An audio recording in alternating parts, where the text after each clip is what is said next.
Hello, everyone, and welcome to the Wild Rift North American Series brought to you by Riot and Wisdom Gaming. I'm your host, Daniel Dion Gonzalez, and breaking down all the action with me for our second major of the year is Pastry Time and Smacks. And, hey, guys, did you actually see the news? Pastry. Oh, I don't want this. Smacks. Egon, this is just that same clip of you getting a quadra kill in ARM again. I've seen this a million times. No, it wasn't that one. Whatever. This one. So it's Major 2. That's pretty good. Whoa! Major 2! Major 2 is That's here what he's trying to talk about. We had lots and lots of fun from Major 1. Some big upsets, some big drops as well. But our teams are back and ready to battle for position for the NA Regional Championships. It's going to be a lot of fun.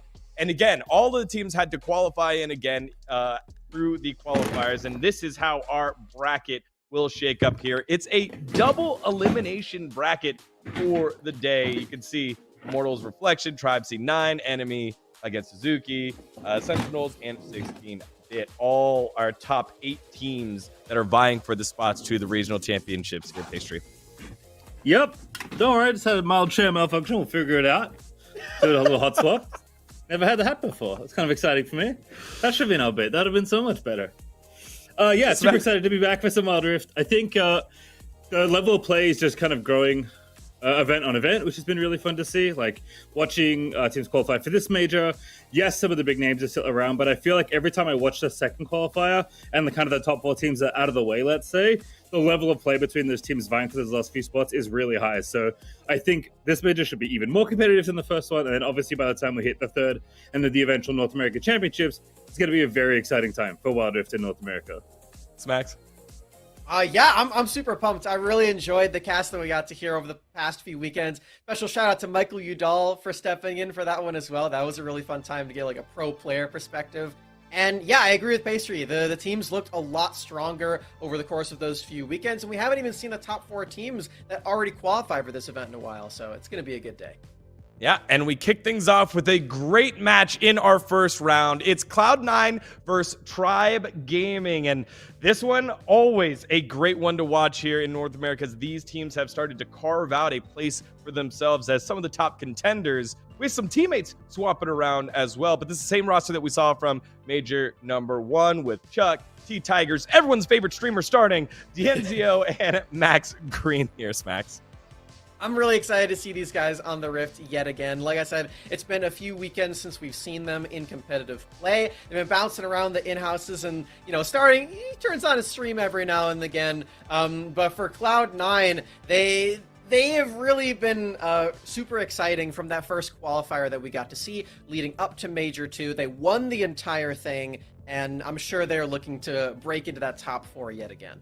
Yeah, I'm actually really excited to watch C9 play up against a team like Tribe, who have been the mainstay for North American Wild Rift for so long. It's funny to me that Tribe haven't changed anything around. Clearly very confident in their individual ability and the the experience they built together as a team, where there are a lot of teams, especially the 5 through let's say 10 in North America, that are pretty consistently shifting people around between each qualifier. But Cloud9 are definitely becoming more cohesive, becoming a better unit, and I think identifying places where they can lean into their strengths for the meta right now, because I think for so long, as people like to criticize or at least point out, Tarzan was the focus for this team, and I think he is someone you can enable, but they're kind of modernizing their play in a lot of ways, which is nice to see. And this team is becoming a threat kind of event on event, so I would not sleep on Cloud9, even though they've kind of always consistently been in striking distance of the top, but never really up all the way up there. Right, and one way to do that is on the experience on the bottom side of the map, which is our featured matchup between these two Dragon laners. It's D'Enzio and Old School. D'Enzio was dishing out a lot of damage. We had an interview with him, not short of any confidence here. And Old School, the member that he replaced from Tribe, we've hit that multiple times before. Now Old School becoming more ingrained with this Cloud9 roster here, Smack.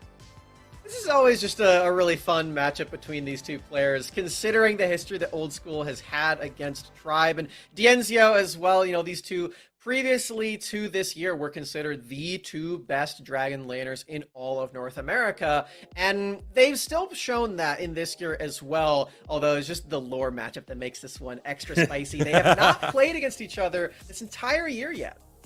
Yeah, I don't think necessarily of Tribe being a team that, needs to play through DNZ. Obviously they can. I think AD is a very coveted role right now in Wild Rift. But Old School is kind of the player that people should maybe be playing through. And so if that is going to be a C9 win, even though I think we're, maybe not on the train right now, it is probably going to be through Old School and Tarzan getting ahead early. Yeah, well, you can see them right there. They just flew right on in. All three of us going with Tribe. I'll let you guys go first. Max, why are you picking Tribe here? I've got a lot of faith in Tribe and their time off that they've just experienced. It's been 2 or 3 weeks. I can't do math right now since we've seen them play, and I believe that they have done a lot of work to get themselves to where they want to be as a team strength-wise. We heard a lot of confidence from D'Enzio in his latest interview, and I'm sure that will show for us today. I'm going for Tribe. Yeah, for me, this is kind of about consistency. Even though Tribe haven't been at the tip-top of NA, which was the story all of last year, C9 are consistently inconsistent, and I think they are getting more refined, which is making them more of a threat, but Tribe are one of those teams where it's kind of hard to bet against them. I'm a simple man, dude. You go ahead and you want to go ahead and... Hey! You want to bribe me? I'm down. Open for bribes. It's Tribe taking the victory here, in my opinion. But to figure it out, let's get into the draft. The first game of WNS Major number 2 underway. Cloud9 and Tribe in round number 1. Alrighty, Smacks. Let's do it. It's been a minute since we cast some League of Legends Wild Rift together. Yeah. Tribe on the blue side, C9 on the red. We'll see what happens here. By a minute, I think you mean about 5 months. So, yep, about a whole year, if you want to take it that way, right? The last time was 2021. You're not wrong. You're not wrong. We're hopping into this draft. Like you said, Tribe on blue, C9 on red means that they need to ban Yuumi. Champion most recently received so many buffs. Yeah, and pretty it's good so champion. Strong. Yeah, not bad. I mean, was getting some play before is even better, so definitely a smart one there. Galio, the first pick, is kind of sticking out to me. Not something I would necessarily expect, but very flexible. Max Green, a great support player, can go there. Starting, not the kind of champion I'd expect him to play, but obviously an option he can have in mid as well. I'm definitely with you. I think this Galio is going to go down to the bottom lane. I think it makes a lot of sense when you do pair it with something like a Senna, but Cloud9 very smartly did actually steal that one away. They will have... actually... Hold on, I just got a little bit of whiplash here, Pastry. All right, what's going on? Is that Nano, the coach, playing support? Oh! Yeah, I guess it is. All right, what up? Assuming that's correct, but we can only assume it is. Actually, Nano's been quietly really good for Cloud9, kind of in their run up to this major. I think TJ's been a big fan of their drafts. I think Cloud9, again, part of that cohesion is due to their coach. So I guess, step it up one more level if he's on the Rift himself. We've heard just from our productions that it is in fact Selma playing. So okay. While Nano Thanks, is Selma.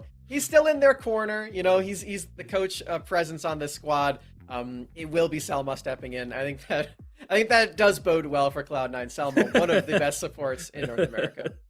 Have to agree. So it makes sense. Maybe just, a tribute to the coach, perhaps, given all he's done. Darius Varus and Ben's almost done. Ari, Diana, Kennen, and Corky rounding out the last 4. We didn't even get to the other 6 except for Uni. So these two teams obviously having a plan coming into this game. Tribe have been pretty consistent with how they like to play the game. I feel like they're always confident in their picks.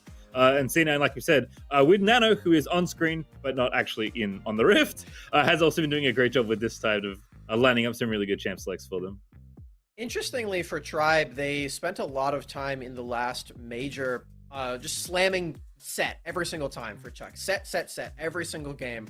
Didn't end up working out super well. We saw him go for a little bit of the mix of builds. He tried out the tank one, he tried out the damage one. Neither of them felt super comfortable for him. This time they're leaving set through to Cloud9, and it is Chuck going back to the Darius pick that we know he really loves to play from last year. So that's a little bit of a different style that we're seeing for Tribe, an adjustment.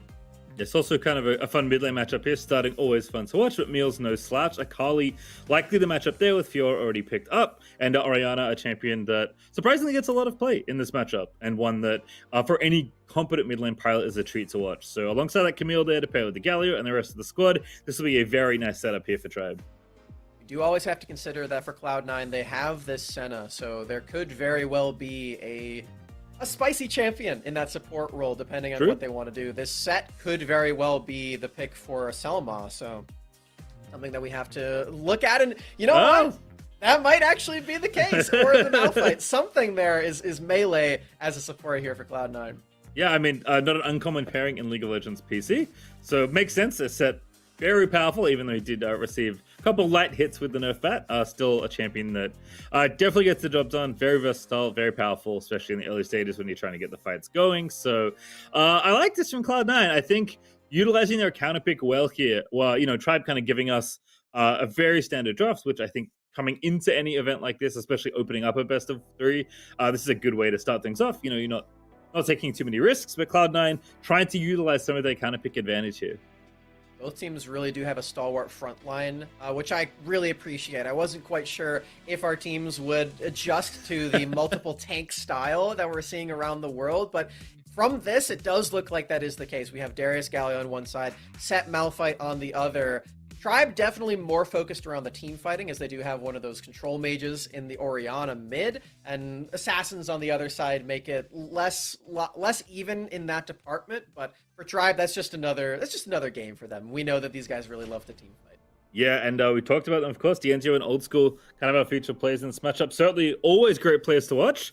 Old School, absolutely lethal as a bot laner. Seta is a bit more of a slower pokey style champion, but still your positioning matters a lot. And of course, Varus is basically all about where you're standing and how many arrows are you hitting. So D'Angelo is going to have his hands full with this Malphite support here for Selma. Yeah. So we'll see how that works out, because even though Varus can position very, very far away, like almost another game away, they've definitely got the backline access if Cloud9 can set up their fights well. And touching on that just a bit more too, we saw in the last major a really big focus on mages as the dragon laner. Mm-hmm. Those are absent from this game so far. D'Angelo and Old School are both playing marksman. Unorthodox or not, these are not mages. So that is another adjustment that we're seeing on this new patch that maybe the other teams will have to follow suit. Maybe this is something that a lot of the teams have been prepping. We'll have to see there, but definitely a fun bot lane here. Curious how effective Selma is going to be. I don't think in the 2v2 they're going to have all that much fun, but I don't think you really pick Seta Malphite to dominate lane. Yeah, probably you not. know what? Maybe I'm wrong. Wait for that level 5, get the ultimates going. Things are a little bit better then. At that point, I don't know if it's still considered lane pastry. You have level 5. That's true.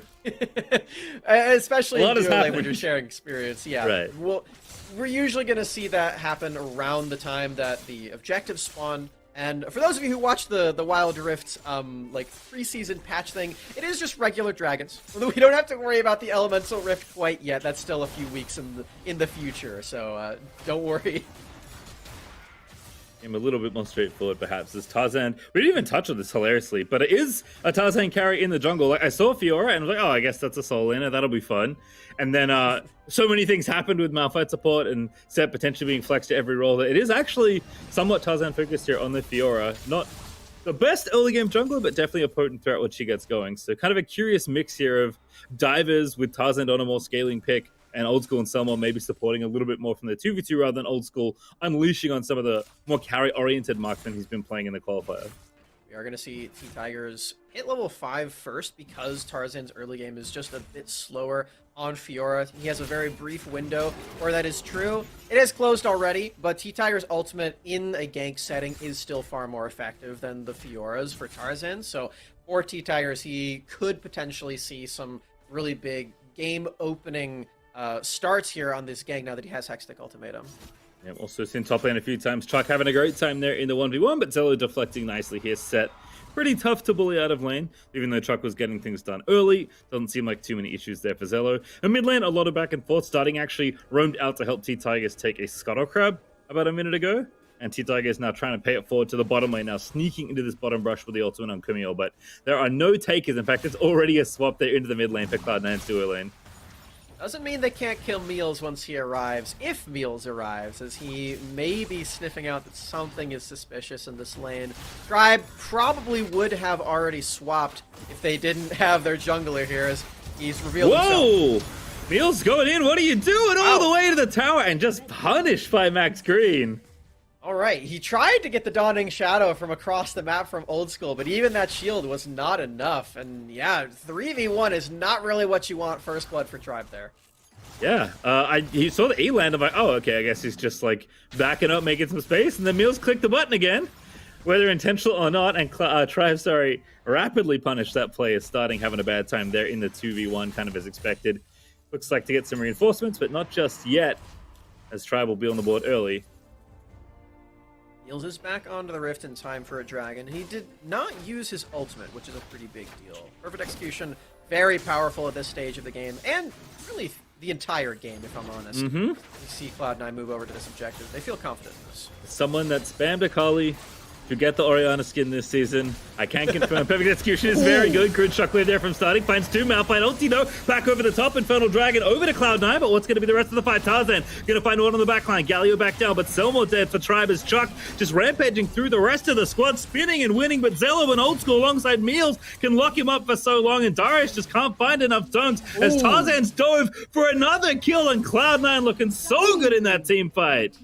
Oh, Tarzan wiped everybody off of the Rift that time, Pastry, and he even gets the Infernal Drake on top of it. No smite steals to be had from T-Tigers. Tarzan on this Fiora is already accelerated, and that is horrible news for the rest of this game. As we already mentioned, Fiora is the scaling champion that Cloud9 drafted. And if this is kind of the next step for Cloud9, where they do have some of these looks where Tarzan can play more scaling, but you're allowed to play aggressive with the other sides of your map, then this is the Cloud9 I can really get behind, because this is one way to give yourself some early game, while letting Tarzan still play the carries that he is so effective on, even though he has demonstrated a bit more versatility as of late. And Meals is starting to get some gold. Tarzan obviously gets the lion's share off the back of that play, and T9 can comfortably walk over to this Rift Herald now. Interesting that Tarzan and Meals were already able to play the assassin playstyle in just one team fight in this game already. It's not usually something that you think of Fiora and Akali of being super adept at in the very early stages of the game. All it takes is that ultimate, and like we said, Meals didn't actually use that even though he died for first blood earlier, so still had it available. They had all of this damage ready, and when Tribe dove into the Drake pit to try to contest, they lost everything because of it. Now they're trying to do the same thing on Rift Herald.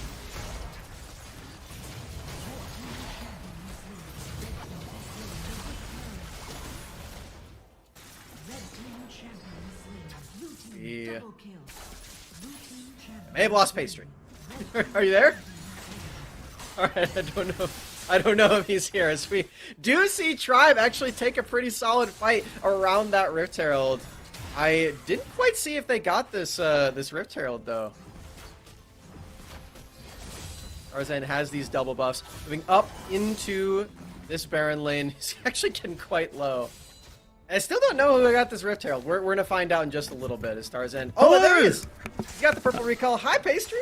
Hello, sorry. I accidentally muted my microphone. That was a fun adventure to try and figure out how to unmute. I just tapped it and it went off because the team fight was too hype. We're back. Apologies, friends. A little bit of operator error happens to the best of us, even me. Oh, that's okay. I forgive you. Everything's broken. My chair decided to betray me. My microphone betrayed me. At least Max won't betray me. No, I would never. Full faith. Well, you might. It depends. If we're on the opposite side of a game, and your Wild Rift LP is on the line, it might be a very different environment. But I think here we're all friends, as T-Tiger's in trouble with Tarzan. Level 10 on the Fiora already. Tarzan just taking every duel he can grab right now, which makes sense. This level 10 Fiora is potent on the Cloud9 side. Even though the gold is nice and even, Tarzan knows what he wants to do, and that is fight the enemy champions. He's already got this Rift Herald as well. He can decide where he wants to place that one relatively soon. You have to imagine at Cloud9 feeling confident again, want to start breaking open this map so they can use that pressure and take away some of these camps, find some creative gank angles. For now, Tarzan is going to take that recall and finish off his boots and come back onto the Rift with his gift. Back we go here topside. Chuck still having a good time. Not sure Zello can win this fight, but he's going to try and make it happen. The dunk is too good. Zello has to rock about out of the way. Burns the flash as well, and Chuck already getting some leverage in the 1v1 here. Double summoners there for Zello. Chuck is starting to get pretty scary. He's got to level up onto Zello as well. This is the way that Tribe can make these team fights more in their favor, is Getting a scuffle on the bottom side. Chuck on this front line really can be quite devastating depending on how many people he hits with these spells. Old School is rather stationary. It's the only backline member. Chuck could potentially be that assassin force that Tribe is lacking in comparison. Yeah, I feel like even in that last fight that Cloud9 won, Chuck was hugely disruptive, and I think with the fight being a little bit different, maybe with Chuck being able to start it off like this, Old School could be in trouble. But Chuck, there's just too much defense. Very nicely done. Max Green ultis on in. Rift Herald's unleashed on the mid lane, and Cloud9, they're going to try and take this dragon, but they're spending so many resources here in mid lane. Old School not even needing to use his flash. They're still very safe on this, and I do like the attempt from Chuck. That is the Orianna ultimate now down, and Tribe already lost the previous Drake fight. You have to imagine they're not too keen on starting this one up. Positioning says otherwise. Yeah, Cloud9's still going for it here. Again, keeping the rest of them out of the way. Selma does have the ulti at the ready. In fact, only Old School committed their ulti, so plenty of firepower here for Cloud9, starting without a shockwave. Here comes Max Green. Great taunt there, but Zella's going to try and ult him out there with a set. And again, Chuck's trying to get to the backline, but he's getting kited out. Meals almost executes him there on the Akali. Flips back, fine starting, is going for it. And now the rest of the side can move in. Meals flashes forward. The kill happens. Meals grabs the double, and Cloud9 win another fight. Oh, that was so dicey. Fights one on the other side of the Rift. Tribe one on the bottom side, and now they're going again. Team Tigers here into Selma, very squishy there. Old School low as well. Max Green trying to kite it out. That's a good stun there for Zella, but Zella's got no help, got no health. Teammates abandoning him there as Varus picks up the kill. Dienzio gonna get on the board. No more firepower for Cloud9 as Zello does land a nice face breaker, but he's just not quite tanky enough. His teammates don't have enough resources to actually back him up in the end. Now Tribe move over and claim the prize of the dragon after winning 2 skirmishes. Didn't quite look like they won the first one, but because they wiped out 2 members on the other side while Cloud9 was diving under mid lane turret, they actually do still have more members left. They get to take that objective. Yeah, it's tough to say which team wants 5v5s and which team wants skirmishes, because there's kind of elements for both in this, right? You have big team fight ultis, you got stuff like Galio, stuff like Malphite, but then Akali's good in a skirmish, Darius is good in a scrap. So kind of the fight broke out, and I think, honestly, execution's a big part of this, and Tribe just managed to out-execute Cloud9 in that spot, but Selmore, look at this, the submarine Malphite goes onto the back line, Varus gets deleted on the Rift, and now Max Green's going to be in trouble as well. Will be left for dead, can't ulti out, kill before that happens, and the rest of Cloud9 are now diving the outer tower, but Team Tigers with a beautiful ultimate is going to try and restrict the movement, but it's just not enough. Chuck gets one back as the dunk happens, Zello is going to go down on the other side as well, but Tarzan's going to live, Old School's going to pick up the final kill. A double as Cloud9 collect the ace. It's a bit messy in the end because Cloud9 are diving underneath a turret, but they had already won the fight by then, and they just don't want any members to give them trouble on this Rift Herald. As we get to watch this one more time, watch the engage from Selma onto this backline right here. 2 members trapped up by the Malphite ultimate. Layered on top is Old School's Dawning Shadow, and then the Assassins really get to go to town. The Akali gets to dive under this backline alongside Tarzan's Fiora, and they just could wipe everybody. Even underneath this turret, Zello falls, but that's okay. Yeah, so nicely navigated there for Cloud9. Old School just, a super-powered support basically on this center, dishing out damage, healing teammates, locking people up with CC, and kind of the rarely used part of Senna's kit coming up clutch today. Don't see Senna E be all that impactful, to be perfectly honest, but Selma set it up beautifully in that choke point with the Malphite ulti. And also has Motivators, which I'm only just noticing now for a bit of extra firepower, but alongside that dead man, Selma is going to be a big problem for the Tribe backline. The scariest rock is the one that you cannot see flying at you. Exactly. For Selma. That's exactly what he does, and that's, like you said, a very creative use of that Senna ability. We're seeing now the Cloud9 has taken both of the Rift Heralds off of the map. They still need to attack that bottom lane turret if they want to fully wipe out the outers, but when they have a Rift Herald on their side, why not shoot for more? Why not go for any of these inner turrets once they actually find the opportunity? Yeah, Tarzan, of course, holding the ice, so we'll see where Cloud9 want to use that, but it's been a lot of back and forth, and the goal was even for a while, but 13 minutes through, and Cloud9, I think, finally taking the first real gold lead of the game, up about 4,500, so a good lead. That's going to be good news for Meals, who does need to kind of stay ahead to continue to assassinate, especially the chunkier members on the Tribe front line, because Akali can't always get access to the squishier backline targets, and to be honest, starting's not even that squishy with barrier and the stasis plus her own shield. So C9 do need to kind of keep up as far as damage goes, and they're doing that right now with this gold lead. But Tribe have already demonstrated a willingness to get scrappy, whether it's in a skirmish or a 5v5. So definitely wouldn't count them out now. But again, so much of this game is so fun because it is a lot about this execution. Selma's at it once again here under the Shroud of Senna.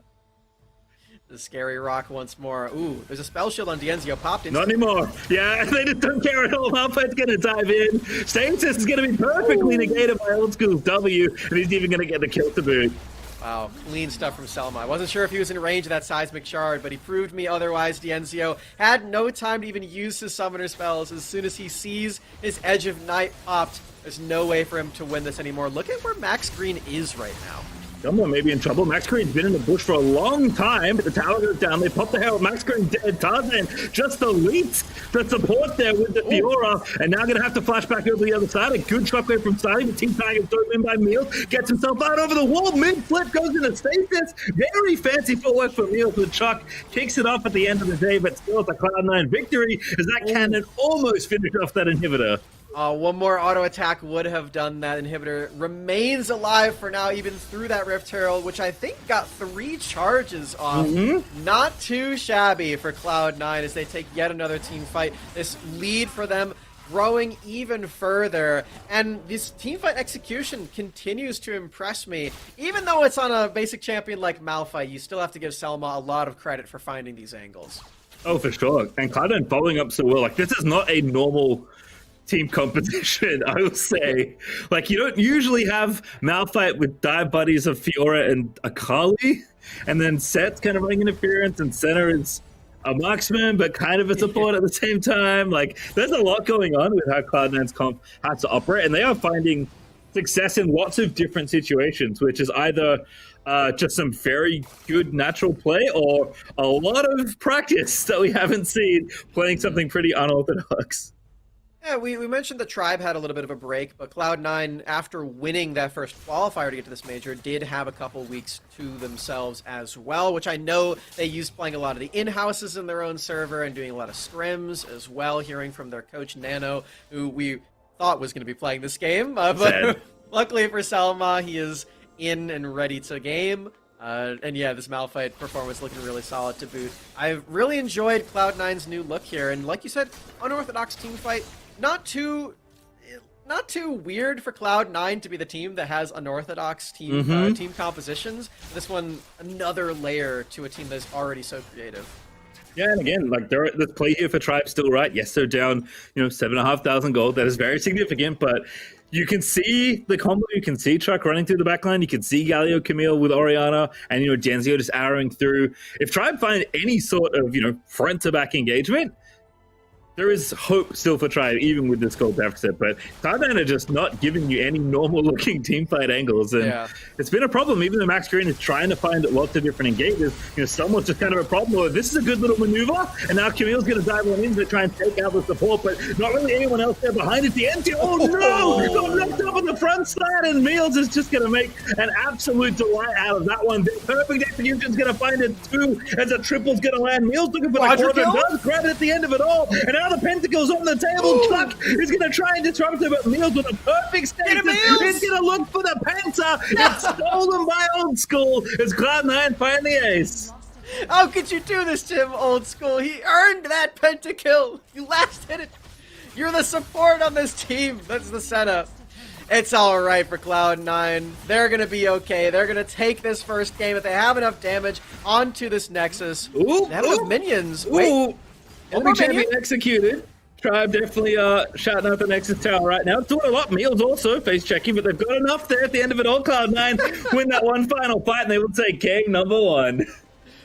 All right, it was a little, very, very slightly scary in the end for Cloud9, but they get there. They earned it. And, after the 3 of us, including Degon, predicted against them in this series, Cloud9 is shutting us up real quick. Yeah, I was thinking about that kind of partway through the game. I was like, we all look really stupid, don't we? And, the break was good for Tribe, but it's good for both teams, as it turns out. Cloud9 coming into the second major here, swinging with across the board, very impressive performance. I'm trying to think about Starfire Smacks, and I mean, part of me just wants to say it's. I think I have to say Somo. Oh yeah, that's mine too. The Let's go. Malphite supports. Not every day you get to pick this champion. And he was farming as well in that bottom lane too. I didn't quite see it by the end, as Old School had a little bit more gold than him. You don't really need a lot of gold on Malphite. What you do need is good, solid ultimates. And that's what Selma delivered each and every team fight that we saw. Very impressive performance. Yeah, I mean, a lot of that Cloud9 comp is them setting up really creative fights and finding very interesting ways to navigate messy, chaotic, multi-dash assassin-oriented fights. But Selma generally was the one running the show, and I think even though it got some help with Old School's excellent support, center in very big air quotes, center play, and that little like Black Mist Malphite combo was terrifying, and I don't ever want to play against that, so can't wait for that in my solo queue games later on. Really cool stuff for Cloud9 there. I think Meals, though, kind of an honorable mention. Akali is maybe, hopefully for me, I love Akali, picking up more steam, and that was great, like wonderful Akali play there out of Meals in mid lane. Yeah, we've been complimenting the draft here for Cloud9 a lot. I think the one thing that they were lacking in this draft was consistent DPS until the very late game where you have Senna and Fiora pushing a lot of that. But when you don't have a lot of consistent DPS, you do have to start off fights well because you're going to run out of steam eventually. We did see that in one of the early game team fights where Tribe actually did get the upper hand in one of them. But later on, once Selma really took his stride, you don't need consistent DPS. If everyone's dead, you just need one big burst. And that's what they delivered. Yeah, and I mean, we saw it. Tribe lined up their combos a few times, but it just felt like every other team fight was like starting in DN0, like flailing with 4 enemy champions on top of them, not really able to set anything up, and lots of defensive Galliards, lots of defensive Camille Lords. Chuck was pretty strong on the Darius, right? It's a champion that Chuck is extremely well versed in and had a great look in lane as well, but just not enough there. And I feel like Tribe, this is a draft that, pretty standard, pretty straightforward. Perhaps if this is the style that at least Cloud9 are going to play, and maybe if the rest of the world moves forward, it's going to play as you look at Selma's stats. Oh my goodness, that KP is disgusting. Oh, I didn't even realize he was at 95%. Which kill did he miss? That's what we got to know at this point. He got every single other one, but yeah, obviously very, very nicely done for this Malphite performance. And yeah, like you said, they're showing us new variety for Cloud9 as always. This time in the form of a double tank engage composition, and it wasn't to speak to the other tank on the team. It wasn't just Selma putting in the work. In that last team fight, we saw Zello with a flash showstopper to get things started too. So Cloud9 really found their players that they want to play main engage. They both delivered super well. Selma, of course, getting the big shout out there. I really like this style. Yeah, it's an interesting hybrid, right? When you think of your classic, Fortress comps, you have long range carry, and then you got, your tank to the front side. Cloud9 like, what if we had a supportive carry that's still long range, and then assassins alongside our tanks? And turns out, when it's no dive versus all dive's pretty good if you start snowballing fights.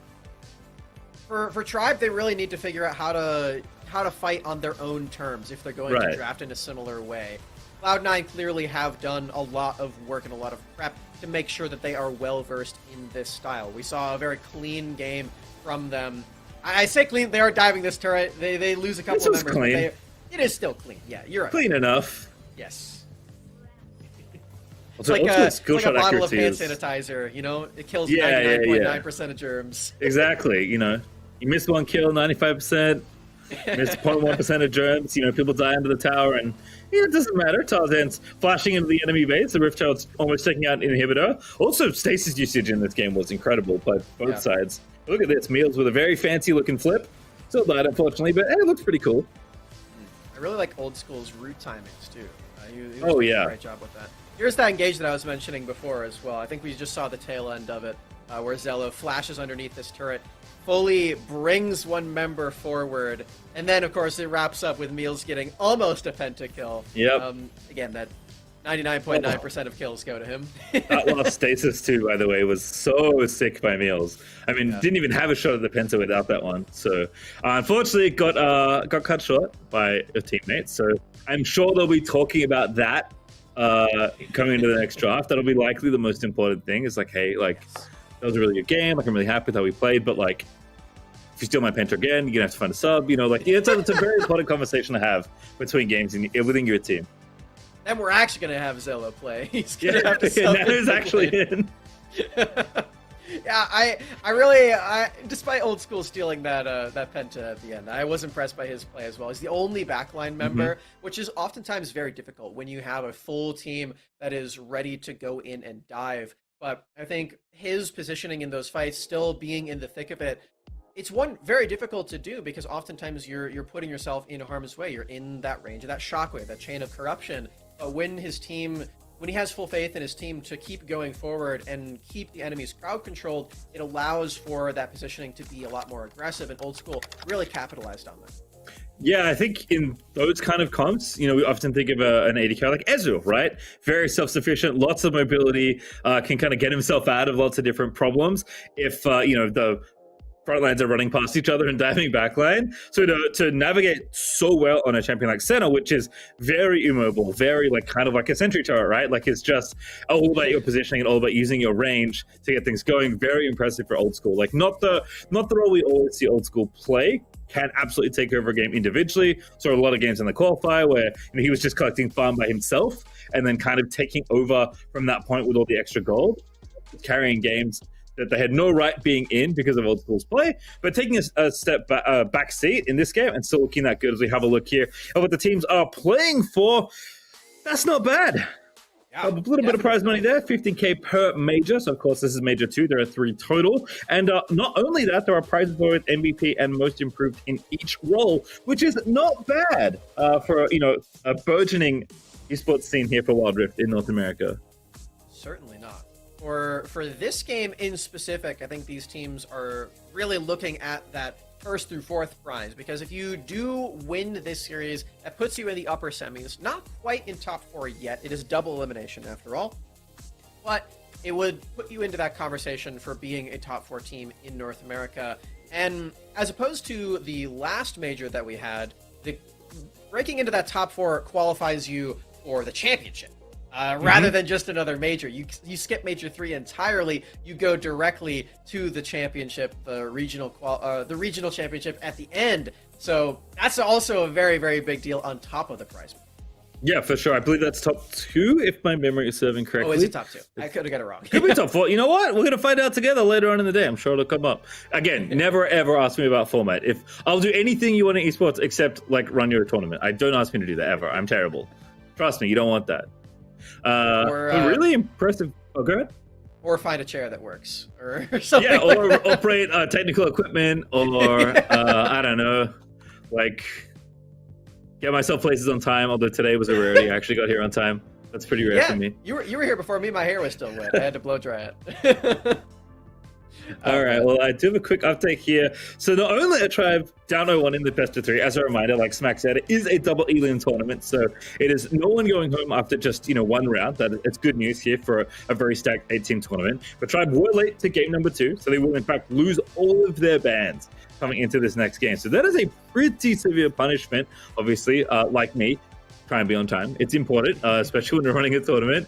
But that is... I mean, I feel like Nano is like, ooh, do I have the draft for you? You know, that changes the texture of Champs like completely. And I feel like Cloud9 already have so much mastery over draft with their coach stepping up, with the team kind of, you know, coming together more and being willing to play, you know, more styles.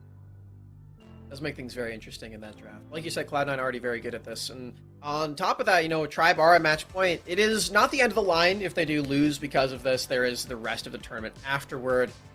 But yeah, falling out that early is something that Cloud9 experienced last time. And they can tell you, they definitely do not want that to happen again. They want to make sure to get all the way through to that top 4. So for Tribe, like Pacer said, be on time. Hopefully this doesn't hinder them too much in the draft. I would hate to see a game that has like an asterisk over it. You know, I want to see both teams at the peak of competition here. I mean, to be honest, I think Tribe are the kind of team where they're like, yeah, we can beat you with no bans. That's fine. We don't need them. Like, you know, they have that, definitely the skill, definitely the bravado, and they have the resume, right, from all last year. But the fun thing about Wild Rift in North America this year is, like, the landscape is changing every week, it feels like, as teams and players practice more. And Cloud9 is one of the success stories, I feel like, of the North American ecosystem continuing to grow and have more players and more just stuff funnel into Wild Rift. So Tribe are always a team that you never can count out. I feel like even if they are going to be dropping down here to Cloud9, assuming they lose this first matchup, which of course is no guarantee, they kind of, I feel like they're the kind of team that really digs in when their backs against the wall. But definitely not how either team is planning on starting their run this major. So I expect Tribe to be fighting back in game 2 regardless of the administrative situation. Why we're so excited about this game in particular, both these teams are very close. It's also why we're so excited about Wild Rift in general. It's so new that there are so many different strategies to try and employ on your team, and whatever's comfortable is going to end up being the best route to go for. And to Cloud9's credit, again, it does look like they're comfortable in yet another playstyle. They've shown us so much variety over the last really like 10 months or so, maybe a little bit less than that. My concept of time, again, is a little bit flawed. But yeah, these guys really do know how to introduce new variety and new play styles into their team. Case in point, that first game. Yeah, and so on the Tribe side, do you think they should change anything? Because to me, I look at that first draft and I'm like, this feels like something that, you know, some would say classical, others would say dated, right? It's definitely a lot of comfort, but definitely the kind of comp that is not necessarily seeing success right now. I think the Varus looks good, but again, as the game changes so much, as patches happen, as styles and strategies are uncovered, it felt like Tribe were almost a little too comfy in game 1. So do you think it was the play that was the difference, or do you think that they can shake it up in Champ Select as well and try and maybe meet Cloud9 more about where they're wanting to play on the Rift?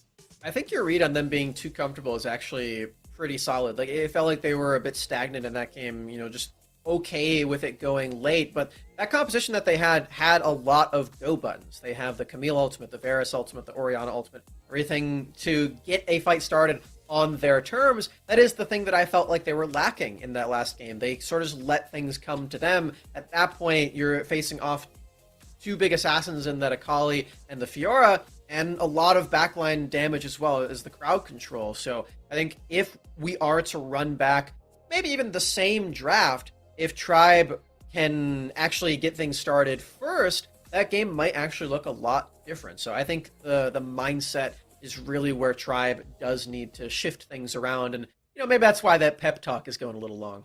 Yeah, maybe. I think in general, like, thinking about that game, even though the first fight was very Cloud9 sided, the game didn't really run away from either team for a while. It was that like second big fight where I think Cloud9 just engaged and executed a little bit better that makes a difference. So I don't know if that's trying to target some of the engaged. I mean, you can only plan for so much. I don't think you can plan for, fifth pick Selmore Malphite alongside the center. Like, that's a pretty tricky one to navigate. But maybe you can call your jungler down earlier. Maybe you save your jungle pick later and you want T-Tigers to get into your lanes a bit earlier. Maybe, Galio looked good, but maybe Max Green doesn't need to have so much priority in the draft, right? Maybe there's something else you can give yourself. But I don't know. I think I always love seeing starting on more aggressive champions. I think he's great on just about anything. So maybe give him the assassin, maybe give him a Marco. I know he's excellent at those in mid lane as well. I have nothing against Orianna. She's one of my favorite champions. She's great, especially if you're a mechanically skilled player in Wild Rift. Orianna gives you a ton of leeway, but it just felt like Cloud9 had a little too much power to dictate like you said, actually, in the game, fights on their terms. And you never, ever want to be the team that's getting dictated to in any game, really. So I think just give yourself a few more options, and we'll see what those options are for Tribe here as you are into draft number 2. And as a reminder, Tribe, no bans. You lose them for being late to this game. So Cloud9 going to have things set up a little bit differently here, but likely not changing too much as far as the initial first bans go. Yuumi and Lee Sin already out of there. Yuumi again. We're probably not going to see that champion. Goodbye, Yuumi. We'll not miss you, probably. Yeah, I've been banning her a lot in my own ranked games as well. Same. Because, I know that she's the best champion in the game, but there's just something about running around and hooking people on Blitzcrank that I just can't get enough of. So I just ban Yuumi and forget she exists, and so I can play more Blitzcrank. Because Darius also banned from Chuck. Yeah, Chuck definitely looking good there. Zello kind of having some issues in the 1v1, although it didn't get overpowered, which was good to see. And Zello obviously excellent in the team fight. So I think if Zello is going to be relegated to more of a weak side role, then that's something totally comfortable with. But, Darius is one of the big sticking points in that last game. I feel like that's a very reasonable plan. It does open up the Olaf, though, for T-Tigers. Obviously, you could put it somewhere else, but most likely a jungle pick here, but we'll see. This Olaf was one of the bans that Tribe actually used in the last game against Cloud9 because Tarzan is so good at this champion. So sort of the only option the Tribe has, if they want to deny that one away from Tarzan, is to pick it themselves. So that's exactly what they do. T-Tiger is also very good at this champion, so it's not just that. It's a strong option, but they definitely don't want the Olaf King in North America to have his choice of champion. All right, well, Gragas already a pretty big departure here for Cloud9, so we'll have to see. This is going to be a very different looking comp. I mean, they snapped off Fiora Senna to start off the last draft, which is not really what we expected, so definitely taken in a different direction, but Old School is going to stick to the Senna for now. I was wondering about that Senna, because I feel like it is a little bit less safe against a champion like Olaf. You really can't kite him. He just runs you down with those undertow axes, so... For Cloud9, they do have their work cut out for them to make sure the Senna does stay alive a little bit easier, depending on how strong T-Tigers does get into this game. So we continue this draft with Darius gone. Chuck actually is going to go right back to that set, so just a minor preference over it from the last tournament. Yep, and obviously Zello is going to lose their champion from last game as well. Could be on the Gragas, that could be Selma's champion. I guess it could be Tarzan's champion.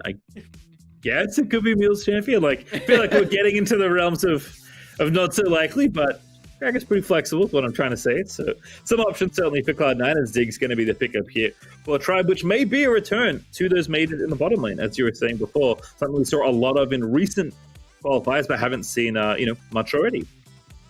It feels like that is going to be the case for Dienzio. I feel that he is going to go right back to that. It does also seem to me like that would be more powerful against something like Senna. You can actually punish that one early and perhaps outrange her later too. So I don't hate this idea if they do want to go back to those mages. And you've already got a solid front line as well. There's that Fiora we were missing. Yeah, interesting. I'm curious how much of a mainstay this is going to be for Tarzan, but 2 games for 2 is at least the start of a trend. We can keep tracking that throughout the major here if this is kind of the next jungle that Tarzan wants to be piloting. I think the way Cloud9 set up around it was really successful, so looking for early games somewhere else this time around, and to C9's credit, they actually team fought quite well even early on with the Fiora, so far so good as far as their strategy goes. We'll see what their last few bans are here. As again, Tribe, you didn't just lose your first 2 rounds, you lost all 5 here. So Cloud9 going to have a lot of options here moving into phase 2. Realistically speaking, they could go with just about the same draft that they had in the last one. Slap another tank and an Akali in there, and you're ready to go for round 2. It's exactly the same. It's a bit of a difference on the opposition side, of course, but Cloud9, they looked really comfortable on that. I would really like to see another tank for them because I really do think that aspect of their gameplay looked the strongest, where they had both Zello and Selma as both disruptors and engagers. Yeah, Akshan a nice ban as well. Definitely a champion that's starting can pilot very well. Jade's also kind of in the wheelhouse there. So taking away some of the aggressive marksmen there from mid, not giving Tribe easy opportunities to find an advantage through mid lane, which is a pretty reliable strategy for Tribe in the past. It's just, starting go kill, and pretty good at that when he's unleashed on the Rift. Everybody's favorite streamer, He's good at Wild Rift, what can you say? We definitely want to get rid of those few champions. There is the chance that it is going to be the Ziggs mid lane again, but like I said before, I think that fits better with what C9 has shown to have that champion in the Dragon lane for Dienzio. And yeah, it is the Akali again from Meal, so they also feel quite comfortable with the draft. Yeah, I'm curious kind of what the engage spot is going to be. Was Rakan there for Tribe? So presumably the support for Max Creed makes sense. Strong engage. Could move it around. We have seen, of course, the Rakan mid himself is in this tournament, true. So it's a possibility. I've definitely played too many games of Rakan mid, but it is very fun, even though my LP doesn't seem to agree. But instead, it is going to be starting Ari here up against the Akali. Presumably they're familiars, and then I imagine it's, something last pick here for someone. Maybe back to the Malphite, maybe a different engage support, but I imagine something with engage and something kind of tanky. We'll see what Cloud9 want here. For Tribe, this is a far more aggressive style. For the early game, you have Ari and Olaf. These 2 champions can fully wipe out the enemy mid lane and jungler if you let them fight you. So I wouldn't be surprised if Tribe is a lot more active in the early stages and they don't just sit around and wait for those level 5s and those objectives to spawn really early. On the Cloud9 side, we were wondering what that final tank would be. It is Renekton, not quite the tankiest champion, but you do want to have something that matches the set up in the Baron lane. And typically, if you go for a full tank, something like a Malphite again, you're not going to have as fun of a time. So I think this is a happy middle ground for Zello. Yep, for sure. Just getting a comfy lane here, knows that Chuck likes to put on the pressure, even in these kind of, more isolated bruisery matchups. So I don't hate it. I also like Gragas, perfectly good champion here for a player like Selmore. Already demonstrated that pretty good with farm. Gragas can definitely take some gold if in this kind of lane, if he wants, and maybe go for a similar build, the Rotovaders into Deadmans or something similar. And then everything should kind of shake out, as we saw for Cloud9. So I guess Tribe have gone through a number of changes here. So the question is this draft good enough to bust through what is essentially the same draft for Cloud9? Tribe weren't just satisfied with the playstyle and the mindset shift that I suggested from that last game. They do want to actually shake up the champions, whether that be because of the lack of bans or not. That is the decision that they ended up making. So we'll see if that pays off for them, and if we do get a game 3 that I would definitely enjoy. I want to see more of these very competitive. Yeah, for sure. Again, neither team wants to go down, at least without, taking the maximum number of swings in the best of series. As a reminder, this is just the start of Major 2, so a loss here for either team. If Cloud9 win this 2-0, of course, that would mean Tribe lose. That's weird. That's how it works. Tribe are not done. There is a lower bracket, so don't despair if your favorite team loses early on. There is plenty of Wild Rift left to play this weekend. But I do expect a shift here for Tribe, and I'm guessing we're going to see a bit more aggression. Maybe T-Tigers getting into lanes early, maybe starting with some earlier roams, but definitely expecting things to be a little bit more, let's say, classic Tribe this time around. Already a nice trade there from Meals. I think that's what Tribe is hoping for also. You think back to the gameplay that they had last year, and you think of a team that really doesn't give way for a lot of punishment to come their way. They don't really make a lot of mistakes, or at least they didn't in the last year. The downside to that they noticed all throughout the Horizon Cup, and now sort of in this year as well, is that it makes them a little too patient and a little too giving to the other team for time's sake. And Cloud9 in that first game really did punish that quite well. They got their ultimates, they got their burst down, and Tarzan was off to a tremendous early lead. The Tribe, I think the thing that they've been lacking as a team really this entire time has been early playmaking. Looks like, once again, an early team up here for the Scuttle Crab, but it's Meal's going to babysit Tarzan. We saw the opposite of this in the last game. We're starting push and roamed up to T-Tigers to secure that, but it's going to be a trade of Crabs as T-Tigers moves over. Maybe looking at something here in the top side as Chuck is a little low, but is keeping the pressure on here as far as the wave goes here, as Zello is zoned off and a little down on XP right now. That does ding for just then. Zello, he's been one of those players that is very vocal about playing weak side and the benefits of it in the Baron lane. He's made many tweets about it, about how he is the player that knows how best to stay alive even when he's getting camped, and he's doing a great job of this right now. He doesn't actually need to fight Chuck this early, even though Renekton can definitely win that. The chance of T-Tigers being there to punish makes it unfavorable for Zello, even if he's not there. So I really like that risk-averse playstyle when we know that Zello typically does play weak side. Yeah, I think in this kind of team makes sense, right? Old school, maybe drawing for resources. Tarzan definitely at least, farming it up in a lot of games, and even if he is on something more aggressive, isn't necessarily visiting your lane. So I think both of these top laners pretty happy to just vibe. This is definitely a vibe matchup here, Redacted versus Set, without any sort of jungle intervention. Bottom lane is not, by the way. Neither is mid, especially now that they both have their ultimates ready to go. Meals and Starting have been duking it out, and Meals, I think, finally feeling a little bit more freedom to try and go for some angles here, because so much of Akali's, early leveling is just eating range skill shots to the face until you get your ultimate and can actually do something. Meals now hanging out at that full HP could potentially mean that you are right off the bat for Meals at level 6 now. We're again getting into a situation where both teams are waiting for that first objective to spawn, or they really take a team fight. And I do want to express a slight disappointment that T-Tigers and Starting haven't actually gone for anything while their champions are noticeably stronger than Fiora and Akali. They haven't used that early pressure all that well. Or I guess saying it's been bad is not good. It just hasn't been noticeable quite. Yeah, it is curious the pace at which Tribe are choosing to play. Does seem like C9 are also maybe rotating Old School around again, who, as you did mention last game, I'll pay a little closer attention this time. It is someone the one that's farming, at least as far as the total gold goes. And it is going to be a Rotovators once again here. So Old School happy to take more of a backseat in the early game, and it does look like an objective trade is the decision here for Tribe. Tyler's going to go ahead and pick up this Ocean Drake, and it will be the first Rift Child over to T-Tigers. Still fully avoiding any sort of fight, whether that be a skirmish or a full-on 5v5. Both teams go for that trade, as you mentioned, and we'll go right back to farming it up. I want to take stock a bit of turret HP, because that's really the only thing we can do right now. Cloud9, they've taken a bit of damage in this dragon lane, so they can potentially start to break apart that structure. As we are seeing Old School and Meals together in this lane, a bit of a swapperoo. We have Dienzio farming in mid. Not too big of a stranger of that, of course, as Ziggs can go mid anyway. It's sort of just his natural habitat most of the time.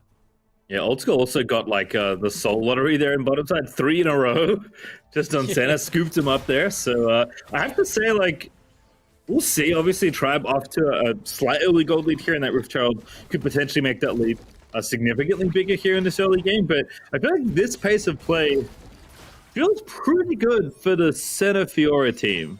Yeah. I guess we'll see if that comes true or not. Obviously, Tribe have a plan, but I feel like Cloud9 can't be too upset if the game is going to be a little bit more, about dragon scaling, about waiting, because they're happy to chill. At least Meals maybe will chill a bit more this time. Last time I was in this situation, you got towered over and died. I don't think Meals is going to do the same thing here, already calling his friends down. Tarzan Selma arriving for the flank. Old School will be here first, too. Absolutely banging ulti there out of Selmo there. Ness Shadow as well, but the turnaround is so good. Meals is going to go for it. Dedicates the life. Is going to live maybe from Triumph on the back, but the flash in is going to give the kill over. It is 1 for 2. They're starting, picks up a kill, and maybe now 3 is a beautiful knock up there for Max Green. And the Rift Herald still going. Max Green looking for the final nail in the coffin as the Olaf will pick up the kill at the end of the day. Wait, T-Tigers time. What happened? How did T-Tigers get that kill? I think the Rift Herald auto attack did him in the end. We'll find out for watch this one again. Again, looks good on one side, but the counter engage is so good here for Tribe. Oh yeah, Max Green really crushed that one. So we get to see the return kill for Meals, but it's just not going to be worth it in the end. He's so low. He does end up falling, and we have to see what happens here with this Rift. I'm pretty sure the Rift Herald sweeps him up. Yeah. Yeah. So from the grave, the Olaf kill credit, thanks to the Rift Herald there, that's taken a swipe out of Old School there. But Max Green, Selmo's game in game number 1 here for Cloud9. This time it's all Max Green. 103, Deadman's done, Protobelt done, Rakan is ready to go as far as this game goes. And Tribe are up to 3,000 gold lead. We're, maybe being a little bit critical for the pace of their early game, but that first skirmish has arrived and Tribe handily win it in bottom lane. Yeah, this is why I wanted them to get started earlier, but better late than never. T-Tiger is off to the races now. Nearly 2,000 gold in the lead on Olaf. This is something that we've seen Tarzan do very effectively in a lot of his Olaf games. Turns out T-Tiger is taking this Olaf not just a denial pick. He is still very skilled at the champion himself, and we're going to be seeing that advantage flexed all throughout the rest of this game as Tribe, yeah, they're really, really ahead all throughout their whole team. Ooh. I think that was a smite. No, that was Tarzan, I think. Maybe not, actually. Maybe T-Tiger's got that blue over the wall, but continuing to be a bully. D'Angio's been parked in mid lane here on the Ziggs. Eventually we'll be able to take it out with the W as the tower gets lower and lower. And in fact, Tribe might even commit a little bit extra here just to make sure it happens. All that hits the roof, and a reason Max Green goes in. Starting blows one up as T-Tigers finds a kill, and it's an easy double there. The Tribe is starting, claims the second. Nicely done. I'm always concerned when we see teams that are ahead try to dive underneath the turret when they could just take it, but it turns out for Tribe, that they don't need to worry at all. They have so much mobility with Starting's ultimate, and they have all this burst potential. As soon as that charm lands, you know that somebody is going to die this early into the game, especially with that Luden's Echo build on top of it. Tribe, they are off to that start yet again. They don't take the structure quite yet, but more skirmishes leading to their lead.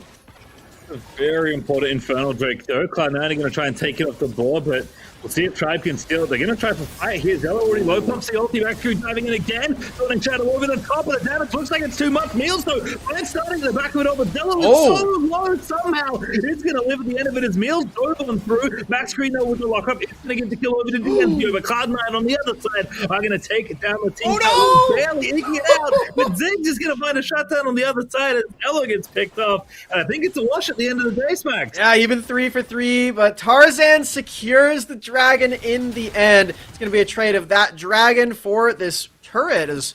Okay, we don't actually see any more action in mid lane. I looked at the bottom left. Let's watch this team fight yet again. You see Max Green once more finding a miracle engage onto multiple members with his Rakan. He is just so slick on this champion. And even while Cloud9 win the other skirmish, they still have the artillery from the Ziggs to throw the bomb in and equalize the odds. And now, more struggle action. Scuttlecrab being contested over. So this is Rooftop. Max Green again. Look at the charm. Finds old school. Old school gets deleted. And now the fight continues. Max Green diving back in, trying to save the teammates. It's DNC low, but not dead as Meals is trying to find an assassination, but has the ulti, but no one to click on. Pops out there. Had the first charge out. Does use the second to gap close, and Tribe more than happy to take that one. Maybe going to look for more here. Is Max Green still on the hunt? Q's going to not hit, and Tribe are going to take the tower instead. Underneath this turret against Gragas, not quite what you want, so Tribe back away, getting those 2 kills.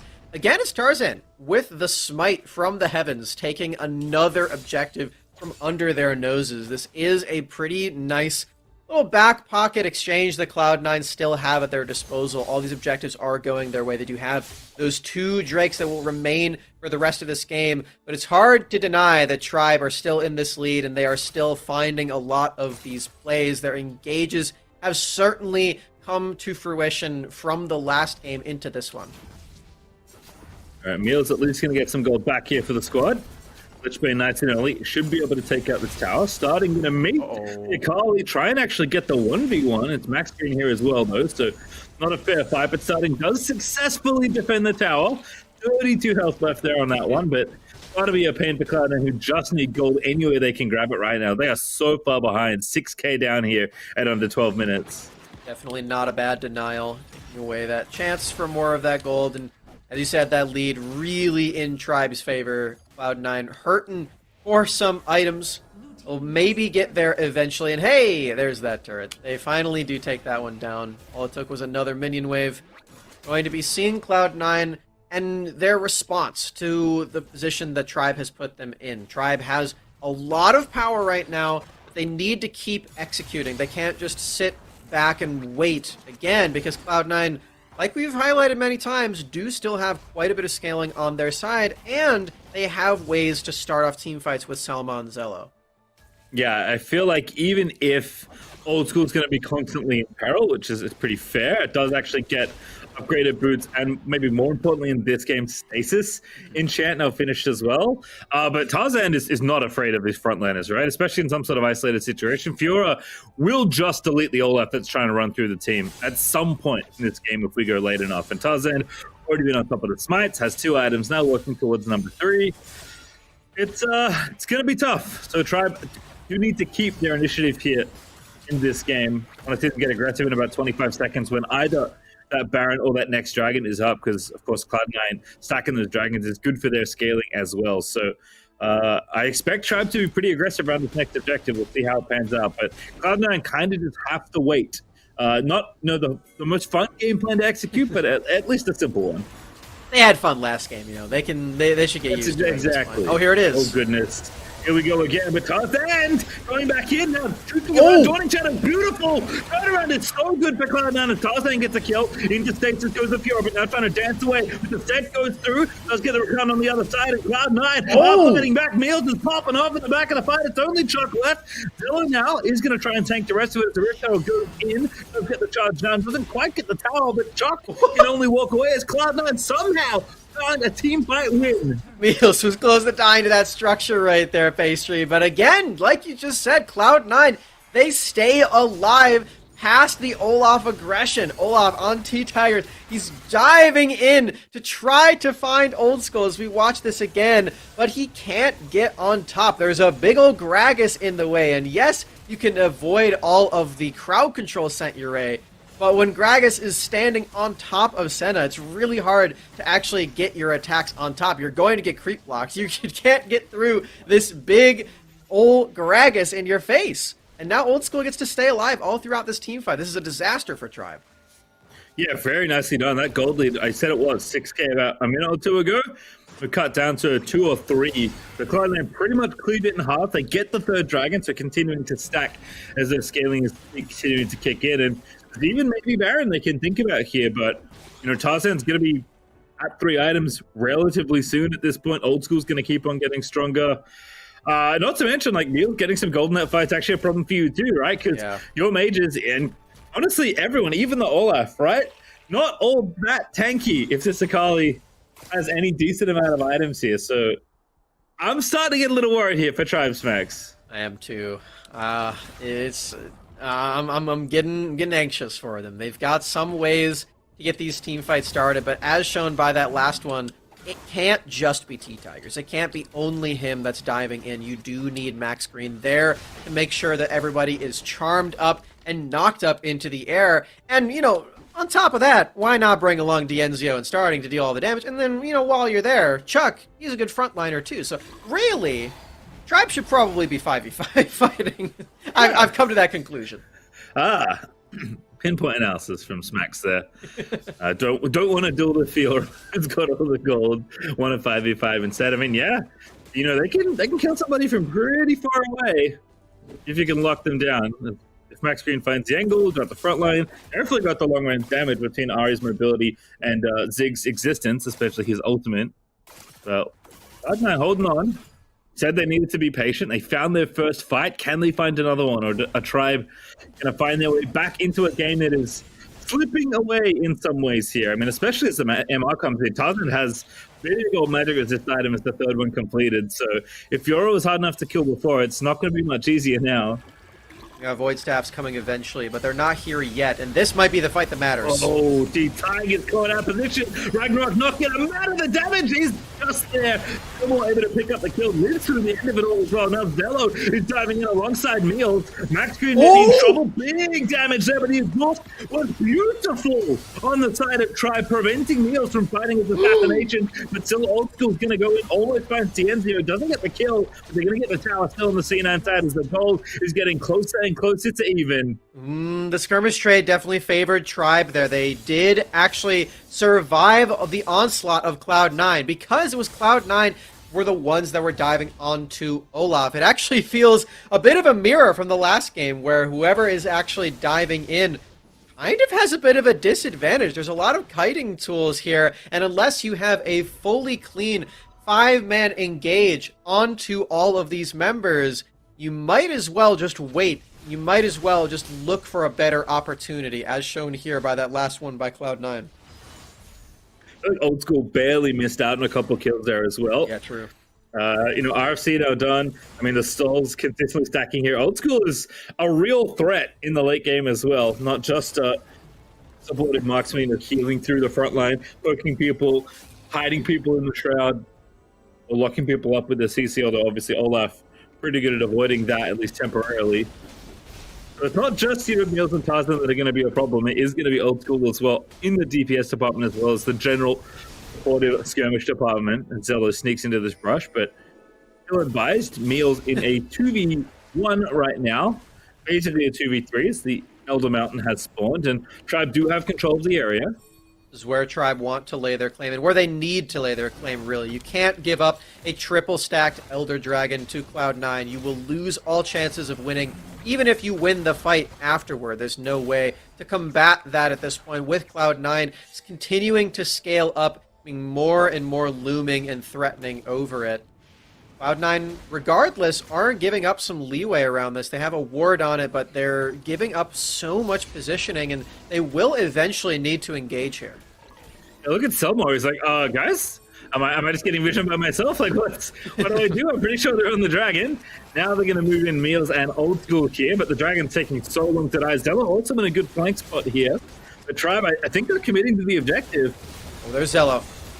Finds backline ulti, and a beautiful bounce around. Does go into status for now, but now flash down over the wall. Dienzio maybe just gonna live, but Meal trying to make one out of the backline. Does take up Max Green, grabs the double as Chuck goes down as well, and in a blink of an eye, Max, that's an ace for Cloud9. Zello's flank was too good, pastry time. Dienzio, who's been so deadly accurate with his Ziggs damage the entire game, doesn't even get to ult because Renekton pounces at the opportunity to find him. He was lying in wait the entire time, and it's a 2-0 for Cloud9 in the first round.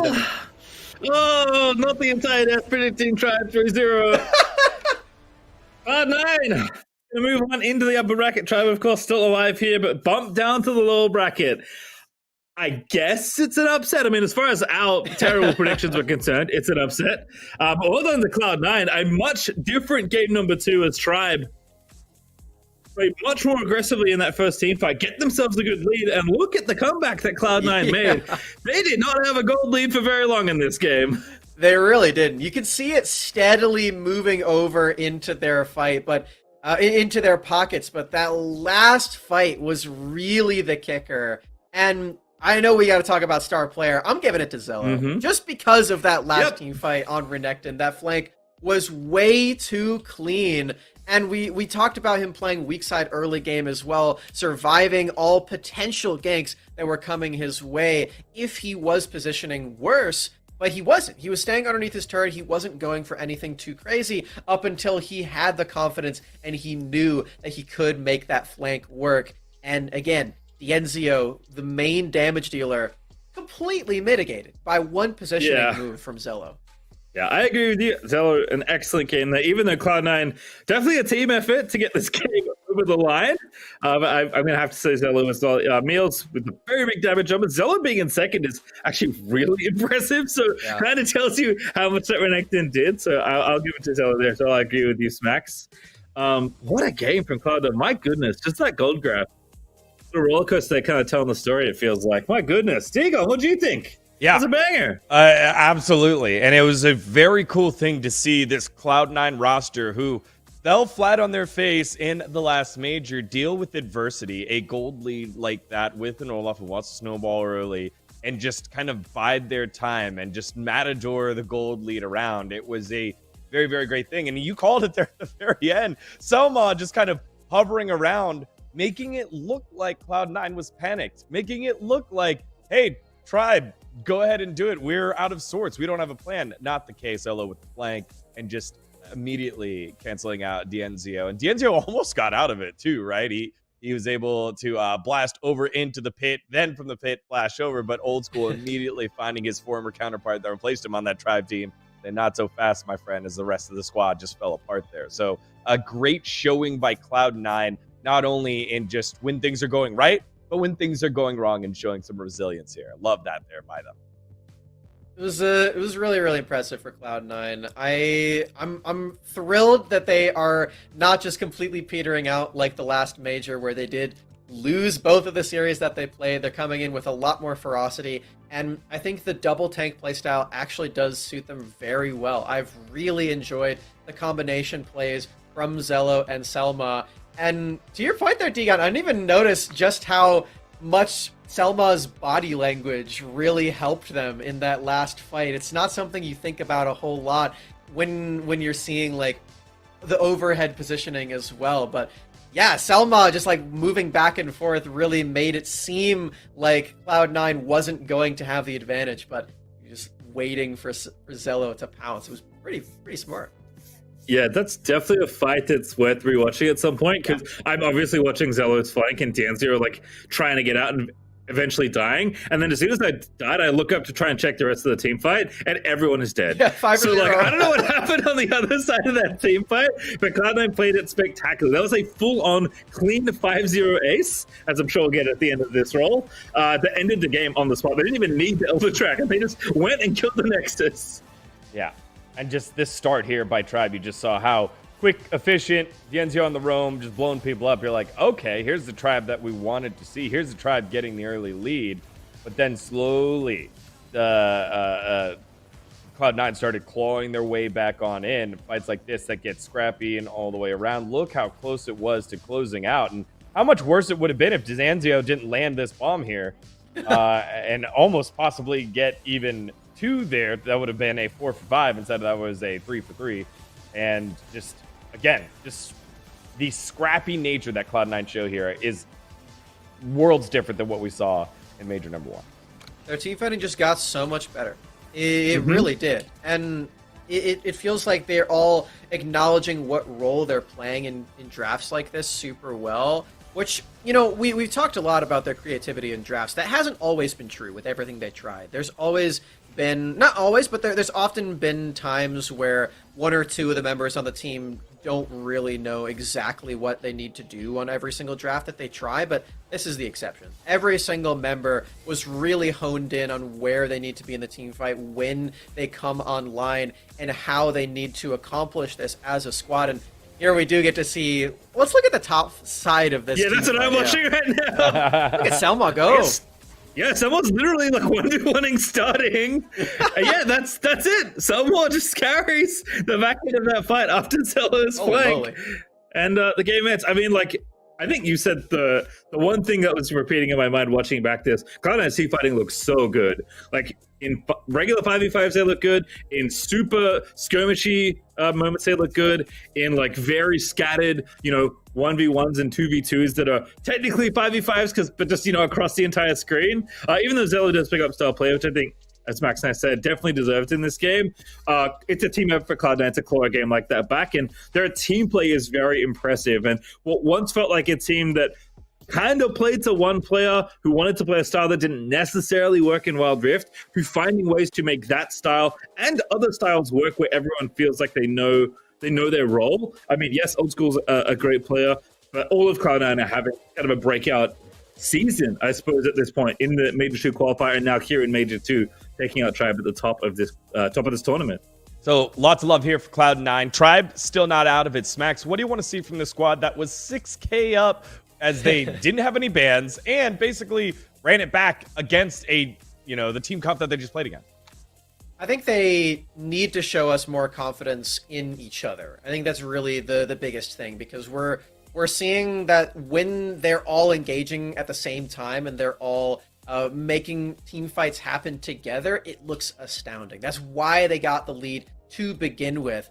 But they're a little bit slow to that one as well. You can see they didn't actually think that they could do it until it literally like fell in front of their faces. And later on as well, we saw a play where T-Tigers was diving in by himself. He didn't have the same backup that Max Green provided in the other team fights. So I think they need to just sync together better.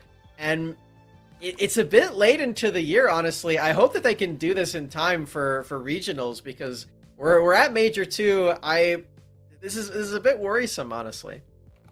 Yeah, definitely a worrying trend, as a famous league analyst once said. But I mean, yeah, I think take the me out of team if you're Tribe.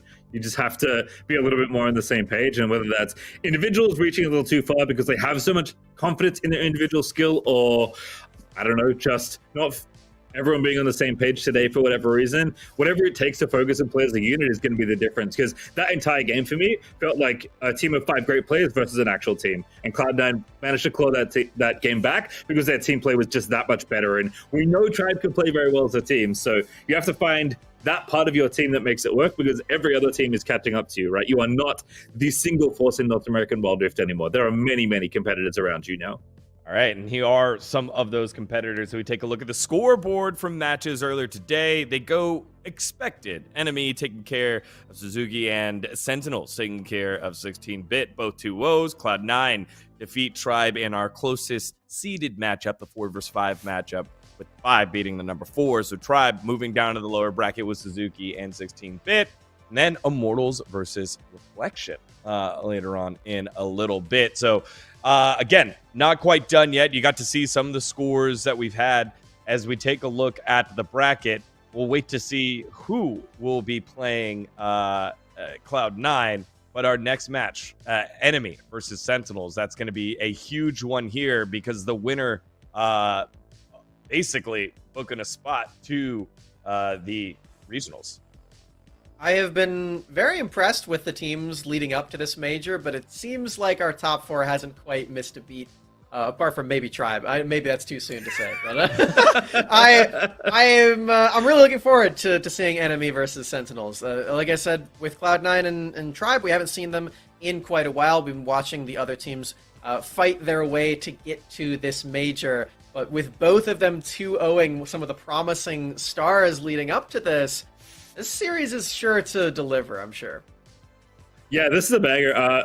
Enemy there on your screen. I'm already like the world's biggest Truth fan because last time I was here casting Wild Rift, he showed off his Rakan mid, and then I couldn't stop playing it in solo queue. But Sentinels are not to be trifled with. They are among the best teams in North America. They're in some ways taking over the spot as one of the best, if not maybe the best team. We'll have to see once kind of the season is done.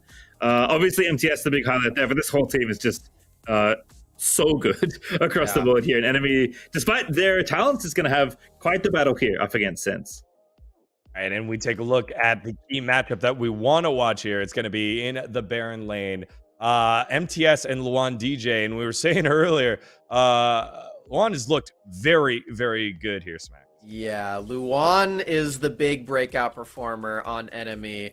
I have been so thoroughly impressed with his gameplay stepping into this squad, and in the in-houses that I've been watching of him recently. He is like crushing every single opponent that he goes up against in those.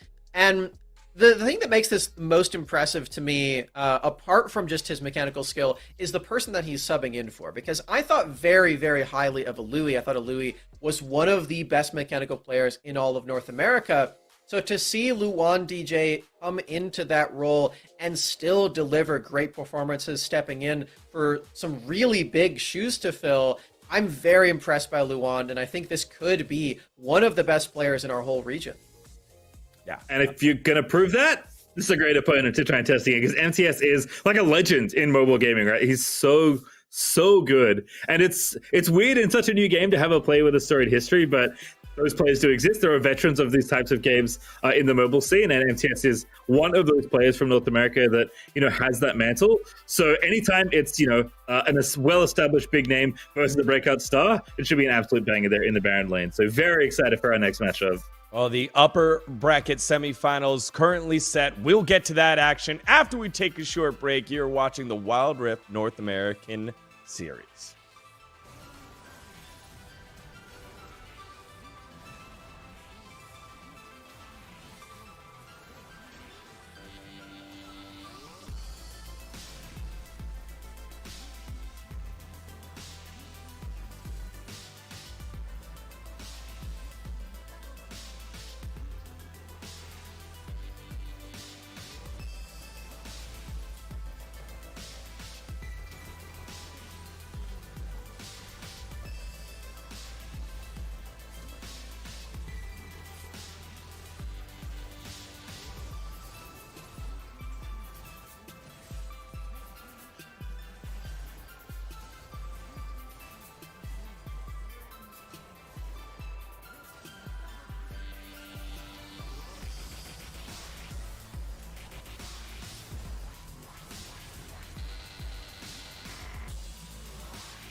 Hello, everyone, and welcome back to the Wild Rift North American Series. Degon, Pastry, and Smacks here to break down the action for our upper bracket semifinals with No More Ego and Sentinels trying to book their spot to the upper bracket finals. And y'all, we just got some of the, I guess the scoreboards there. MTS double Garen play.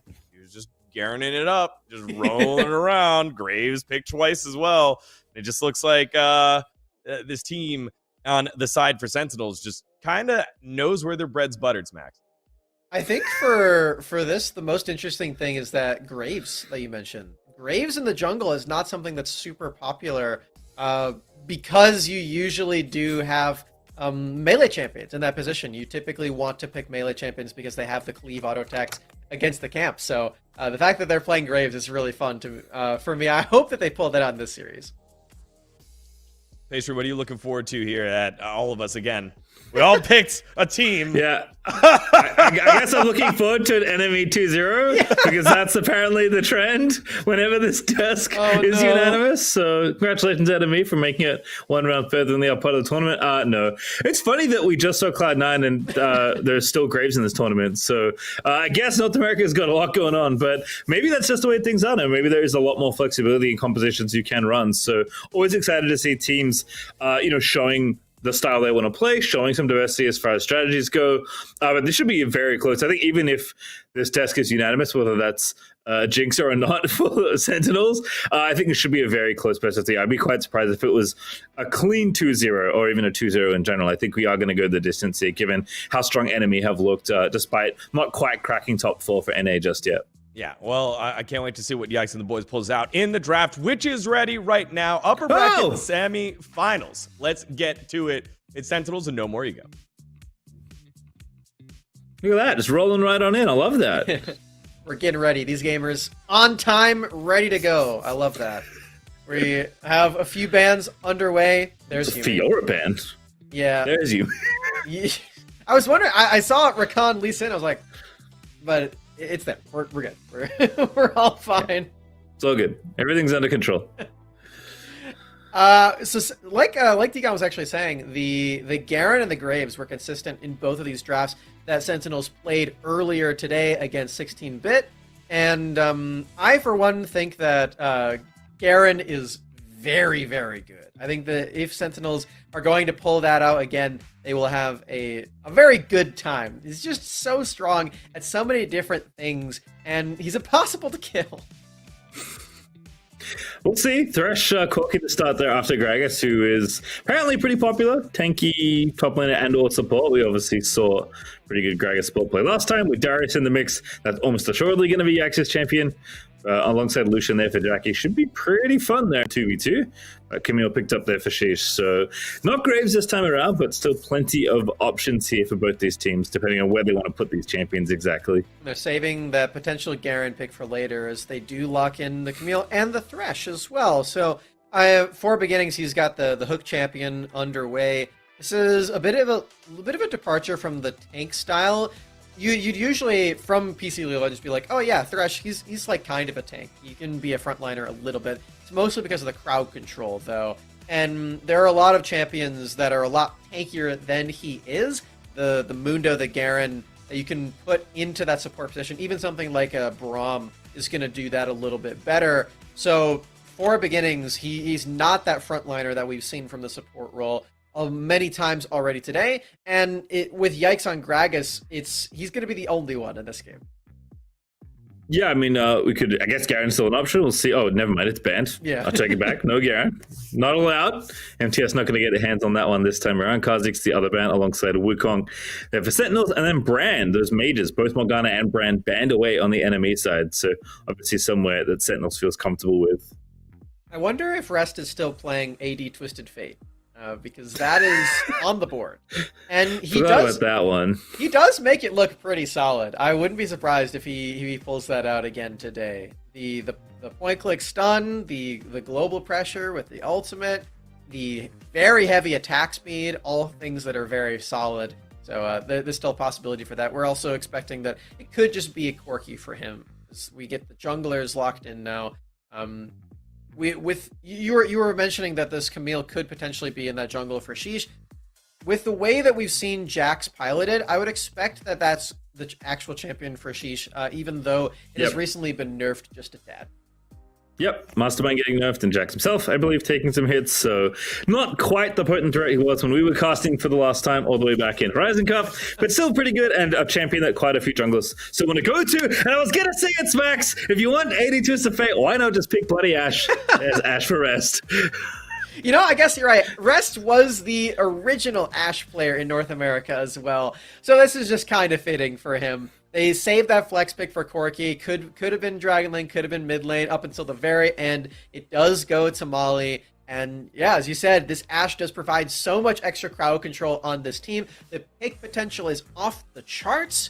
And even though Sentinels don't have that same tank frontline that we've seen in other games, this is still just so much utility around the entire Rift. Yeah, this is going to be a really cool draft to watch play out, obviously in general, because these teams are great, but how Sentinels succeeds with this team comp is going to be fascinating, because Jax is nerfed, right? You have to power him up a little bit more. It's a little tricky to navigate in fights. You don't have as much tankiness, so it's kind of harder to just throw your face at the enemy.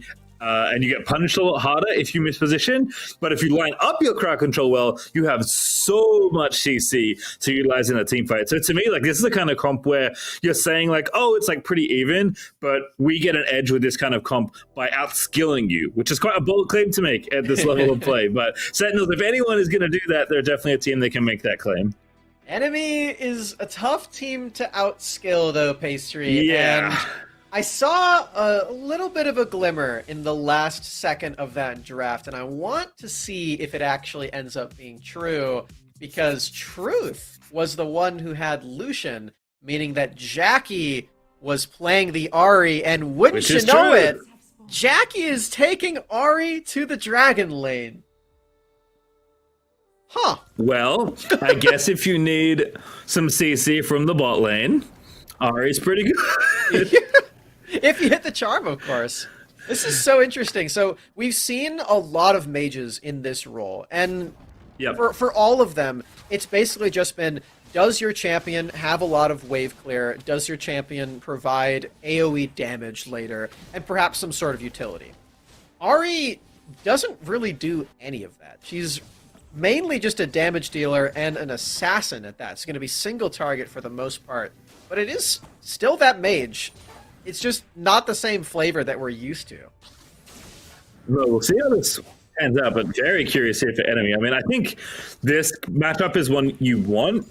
So, you know, hunting down the Corki for the Lucian, whether or not it's mid or bottom lane, is nice. Always nice to see Truth on something aggressive, but Ahri's going to have a work cut up for her, I feel like, in this kind of game, especially, you know, you can't really fight through like Thresh and Ashe. It's like a whole swamp of CC to wade through, right? You just kind of get stuck and bogged down in all of that. But if Jackie can be effective in the the mid game, like you always want to see from Ahri, regardless of the position she's playing, then that's definitely something fun to look out for here. So it's funny that we talked about 80 Twisted Fate and Rest played kind of the classical version of that in Ashe instead, and then Jackie was the one to give us the curveball in bottom lane. As Truth's going to hunt down beginnings. This is really aggressive with the new snowball, but Yikes is still going. The snowball almost connected. Beginning's now going to get jumped on here, but Molly's on the side alongside Sheesh. Rest is here as well. Q's going to miss as they flash out from enemy, but successful invasion, I will say. They're going to take this crab with 4 people. Everybody in this bottom side river. Crab. Enemy just comes to the aid of the Scuttle Crab. We're playing for jungle here for Ty, because he does flash forward, trying to find some sort of kill. They just walk away with that Scuttle Crab, and now it's still Yikes roaming with the jungler this entire time. I guess Ahri frees you up to do this. I guess that's their idea. I also feel like this is a Yikes thing. I feel like he does this every game. Yeah. And this is a style you love to see. I mean, beginning to see this is actually really good positioning for the Thresh, but Thresh is now the target. Tide's going to lock it up, and this looks like a kill on my screen. It's close to beginning. It's going to fall. The aftershock's not enough. Truth now getting low. He's going to try and hunt him down. Camille ulti was found there for MTS, so he gets the kill and gets out. Molly here as well, and enemy losing a critical member there in mid lane. Is just a 1-for-1 in the end. First blood over to enemy. It's on the other side of the rift. We're seeing Jackie trying to get aggressive in this matchup. Yeah, that first blood going over to enemies, pretty nice. MTS forced to flash and ultimate as well. Luan still with everything intact. You have to imagine that he's going to be all right in this matchup, especially if they all come again. Yep, Yikes and Time still at it. No ulti there for the Gragas just yet, but good enough there as MTS is going to get this wave push in. Beginning still roaming around, but level 3 on the Thresh versus Yikes at 4 and now puts on the Moon Pants as MTS is committed to this 1v1 here. He's going to get the stun down. Good little spin there for Luan. Great pull in there as MTS going into the tower, but Beginnings with the disruption is going to get the kill. Perfect bait by MTS. Oh man, Yikes has spent so much time up here, but it's Beginnings with the response that actually finds a kill in the end. Gets it for himself, of course, but MTS, sigh of relief as he gets to go back to the base. And if he stays around, he could potentially buy the full Trinity Force. He won't actually do that. Content with the components and Beginnings, you can tell that he's smiling on his face. You know, he's like, yes, I'm out roaming Yikes, even though he's only roaming. Yeah. Managed to find the window. And really nice counterplay there for Beginnings and MTS and top lane. MTS off to the races. This is a match being highlighted before the series and with good reason. So MTS getting the better end of this early game so far. Sentinels up 400 gold or so. In fact, 300 as the numbers keep on shifting back and forth. MTS, so not done, takes a big chunk out of one DJ's health bar. As Sentinel still going at it. That's a kill there in mid lane. Sheesh with a massive dive, getting the pick up there onto Yikes. Orky package is quite large, and it does look like Rest actually helped out with the ultimate from across the rift. Does not have that one available in this 1v1. Because of that, he has to flash on the isolated play right there, but for Sentinels, they get one more pick off of it. Oh! Okay, well, Truth wins out of the play. I called it too late because we got another fight breaking up, but Truth finds a solo kill under the tower. MTSO is roamed down there. Camille Ortiz gone. She's going to dive on in. Molly with a bit of kill, but Ari's already picked one up. It's Jackie that gets the kill with MTS. We'll find the trade back without time. It's going to flash in enemy looking for a second, and they find it as Molly can be the third. Yikes, diving on in. Oh, that's a good knock up there. I think that maybe he interrupted the package of Molly. No, Valkyrie's out of the way.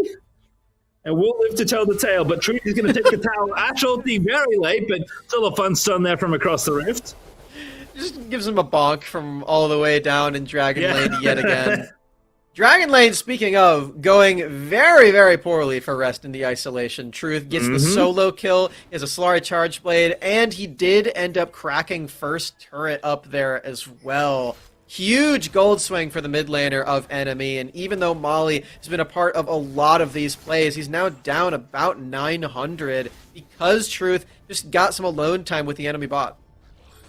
And that's great news here for Enemy because Lucian is the big damage dealer on this team, right? This is not a super scaling team. There's not that many obvious DPS threats, but you have a ton of CC. You have some good beef to kind of fight through Sentinels as they're scaling up a little bit more. And Beginning, great checking the enemy team here. Now he's going to get low, but Rest is going to go on in there to start MTS and Sheesh line up with Rest to get the counter kill there. As Beginning's blipped with barely any health.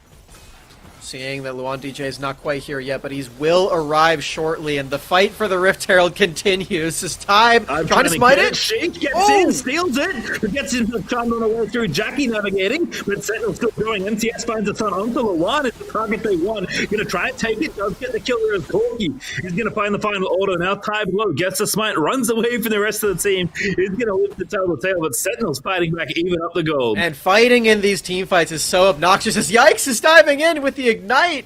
It's not going to be enough in the end, but as I was saying, Rest with all of these slows and all of these volleys is making it so annoying for Enemy to keep fighting and stay on even footing. Yeah, Rest, stays out of trouble, positions well. Very annoying here to play against. So watch this absolutely chaotic Rift Herald fight again. MTS, though, fearless in these engages. Pretty big for Sheesh that he's actually able to steal that one away from a Nunu. That is not something that happens all of the time thanks to the Consume. He still is confident in his own smiting capabilities. Is to steal that one away as Sentinels just continue routing off the members of Enemy on live. I believe Truth is dead. Yeah, she's got the solo kill by the looks of things, but the Dragon's still on the table. Sentinel fighting back. Jackie, the target. Molly packages on in. So the timing's nice. The kill is there. It's Corky on a killing spree, despite the exhaust. Another one is going to be forfeit as well. They got the Mountain Drake, but is it worth it there? Is Molly still going left? Popping up as well, trying to find the slows there as the two marksmen on the Sentinel side are wreaking havoc on the enemy team. Enemy do end up with that Drake, but Sentinels take a fight. They take 2 turrets in the Baron lane, and they regain control of the gold lead. They were previously down over 1,000 because of Truth's wherewithal in the Dragon lane, but all of that is now laid to rest. The Sentinels, that's 3 turrets, including mid. Yeah, that is extremely impressive. For being down a little bit to being up 4 or 5k, Sentinels with basically 2 different plays across the map, winning both of them. One of them was, a 2-0 basically. Yeah. There was nothing there, but the Rift Herald, some champions and a couple turrets in their way, but winning that Dragon exchange, even though the Dragon did go over NME. Getting those kills, a big deal here for Sentinels to go massively up ahead at gold. And Truth is the player that enemy need to kind of find some footing with here, because Lucia's, I think, the only champion that can really get things going here in this mid game. Sentinel's already having this Ashe and Corky and the stacks all farming, not to mention the power of this rampaging side laner in MTS's Camille. This is looking tricky off the back of some very, very good play on the Sentinel side. It's really tricky, and it's a really unorthodox game to play in, too. So it's not something that you would expect these teams to have a lot of experience in. This is a game where the first Dragon was taken after 8 minutes. There have not been very many objectives taken, not for lack of trying. There have been so many team fights around them, but often in all of them, they're just too low, or everyone's dead, so you can't actually take the objective. Yeah. So it's just team fight after team fight after team fight, and it does feel like in the end, Sentinels. Whoa! That was so sick from the beginnings. The flash hook. Aki's going to get away from it here, but now can the tide turn here for enemy? Tide looking down beginning low again. Thresh not that tanky. He's going to get dunked and killed, but Shisha on the backside is wreaking havoc in the back line. The front side is going to get stunned up and killed.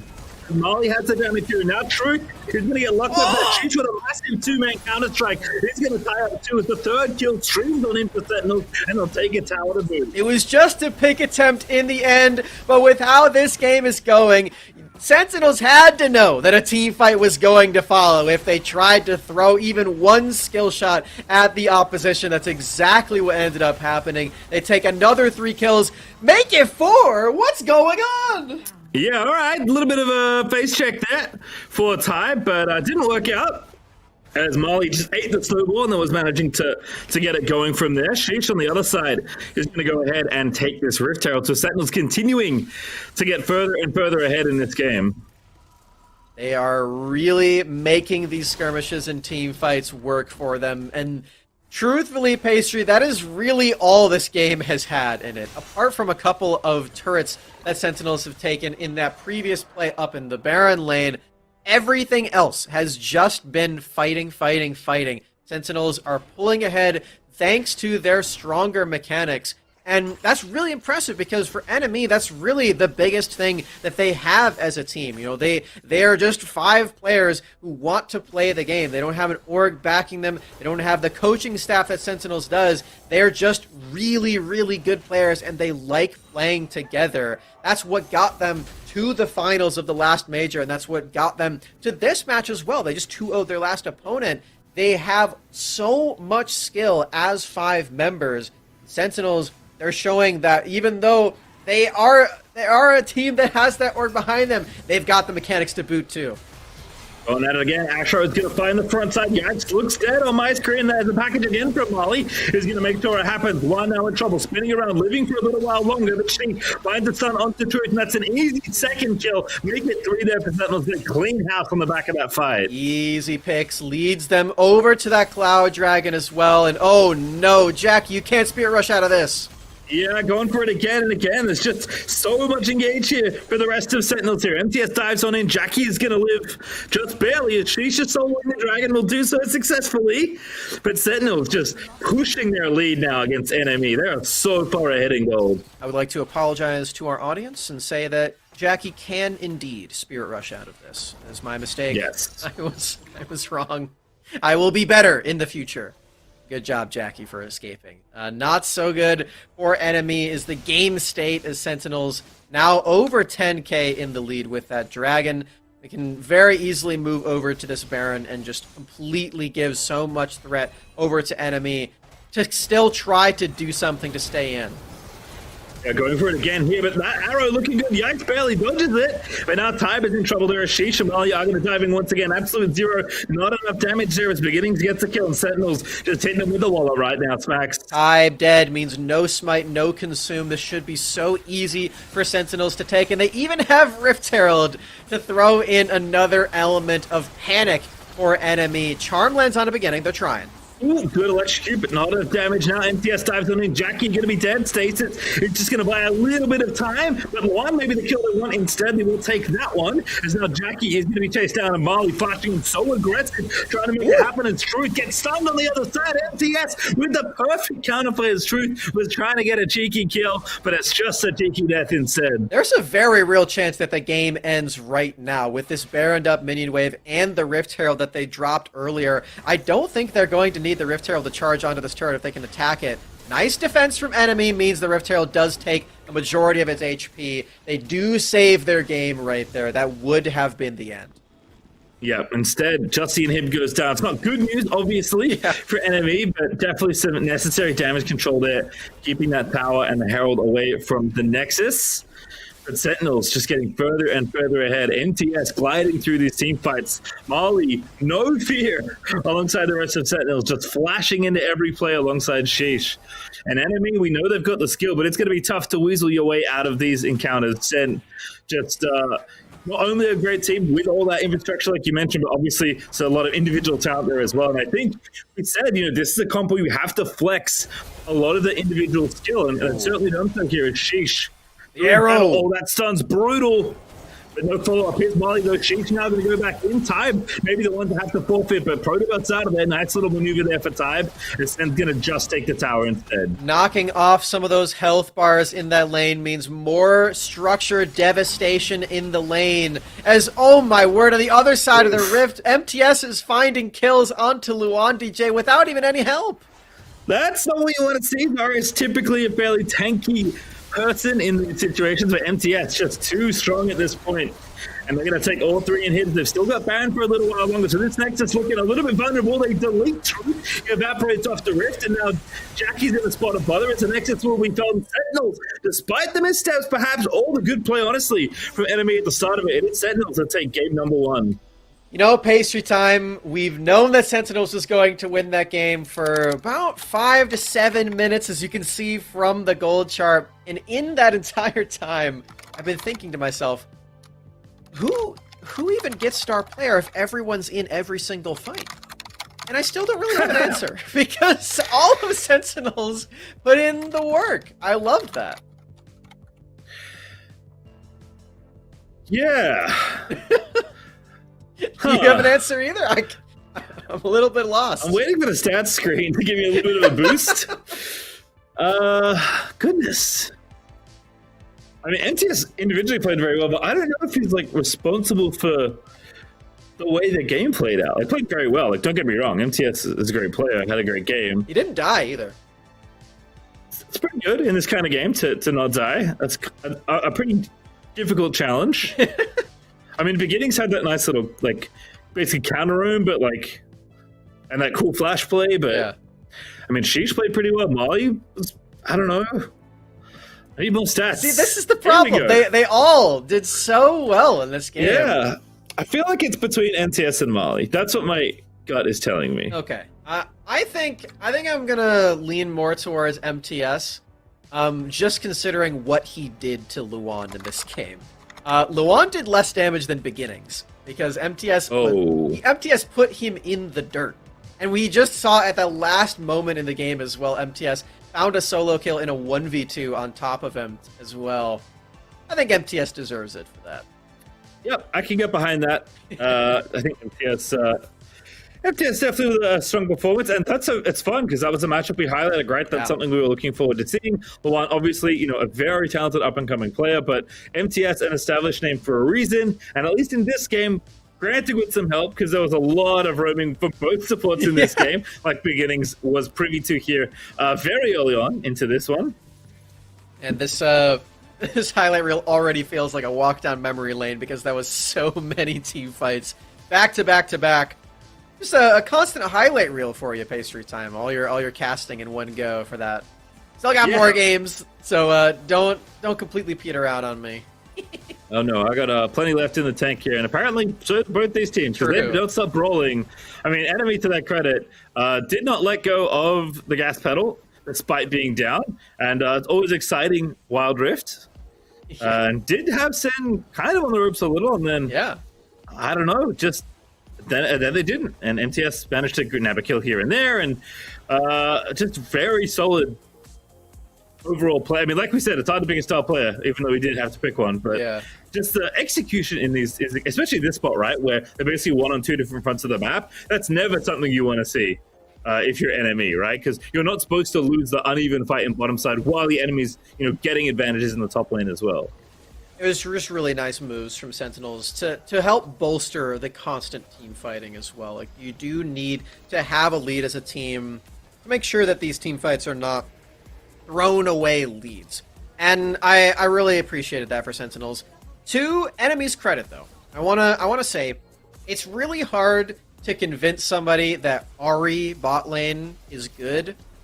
But I think you can see the gears turning in their heads right now, because we saw that Jackie on Ahri, he's an assassin, and what do assassins do best? They kill the enemy bottom lane. And why not just put it bottom lane by itself anyway and have your support roam around everywhere else? That is what they did, and I think that strategy does make sense. Maybe needs a bit more practice. Yeah, I mean, again, Yikes is definitely a roamer, right? Loves to get out of lane from the support role, and we saw that. I think Sentinels, to their credit, did their homework, right? Knew what to expect, and had Beginnings out of the lane as well very early on. So I think what Enemy were doing in this game has plenty of merit, and I think they've shown their style and their individual skill here in this game. It's just it's tough when Sentinels are such a well-drilled team. I feel like some of those moments were just getting out executed in kind of uneven macro spots. Sen are already getting something, and if you get something, you trade, but if you don't get something, they kind of take over the game, which is kind of what happened around that dragon fight. So MTS picking up star player at the end of the day, bit of a got some attention in the early stage, picked up his kills where he could, and then kind of took over at mid game. Whether it's the team fights or the side lane, MTS played so well in so many of those fights. Yeah, the side lane just completely stuffed every single possibility that MTS could, or that Enemy, could get back into that game, because the last Baron play really secured it for me. When the entire rest of the team is sweeping up and bringing all the minions through the dragon lane, he's there by himself, still making things happen. Dragon, no help at all. Just playing this Camille into the very tanky Darius and the rest of his gamer friends as well. MTS just crushed it. There's not much more to say.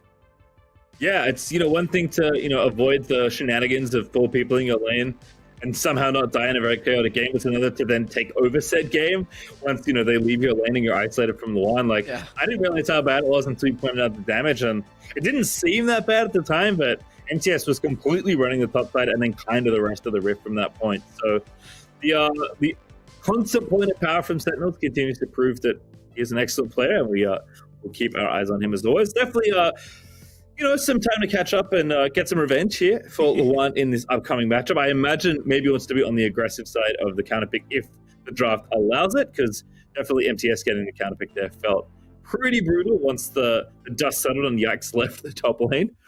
But we'll see. Again, Enemy, the way they approach this game, they're such a fun team to watch.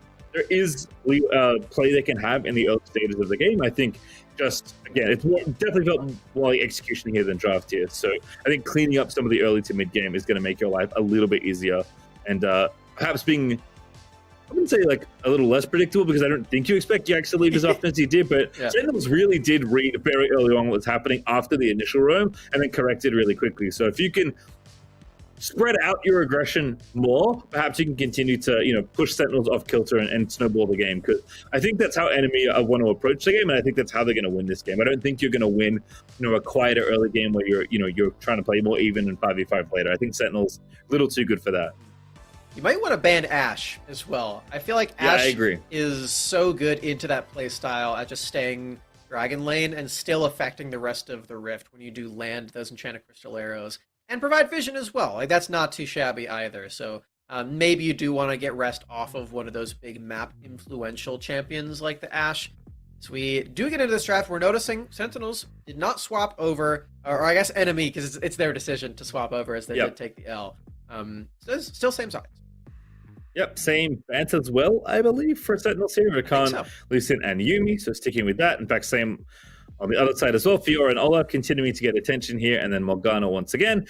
Corki is the change, so didn't want to give Molly Corki again. Can't blame you with the game that he just had.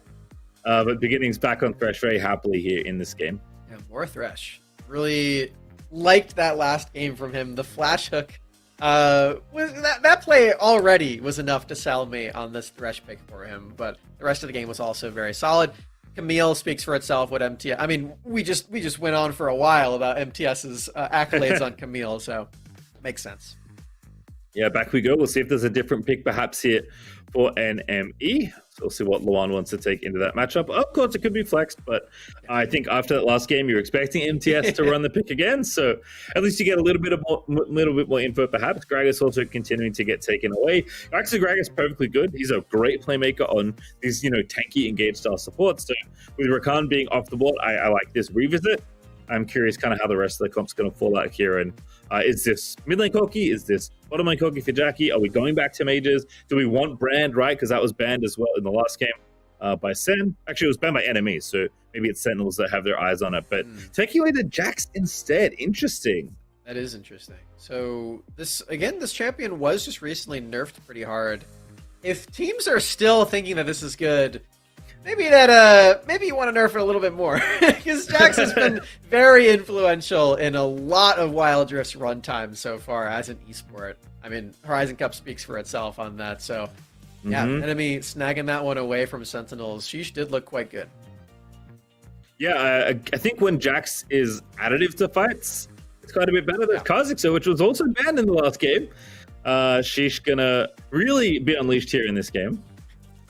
Nice little rhyme there. Sheesh unleashed. I like that. Maybe we can fit that into the game at some point. I really like the I think so. The damage then actually very similar to what you just said, an additive to the team fight like Jax. If you are a cleanup assassin on this Kha'Zix, it ends up being really effective. So Sheesh already was doing very well on the Jax at that. In the previous game, Kha'Zix potentially even more skilled for that. Yeah, definitely a good dive buddy for MTS on the Camille.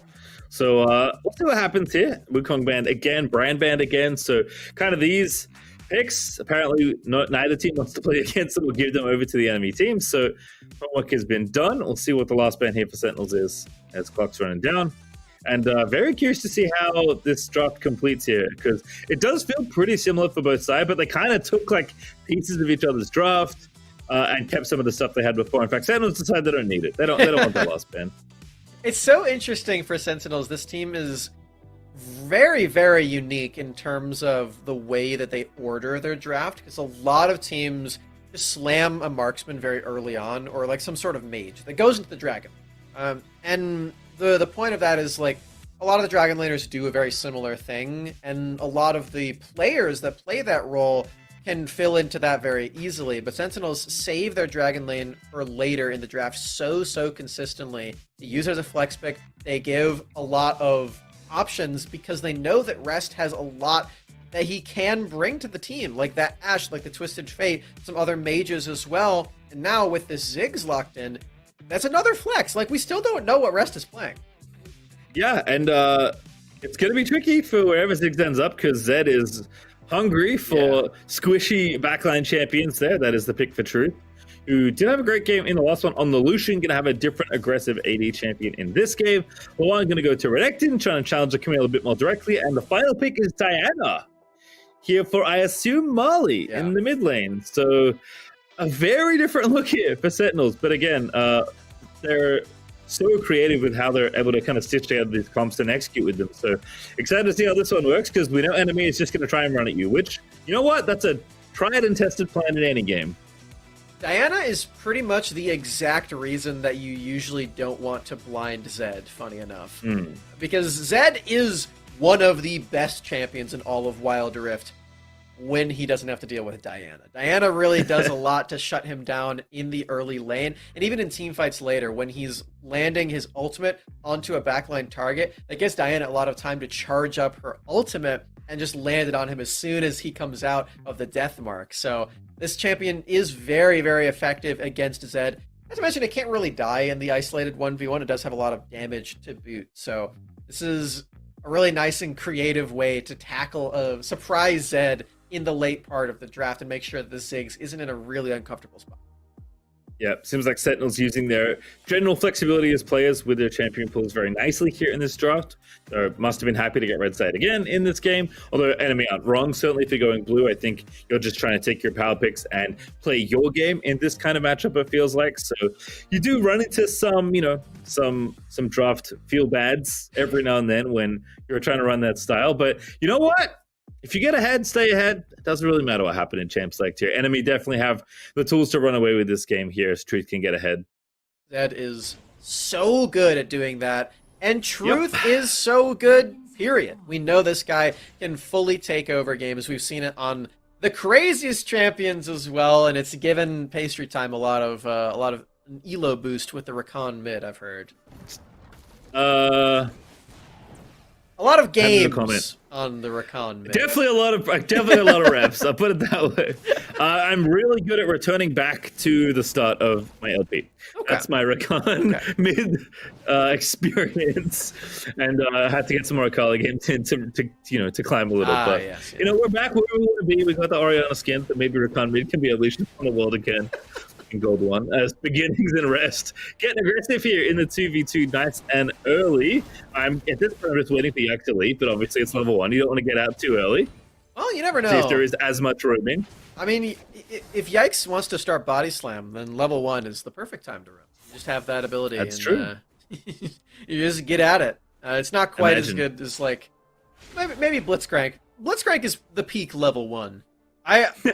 When in my games, I've just been running directly to the enemy red buff at level 1 on Blitzcrank and just resetting it with my hook. It's fully devious.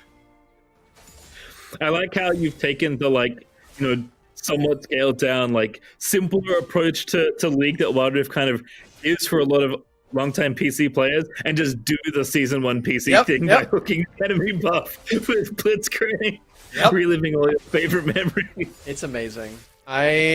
I really like Blitzcrank. It's a good time. So your exit's mid. Yes, he is. All that conversation, he's actually come in already. Of course. I don't know what we expected. He hit level 3, so at least he's not just on body slam. He's got all of his spells, apart from ult, so he's ready to roam. That's all he needs. Linking up with Tybe and finding the enemy jungler. Sheesh now has to run. Yeah, I might look a bit silly. Tybe with a very big stun. At the beginnings goes in, misses the play though. But oh goodness, that's an exhaust down. The dive may happen. Molly low does pop the barrier, but not enough there. And it looks kind of funny, but this is great from enemy. This is something you see a lot around the world in Wild Rift. You don't need to sit in your lanes and play statically. Getting aggressive early as a team is something that's good in League PC. Just a little later, and a Wild Rift, if the game's fast, you can play early like this. And the enemy are kind of taking that strategy and really pushing it to the logical extreme. But Peach actually avoids most of the shenanigans in his own jungle as a result. But it got a little dicey there, to say the least. There was definitely a possibility for blood to be shed in that play. Luckily for Sentinels, as it is on their own turf, they get to push the enemies back, quite literally. Good joke. And they get to go right back to farming on Kha'Zix. Level 5 now, the ultimate is here, the evolutions have begun, and this is where Sheesh can really start to deal some damage on the Void Assassin. Also seems like Luan is having a better time right now in this matchup with Dronectin. Up a little bit in gold, because that's significantly less people in the lane to kind of give his guest a little boost. Taking a breather. Yeah, we'll see how the isolated 1v1 goes, or how long it stays isolated for. Truth also getting things pushed in. Level 5 on the Zed, now level 6, alongside the Axe, who's cleaning out vision. So definitely want to get out of the lane if you're Truth here and try and find some kills. If your ulti's off cooldown, you're doing it wrong, is kind of the Zed motto. There was a Ziggs in his own lane, so maybe there was a case to be made for that, as Yikes is so fast. Oh, such a good play for beginnings. Yaks, I think, a little short on the body slam there as well. Truth will just settle in to the 2v2 as both the mid laners have rotated here to the bottom half of the map. We're waiting around for these objectives to spawn. I would be surprised if Truth actually does commit to a recall here. He's not so lucky with the package yet. He's who got that crab? Not sure, but there was a big battle for it. Great Ziggs ulti there. Oh. Disengage there from Yikes. Sheesh looks for the W, doesn't find it on the Tybe. Wait, Spike's not going to be able to land through the minions, so Tybe going to retreat, and Sentinels with all their members still around. They will start up this dragon. No smite here to contest. Yeah, Ooh. going for it. Actually, that's first blood on the table. Jackie is going to grab it. The dragon goes down. We'll find out who got it in a second. It is indeed Sentinels as Marley picks it up. But blood has been spilled. Truth getting a kill there on the back end of it, even though Rest does get one as well. Sentinels end up with the dragon despite Sheesh dying before he could smite. And enemy get a little bit more in terms of these kills. Hold on, we gotta wait for a second. Ignite lands on the beginnings. Yikes going again. The Q's going up. It doesn't hit. MTS once again looking for the angle. Whoa. Doesn't find it. Sheesh to the backside. Gets the kill instantly. Jumps on. Counter strikes away. Very nicely done. MTS trying to find some counterplay. Sheesh as well here, but they just can't find any kills here for Sentinels. Can't get over that chunk of terrain. There's being zoned off quite nicely, and Tybe, the assassin on Jax, escapes with the counter-strike. All of the damage the Sentinels had remaining was auto-attacks. Can't bounce back. Moving over to this Rift Herald, do you actually get both objectives off the Rift? So that's at least something for Sentinels, even though they're losing these skirmishes. Nicely done. As Truth gonna move it out of those bombs. Yikes again going for the play. Just sees every angle. Not one he doesn't like. Always has to protract around the different lanes. Man, Yikes is just so fun. You can tell that he's just having a nice time playing Wild Rift. Every game's a happy game. Oh yeah, I love that about him. And a lot of the plays he makes are quite sound. He is actually around the Rift, setting things up for enemy and getting things in order for them to pave the way and get to where they need to be. They haven't actually taken any of these objectives yet, so that's a worry for enemy. They need to worry about where this Rift Herald is going to go and if they can make a response play, because they want to start breaking open these turrets as soon as possible. This is such a good little trap here set by Sheesh and MTS, but enemy don't bite. MTS is going to get the coverage he needs, but Hype's just going to back away. And you mentioned objectives. Is unfortunate that even though the gold is even, that first big fight was for that dragon, and it was a big one. Infernal, though, going to Sentinels. Kind of a feels bad there for enemy with no opportunity to grab that, of course. So we'll continue on. Staying proactive here. True trying to get out of lane as much as possible, which is always good to see. And maybe find something here onto Beginnings. Death Mark down. Beginnings relatively tanky. Ziggs Bomb is nice, but they can't find the kill. Instead, it's MTS going back in onto Yikes, but the Stone Plates pop, and it just doesn't matter. Sheesh gonna find the kill. And you can't quite fully burst a Thresh when he has that Aftershock available. I like that attempt for Truth, just seeing if he can cancel any recalls, but like I was saying, Beginnings is so tanky. And Sheesh, already level 9, has 2 points in his ultimate. 2 evolutions, more specifically. Very scary. He's got the resets on his jump already available. You do not want to be a low health, isolated target against this Kha'Zix anytime soon. Yeah, really nice respect there for MTS as well. Flashing out of the way nice and quickly. Because there was reinforcements to the top side. Even though they did get a chunk, they couldn't confirm a kill. And Sentinels don't overreach, showing a bit of that experience there in the top half of the map. But still, the players don't have to stop. Yikes, once again at it here on Somali, but that's the level 7 Gragas there alongside the Zed. No deathmark yet, but Truth is cooling down very quickly. Maybe wants to try this dive, but it's pretty dangerous up against Diana with full sums. It's been a nuisance with that Shadow. I wouldn't recommend it, but yeah, it can be annoying. If Tybe is here, maybe they can do it. Looks like they actually know exactly where Tybe is, as Sheesh is going to find him out and deal so much damage to him with the ultimate. Oh, sheesh. My goodness, that damage. Kha'Zix Q isolated. Ziggs bomb almost actually finds the kill from pretty far away after rest. And Sentinels are getting leverage over this next dragon here as they pop the Herald mid. This is beautiful map play here from Sens. I think that Molly could potentially die in this 1v1 flashing out. Looking bad, but here in the mid lane, we also have trouble. That is indeed the kill for Molly. Finds the solo. Tower's going to fall. Sheesh now trying to rip Tybe a new one. And now going to go back. He dives in for it. Finds it on the Q. Gets the extension there as Jackie's going to dive in. The stasis is nice. But can he win the on the other side? And Sheesh, he does find the double. Gets the reset. Are you kidding me? No way Sheesh lives that and kills everybody. That's a full ace. Nobody's dead for Sentinels. 5 for 0 in 9 minutes. They can move over to this Drake. They've got the honey fruit in the river. Sentinels wipe this entire rift again. Just like in the last game, they are the skirmish kings of North American Wild Rift, Pastry. Yeah, and Sheesh just goes off in that fight. I mean, you think the talent's dead, we're fine. Time's a little all right. Sheesh is like, you know what, I got this. One kill, but maybe he's going to die for it.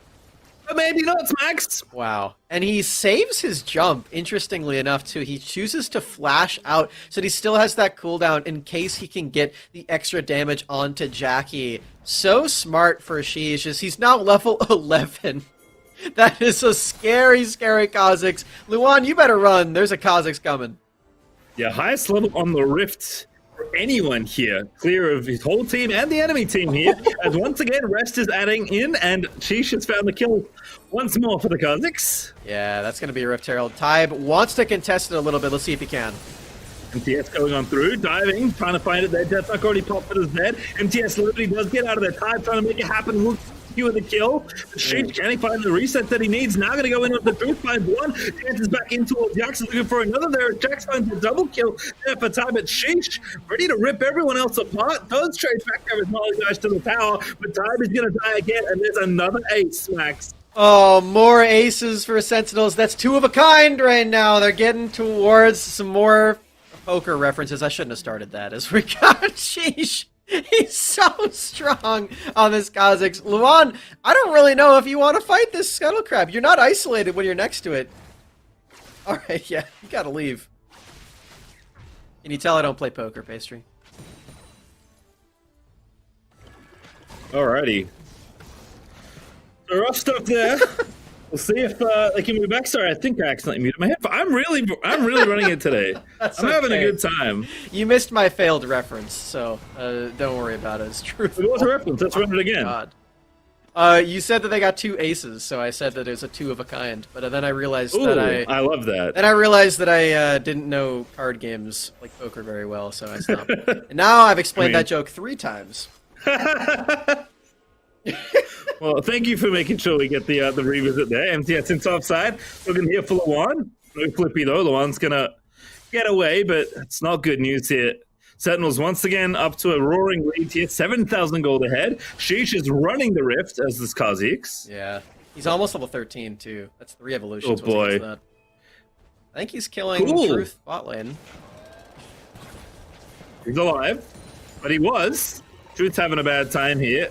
They just can't really duel anyone. Gonna get assassinated instead of assassinating as Yak's in top side in their 2v1. Beginnings there, hook in the box. MTS with the ulti. Nice. Yak's living forever, though. Beautiful cask. And we'll live. Very effective cask for Yikes. He actually gets to live there. So Jackie's trying it. Stasis. Yeah, but Sheesh, I mean, it just doesn't matter. Rest with the perfect stasis. Holds on to the subs, and Sheesh gets the, I don't know what's that, kill number 8, maybe? It's a lot. I can't even keep track. Going for more. Upside. Dominant here. Sheesh. Looking for the other Tybe. Who's going to be the threat. Rest from downtown. Finds the ulti. Doesn't quite connect, but still enough damage as the Herald pop top side. Sheesh still going long, trying to lock him up. But Sheesh back in its stasis. There's the counter strike. Not timed properly. Sheesh gets himself out of there. I lived, and that's the turret dead with the Herald. They can't even find Kha'Zix, even though he's at 1 HP. It's to recall, fully purchase an entire Ghost Blade. going to be even faster, even more difficult to kill. So we are wrapping this series up if Sentinels keeps this momentum going. 10 seconds off of the Mountain Dragon. You have to imagine that team fight is going to be enemy's last shot. Corki packages up. This is their chance to actually do something. But again, she's level 13 now. That's 3 evolutions. That's not good. Yeah, we'll see how it goes. Enemy are at least going to try and, take the dragon here.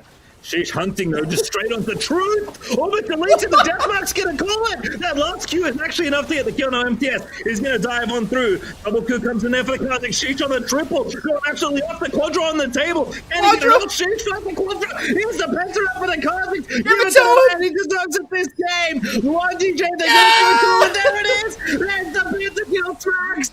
Let's go! Sheesh! Pentakill, 5 for 0 ace. They're going to try to end the game. They've got 12 seconds away before the nearest member from enemy arrives, but they're flashing forward to end this game and go to the winners finals.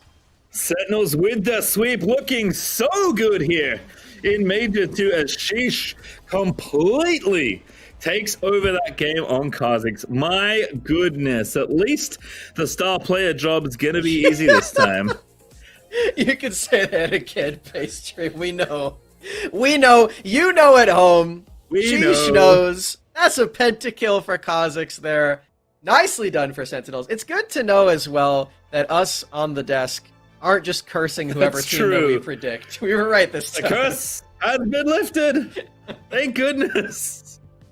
Oh man, nicely done, Sentinels. This is about what we expected from their level of skill as a team, and I really liked the Ashe from that first game that did a lot. They didn't really need a very creative champion to respond to what enemy was doing this time around. They just played their own game, and their own game turns out pretty good. Wild Rift. Yeah, I can say that again. As the number was 12, that's what we're looking for.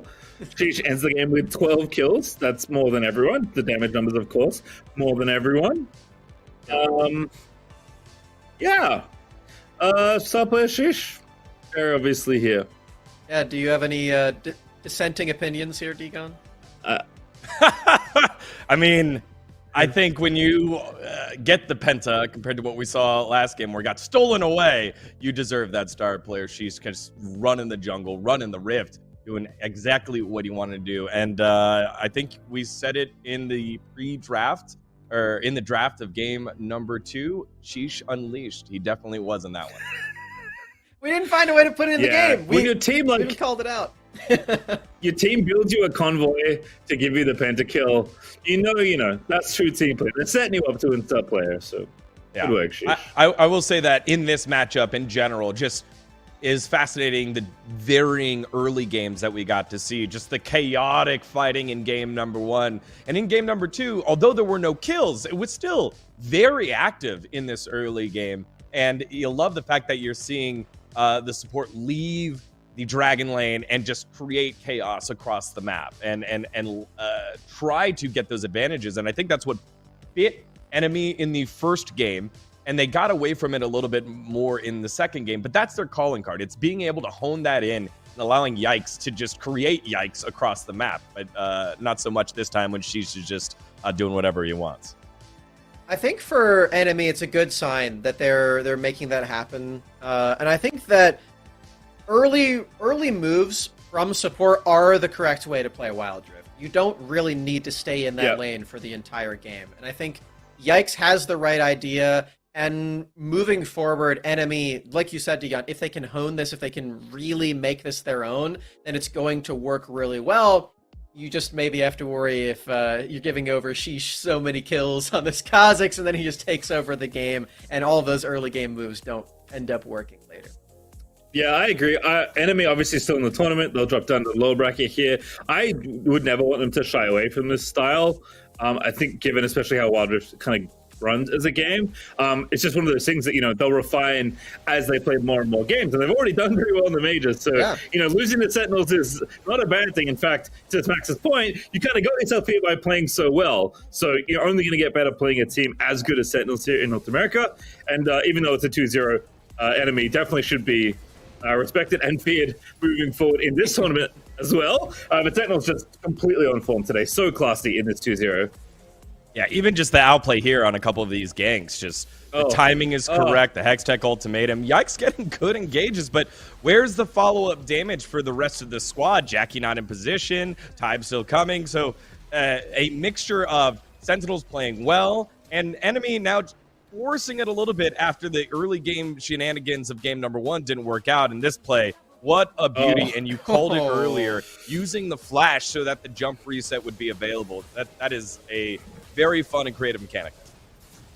Really smart moves from Sheesh. This isn't a champion that we see played at all, a whole lot in the competitive Wild Rift. So to see it come out with such a bomb and like Sheesh really showing that he knows how this champion works, even if it is unorthodox, is so exciting. We know that Sentinels has these player quirks with a lot of their stuff. Like they've got the AD Twisted Fate, they've got this Kha'Zix now as well, and I just can't wait for the next one that they show us here.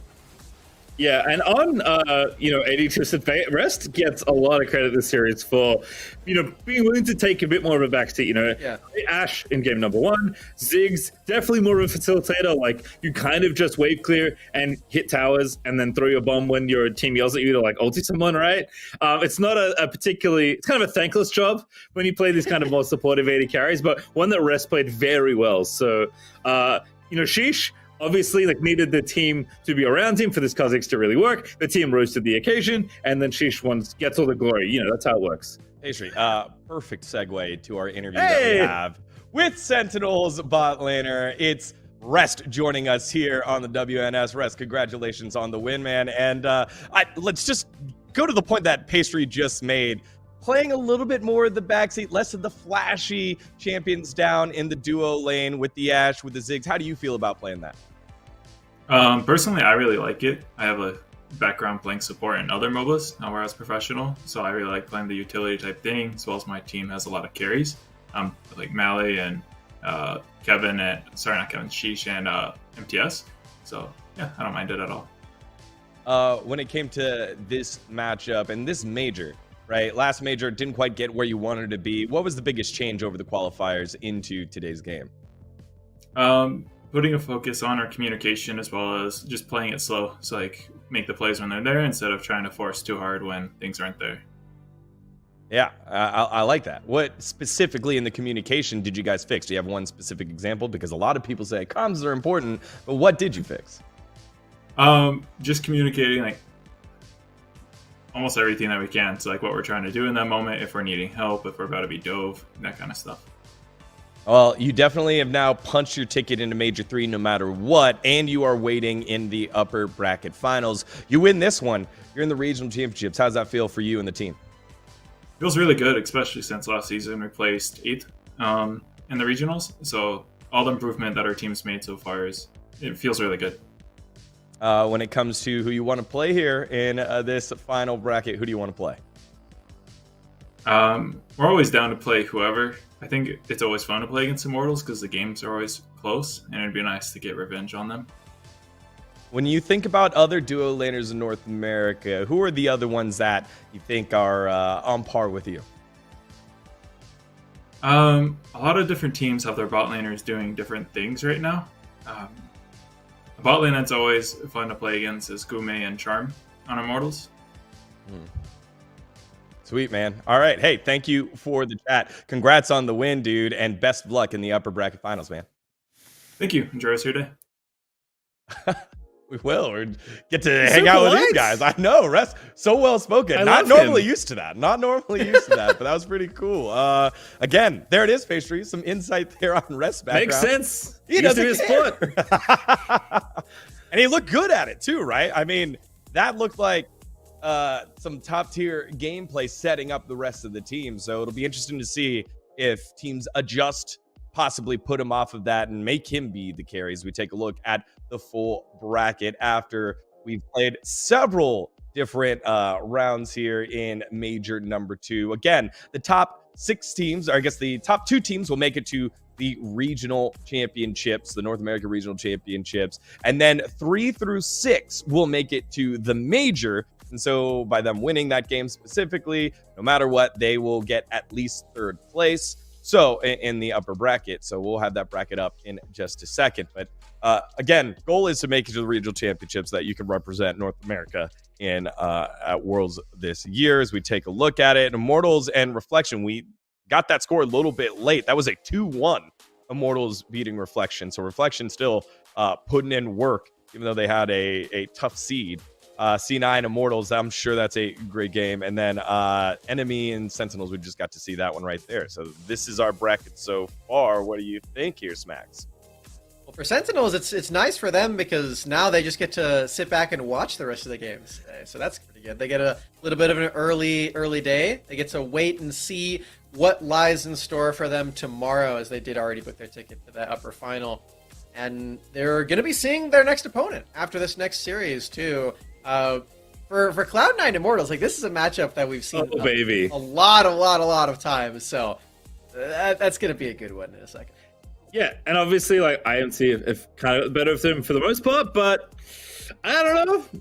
New Major, new Cloud9, they just seem like they're gaining strength with every game they play, win or lose. So I feel like Immortals know the rest of NA is coming for them, and even, a less likely hero in Cloud9, but still known quantity. That should be a very close best of 3, and pretty important to win because obviously you guarantee yourself at least berth into the next major, and everyone should have eyes on at least finals, not just for winning, but because that does auto qualify you into the regional qualify. You don't even have to go to the next one. So a lot on the line just for the upper bracket semi, and I think a very close lineup between those two teams, even though IMT have been so strong. Yeah, well, you know them. Now we get to see them for the first time here in Major number 2. Rocky Zoro, Lamont Hoon, Gume, and Charm. These guys have been leading the way in 2022, carrying the flag for NA Wild Rifts. And again, I kind of go back to the score against Reflection. It was 2-1. So that was kind of interesting. The other first round matches all were 2-0s. So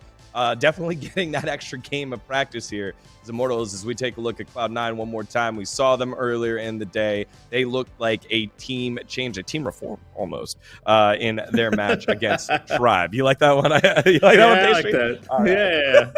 I see what you did there. Yeah. Zello, Tarzan, Meals, Old School, and Selma. This is going to be a battle of the junglers when we take a look at that one, because back in Major 1, it was definitely Lebmont's world that we were all just getting to live in, but Tarzan, known quantity at the jungle position, and really took over the series in the match earlier. All throughout this year, Lebmont has shown to be one of, if not the best players in all of North America from the jungle position as well. It's so interesting because we've seen him like fully take over games, and that's not something that we're too unfamiliar with, considering that is how the best team in the world won in the most recent international event. It's just the best player in the world was a jungler, and they played to jungle. If that's going to be the case for North America as well, then Lebmont is definitely the player that you want in that position. Tarzan, he's got some other stuff that he's throwing in there. He's got a lot of different champions, but Lebmont overall has been just the big stellar performer in North America in Immortals. Yeah, definitely a challenging matchup. Lebmont obviously such a great player, but Tarzan's shown like a lot of growth, very recently. I think Fiora's probably going to get banned in that series, so I'm curious what other kind of tricks are in the bag. I'm curious if they want him on something a little bit more aggressive, like Lee Sin on Xin Sao, which we've seen him play as well, or are we going back to Graves, which apparently got success today, or Riven, which I think can be very good in a lot of the comps that Cloud9 like to build, and not to mention Cloud9 have other positions they can carry from as well, and of course so do IMT. So I think the jungle matchup will be very key in determining the type of game we're going to get and then the pace of that game as well. So that matchup should determine a lot of how that series plays out. So even though IMT come in the favorite because they are the highest seed, I feel like I've said this every time, so I'm just going to say it again to curse us. Surely this series will be a 3-game series, because I feel like if anyone's going to go the distance, it has to be this one. Also, Smacks, I see what you did there. Lebmont, kind of compare him to Hueba, just a little, same thing, Dakun Gaming. Basically the same player, yeah. Well, we'll get to see which jungler steps up for their squad to book their ticket in the upper bracket finals after we take a short break. Immortals in Cloud9 in just a little bit. You're watching the WNS.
Hello, everyone. Welcome back to the Wild Rift North American Series. Degon here with Pastry and Smacks. We just got to see one team punch their ticket to the upper bracket finals, and now it's time for someone else. Immortals and Cloud9, the two squads that have had a rivalry for quite some time in other matches, now bring it here to the Rift with a lot on the line here, Pastry. Yeah, I mean, in general, IMT might be like the rival of, Pallet Town here of North American Wild Rift. Everyone is kind of out to get them. C9, though, have definitely been on the up and up, which is exciting to see. We'll see if they can do it. I think, again, like I've said this, I keep saying this, I guess I'll keep saying it. I think this should be a 3-game set. I'd be very surprised if we continue speedrun Saturday and get another 2-0. But hey, I've been wrong before. Not really my job to be right about things, just to yell about them. But regardless, I'm very excited for this matchup. All right, Smacks, it's our job to be right, or I guess it's your job to be right, and I just happen to be riding on your coattails. Why is Cloud9 your pick here? And tell me why Pastry's wrong. Firstly, this is a big burden if I'm the only one who's supposed to be right on this broadcast. I don't know if that's fair for me, but I did go with Cloud9. I've got some faith in them after I watched them destroy Tribe in that first series, and I think if Immortals comes in not respecting the draft that we saw from Cloud9, then it's going to go the same way. Pastry, quick thought. I mean, look, I'm a simple man. I see the numbers. I vote using them. Very rarely do I make predictions, especially on this broadcast, by using things like, heart and instincts and intelligence. So I'm the higher seed. They feel like the favorite team. But like I said, it could be close. And I almost started with Cloud9 because they can very obviously do it based on what they've said. Well, the upper bracket semifinals, number 2 underway. Cloud9 and Immortals. It starts with game number 1. Alrighty. So this draft, Smack, should be very interesting. Because IMT, there we go. They've done the homework. See you later, Akali. See you later, Senna. See you later, Fiora. Mm-hmm. Those are the exact 3 champions that I wanted to see banned, actually. Because for Cloud9, yes, they had a really solid setup with the double tanks on both Zello and Selma, but those 3 were the constants in both of those other games, and they each looked so good at every single stage of the game. Now Immortals, they force Cloud9 to completely shift everything, and honestly, now that Cloud9 doesn't have that, I might be completely shifting my prediction, but no, I'll stay with Cloud9. They are speed running this draft, by the way. We are almost done. 10 bans are on the board. The picks have been flying through. Ari, Lulu all up on one side. Kha'Zix, Thresh, Renekton, Gragas on the other. And I said it's been speed on Saturday, which has been true. I guess we're going to speed on drafts now as well, as these two teams are clearly very well prepared against each other. Jinx there for Gume. A little different from what we've seen so far, but certainly a solid champion. We're really abandoning the mage bottom lanes in its entirety for today. I mean, we saw a little bit with the Ziggs from last series, but Jinx is not a champion that we've seen in a very long time, as you just mentioned. This is that hyper carry champion, and you've got a Lulu alongside it too. With this front line now, Gume's the carry. You played a Gume. Malphite is the final pick there for the IMT side, so how do you possibly have any fun as Kha'Zix on the C9 side? This seems rough, but if you can find a way to keep the Kha'Zix ahead, then you can get it done. But you are on a timer, I feel like, against this kind of draft. This is so, to use the Malphite, this is rock solid. And C9 have said, all in on the early game, because that's their plan, especially with triple AD threats. Yeah. Lulu makes you so sad, too, as Kha'Zix. The polymorph can be really devastating. You're definitely right. This is going to be a really hard game for Tarzan to put up the same numbers as we just saw Sheesh pull off with the pentakill last game. Very unlikely to happen in this one. I do like Immortals' approach to this game. It's unlike anything we've seen in this entire year, and it's a lot of faith into Gume, who, if I'm honest, hasn't been the standout member of Immortals in most of their games. It's usually just been mid-jungle, Lebmont and Hoon doing a lot of that work. They definitely have the capability to do that with this draft. They've got Ari and Olaf for early game power, but if it ever goes late game, it has to be Gume. Yeah, I actually kind of like how INT is setting things up, like Araki on, safe tank. That's something he's done for a lot of his Wild Rift career, and with great success, I might add. Gume kind of putting the faith in that. as a late game carry, but also having the Lulu to help enhance it and also protect yourself from the obvious divers that Cloud9 have drafted for themselves. But then, like, you're kind of putting the early game into the correct hands, right? Lemont, superstar jungler in North America, one of the best players in the region, if not maybe the best player, like you said, and then Hoon to kind of facilitate alongside the Ari there, who is all about your skill trajectory and your individual skill expression, and not so much about your, like, I'm a big scary late game mate, right? This isn't something like, say, a Brand, where with good positioning and a lot of cooldowns, you can really rip through team fights. You are all about your flashiness and your individual plays. So I like the blueprint IM2 set up for themselves. C9 have to play very aggressively in this game to get it done. And why is Meals on Gragas Smack? Yeah, we should probably start with this. Meals taking the Gragas into the middle lane. This is really interesting. This is showing the flexibility of that champion that we've been highlighting all day, but this is a very different way to do that. This is so cool what Cloud9 just did. Did they do that in the other games? Where they just go and take the mini Krug to start off the game? That's crazy. I don't know. I clearly haven't been paying enough attention if that's been the case. But I love the approach. I mean, I saw the Lucian. I saw Gragas. I mean, Gragas in my head has been a support for the last few games. Yikes has conditioned me after only 2 games. But I like this pivot from Cloud9. You diversify your damage a little bit more. It's still the same, like, intention, right? You're still wanting to be aggressive and finding a lot of picks. But it's really cool. Like, I haven't seen AP Gragas in a long time, and kind of harkening back to, like, all the things we used to love about early league PC. AP Gragas is definitely that kind of champion. You're not wrong there, Pastry. That was the heyday of AP Gragas, early days of PC League of Legends. But for now, it will just go back into that middle lane. I would imagine that Meals doesn't go full AP, and at least if it does go late, he'll have some bulkiness on this pick. It's not quite the same burst level that we know and love from years past. He is also, to the other side, he's the only magic damage, and you're against Malphite. Yes. So maybe he does actually need to do that. He's definitely going to put some effort in. What Meals is really good at doing, though, I will say, is roaming alongside his Kha'Zix, right? If Tarzan is going to have a good early game start, which he needs to, and I think it's double crab here for Cloud9, off the back of some nice aggressive roaming out of Selmore and Meals, if Tarzan's going to have a good game, he's going to be set up by his team. And they've got the setup to do it. Gragas is a great champion to help support a Kha'Zix that's trying to find, a lot of kills and snowball this early game. So curious how it's going to shake out here for Cloud9, because they do need to kind of be the ones taking the initiative in this early game. But again, I just feel like the timer has already started ticking from draft, right? As soon as that Malphite was the final pick locked in, you look at Lucian and Renekton and Kha'Zix, like, all right, buckle up, because if you don't get ahead, you're not going to stay ahead. For Araki, this is one of those champions that he's just so skilled at. The baseline of a team fight is shifted in Immortals' favor, whether you like it or not, when this champion is on their team, because at some point or another, even if it isn't super late game when you have this Malphite, you're going to get knocked up by the Unstoppable Force. It's just going to happen. So for Cloud9, they have that to worry about once these team fights do actually come up. Everyone is getting their way towards that ultimate if they're not already there. So it's on the horizon for Immortals and Cloud9, and we're getting very, very close as the seconds tick by.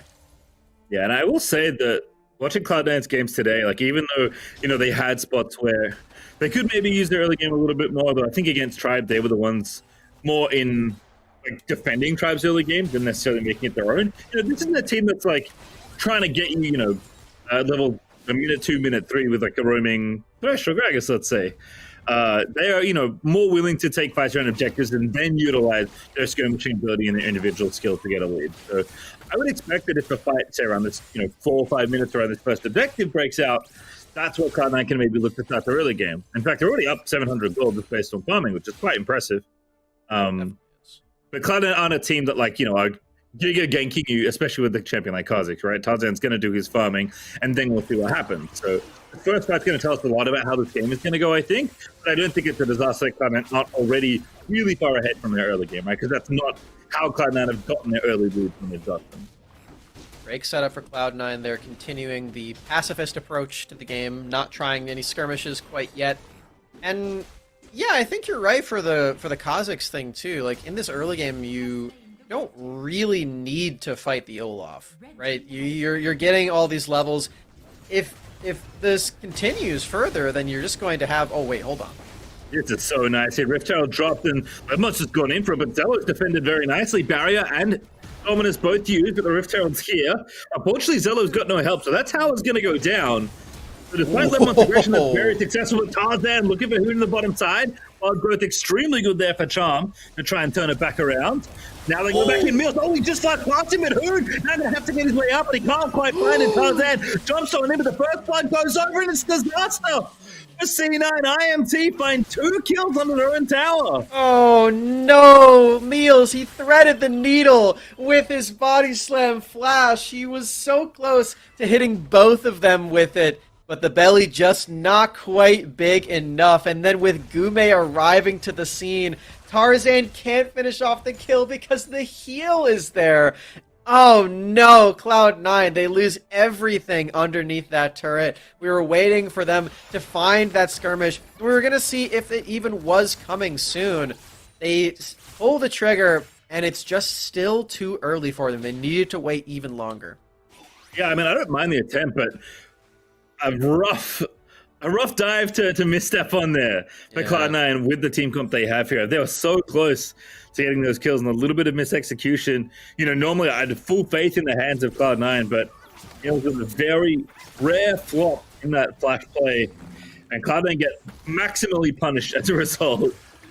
Honestly, it was so unfortunate that it almost even like I don't even know if he could do that again if he tried. Like right. The body slam directly in between them both. Oh, that was so unfortunate for Meals, but he's got plenty of time to avenge himself, to give himself back on the map. Nice charm onto Selma, and Hoon showing that he's already dealing a lot of damage in this game. Yeah, Hoon actually kind of going for it. They had Lemon in the back pocket, so he doesn't pull the trigger, but they have the pressure charms here as well. Find the glue length onto Selma. Hook is not going to connect, so they'll just walk up here. Hoon actually, if he can find a charm, could maybe get a kill here onto Selma, but instead they're just trying to take the damage on the tower, because Dragon is up, but Tarzan's back, trying to get some kills that he missed out the first time. Tarzan, unlike what we saw from Sheesh, doesn't have evolved wings, so the reset plays aren't there right now. Not going to stop him from jumping in and trying to find some kills on a charm. Very defensive champion, but if Kha'Zix does get on top of you, it's still pretty scary. You've got a Malphite in front of you now.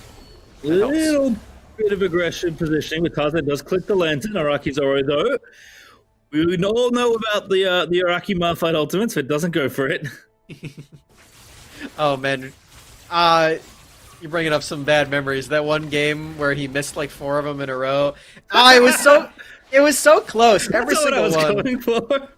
I know, but Unlucky. I took it the wrong way. I'm sorry. No, it happens. It happens. You know. Saying Smithy, some people think of the Mr. One, some people think of his great fight skills. You know. Yeah. It depends what you're feeling on the day. You know, Araki Zoro gives you the best of both worlds in that way, and he's earned my respect because of that. Malphite Cyrus. You love to see it. Oh boy. For all of Immortals right now, they're definitely thanking their lucky stars that they do have this Malphite on their team. Despite him not having a big sweeping advantage in this lane, he is that late game insurance, and he is the big front line that Gume does need on this team. Because, I mean, what is Jinx without a bunch of champions in front of her and helping her keep dealing all of the damage that we know she does? Nothing. So for Gume, he's going to have all of this help on his team when it does get to that late game, and Mortals have a lead to help that out even more. Tarzan at the Dragon, though, trying to take it very quickly here. Tarzan ready with the smite, but Araki Zoro again trying to line up the team fight angle. Does get queued. There's the objective. Does go over to Tarzan, but how's the fight looking now? Araki Zoro looking for the ulti. Doesn't quite find it. Delo now diving into the backline. Araki low but not dead. As Old School's trying to find it. The pick from the Q is good. Whoa! And they will get that first kill. Selmore low, but he flashes out the safety. Gume, though, ripping through the rest of the squad. But already as Hoon flashes in, finds the Q, gets a double kill, and turns the fight around for IMT. Oh, everyone was so low for Cloud9. It would have been so disappointing if Immortals couldn't clean that up in the end. And with the flash orb, Hoon actually does end up finding it. Watch this team fight one more time. We're seeing that Hoon is just playing on the outskirts with this squad. Selma's re-engage was really clever, but there's nobody there left that feels comfortable enough to continue going at the HP they are. Hey, guys! Vibing.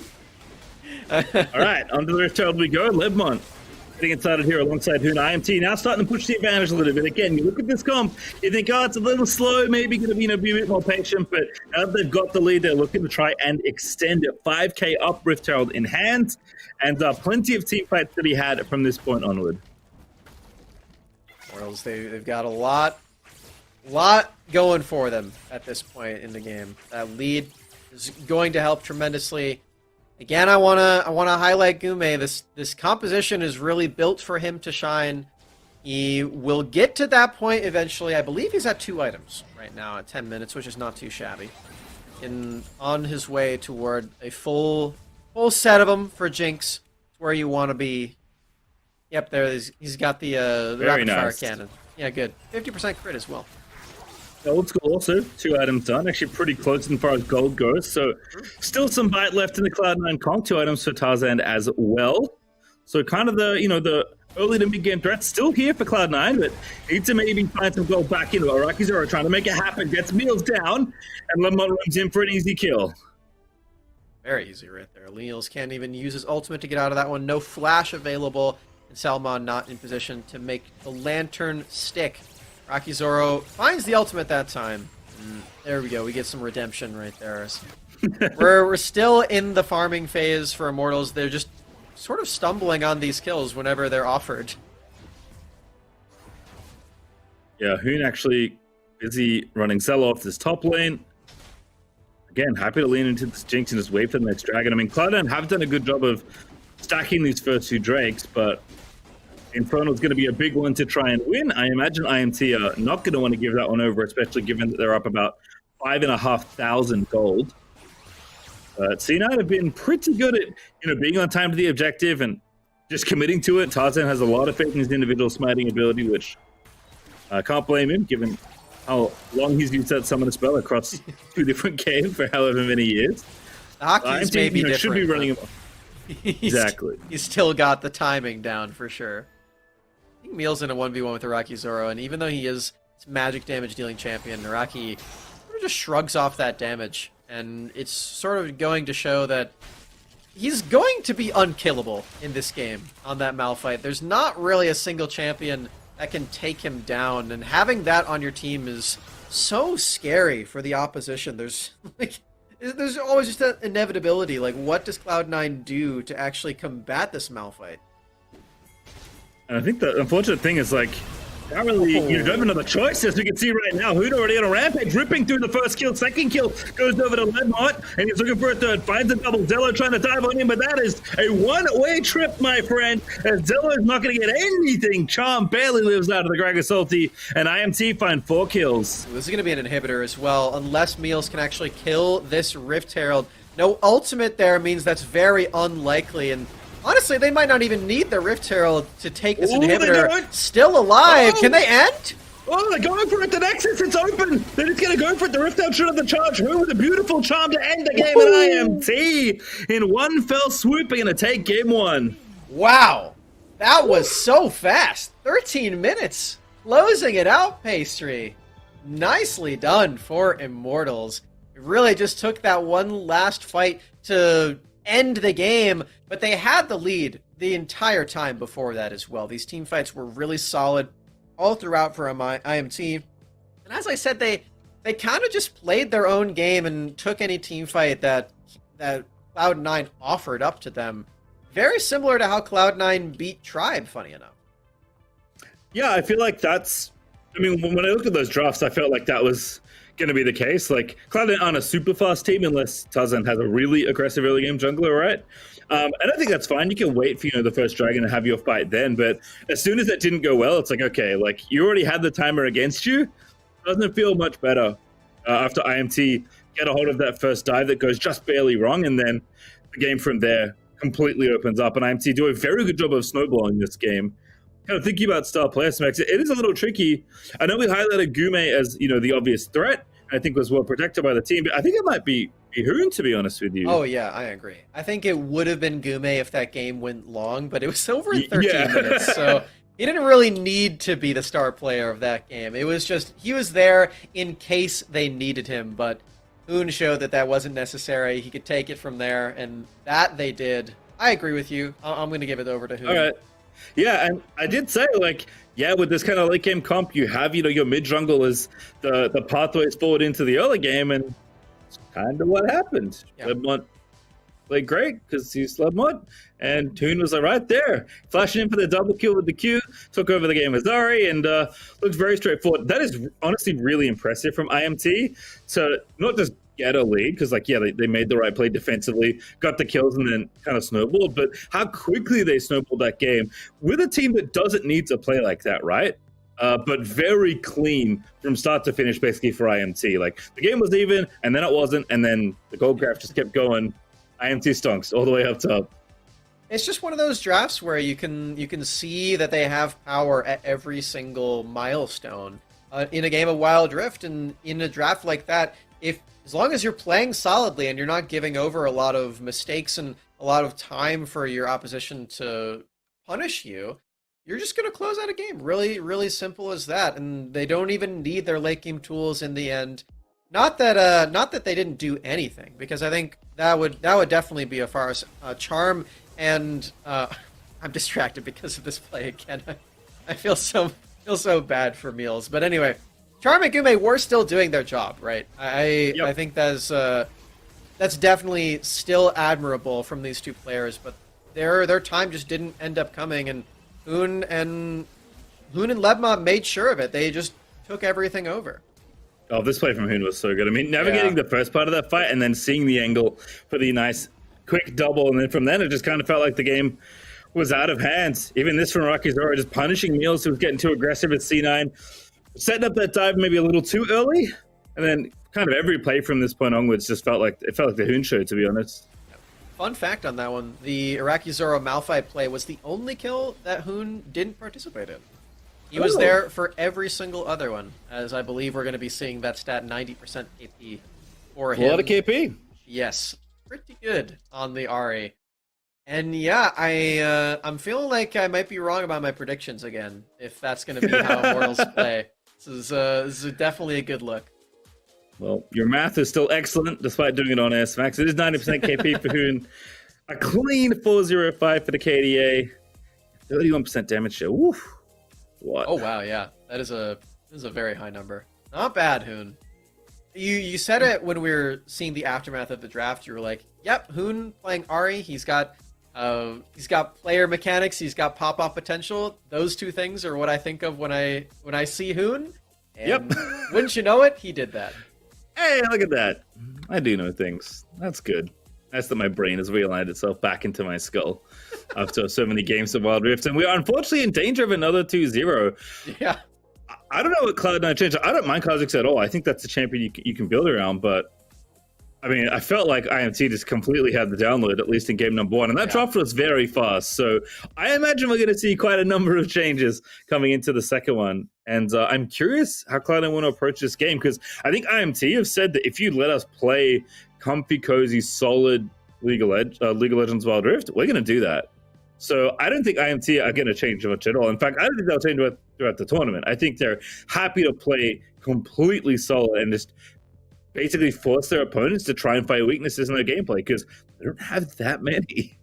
Yeah, the draft as well was really smart. I was concerned for the team that played against Cloud9, whoever it may be, that they would tunnel on how well Selma and Zello played on the tanks and forget that the Fiora, Akali, and Senna were so effective as just the backbone for that and really solid DPS.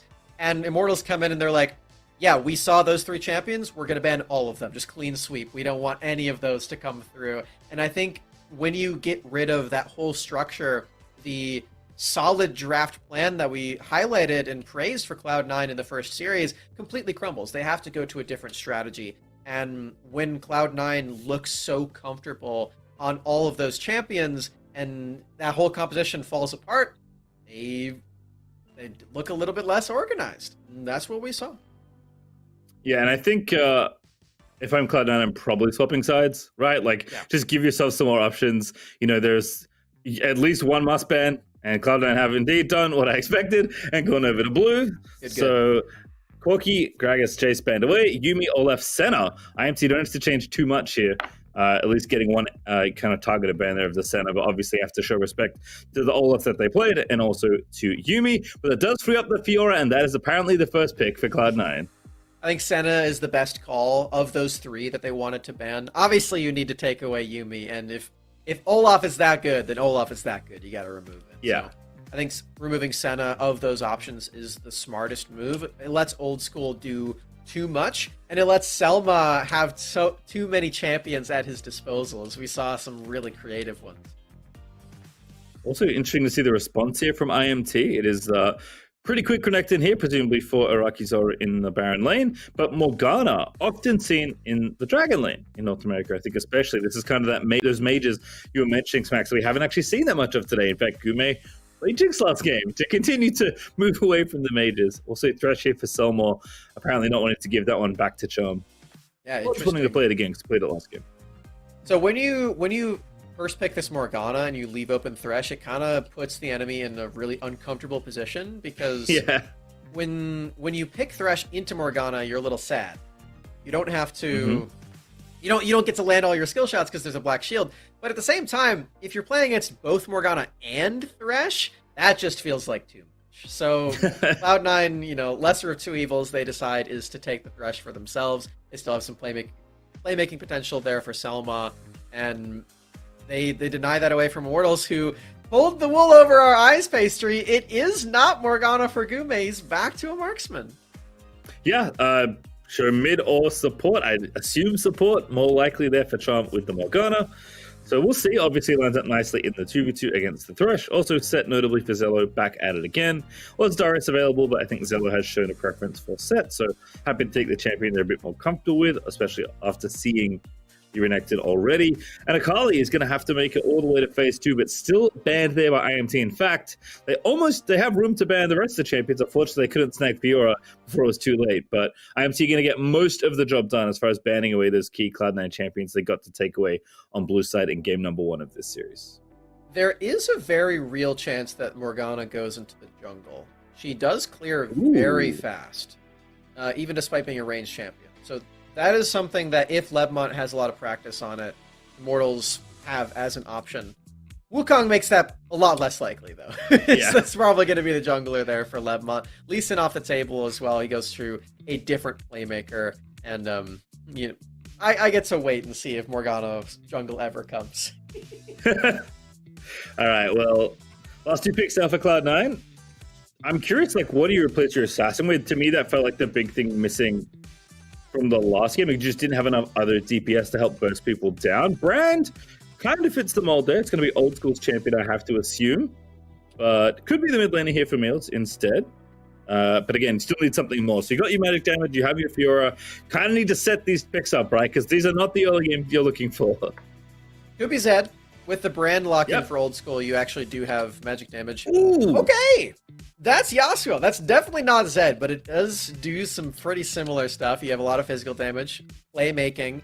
The only worry here is that there's not a lot of displacement. You really only have Thresh Flay to set up for that Yasuo, so better hope that Selma is on his game. Yeah, Set can help you a little bit as well, but doing most of the work on your own in this game if you Meals. And Yasuo definitely more late game leaning as far as I'm aware in Wild Rift. So we'll see how it works out. Orianna the answer here for Hoon. So it's keeping it classic there in the mid lane 1v1. Shouldn't be too much of a problem regardless. For Hoon, this is not that big all-star champion that we've seen from him a lot of times. That Ahri, his signature.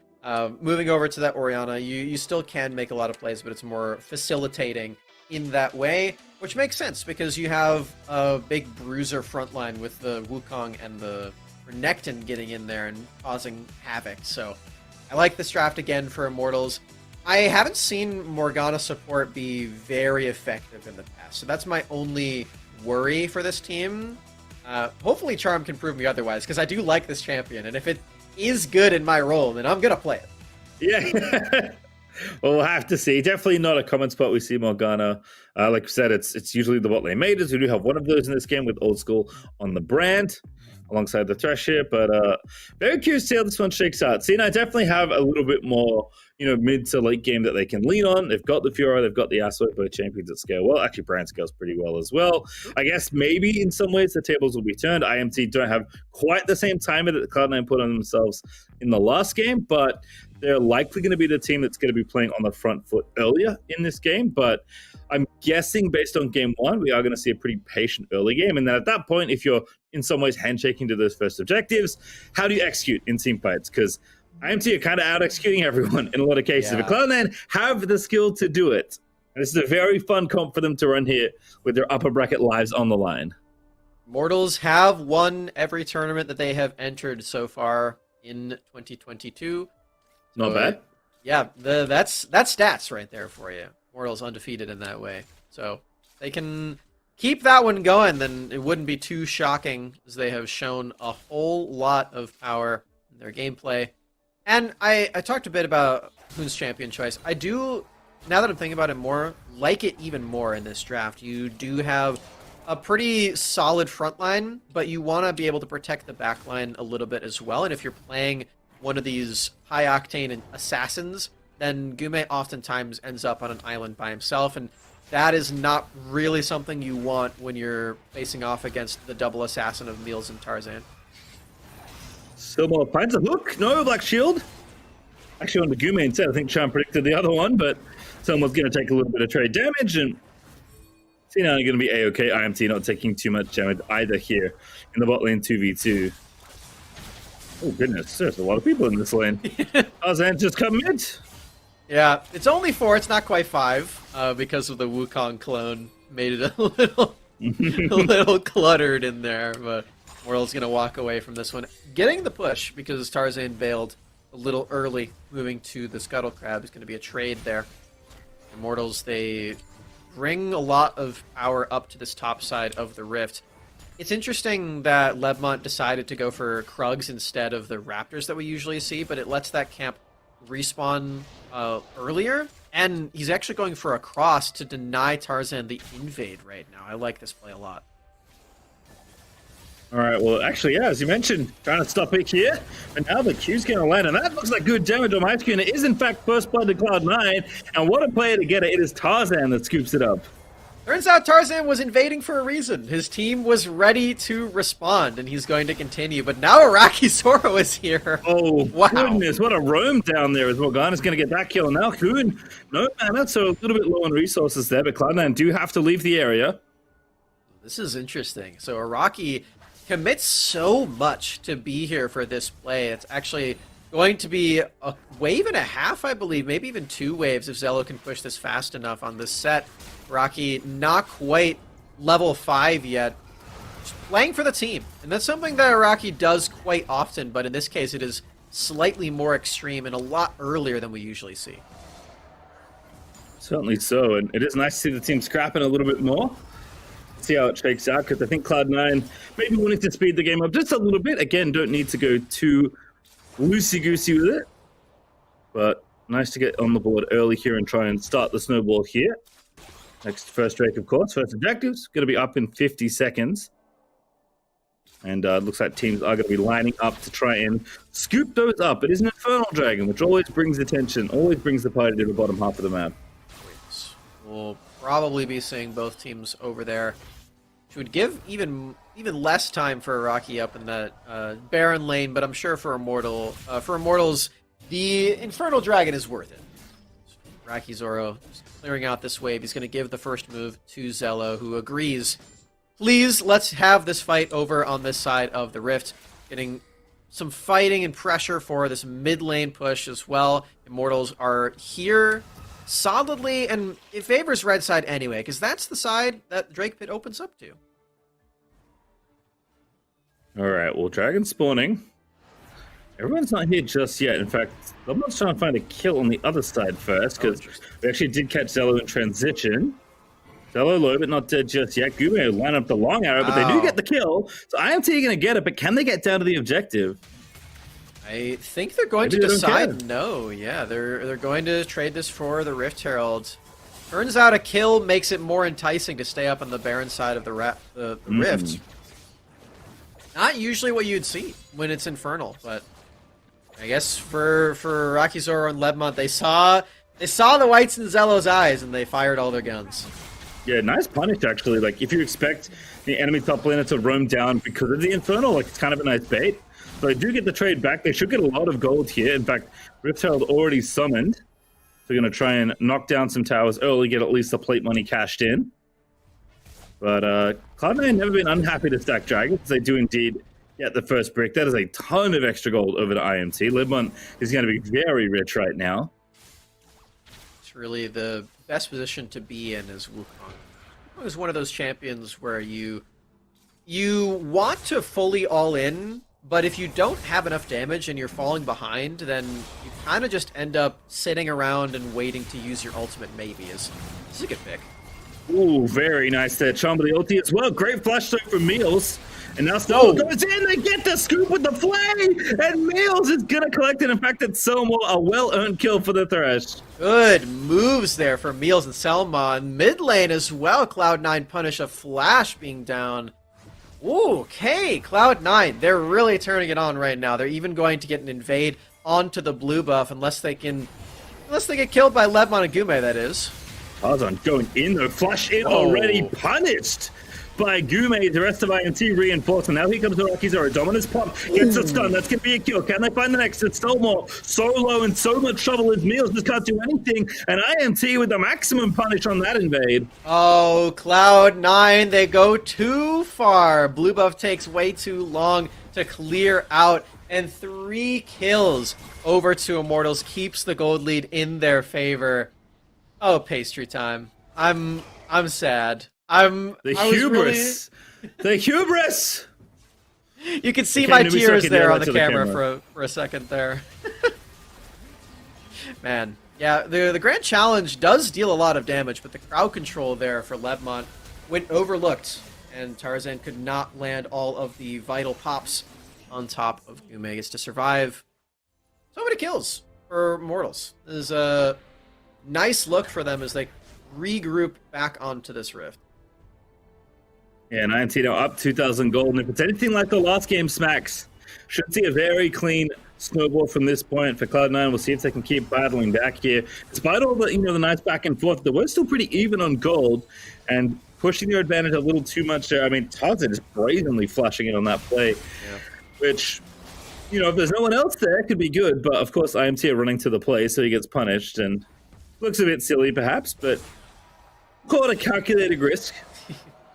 Hoping that, an optimistic play. But Cloud9 aren't too far behind. Still ways to catch up here in this game, but I feel like with the way Cloud9 want to play, like with the amount of aggression they want to show and how proactive they want to be, especially as a team around these fights, like, it's tough when you're behind because you can keep throwing stuff at the enemy and you're going to keep getting punished because IMT are so good at reading your play. Lebmont going to shut down Meals that Selmo's not going to get served as well. Tarzan trying to make it happen on the other end, but Tarzan's going so deep and he gets punished again. Picked up by IMT. Good hook there is going to get a kill, but they'll get a third there on the other side. The Rocky Zoro is going to get a solo kill on top side as well. No way! Araki got the solo onto Zello at the same time as Immortals winning this entire play.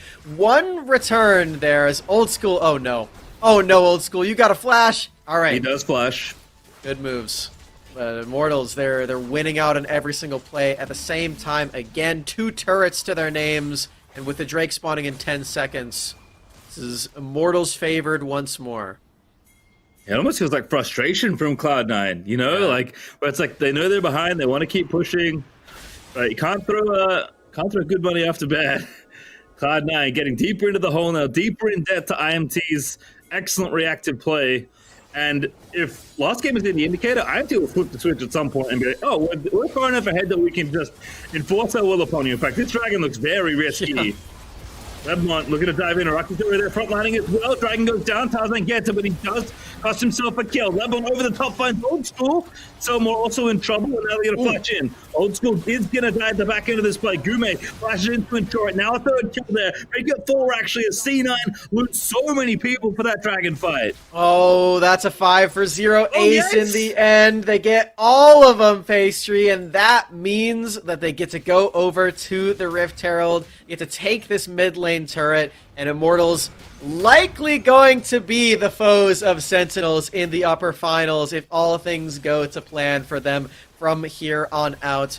Again, credit to Tarzan. His smites are clean. He gets the Mountain Dragon. That doesn't make the play worth it, Pastry. I'm sorry to say. Immortals are just too skilled in this team fight, and there's no way to combat it. Yep, Hoon that cleans up the final one here. The one I missed. Hoon, an easy 1v1 there up against the Thresh. And I felt it's funny, when after that happened, I felt like you were going to say, they're going to get Baron, except Baron's not up. Yeah. Because they would have got it if it was. Instead, IMT just get the Rift Herald in, I don't know, 9,000 gold ahead. I have a secret. I thought that Yes. Baron was up as well. I mean, it felt like it, right? That's the kind of thing. Yeah. Like, oh, I guess the game's over. Got the Baron, but it's too early for that. IMT just cruising right now in this series, it feels like. And even this kind of play, what a skill shot there out of Gume. And Charm's just going to delete Old School.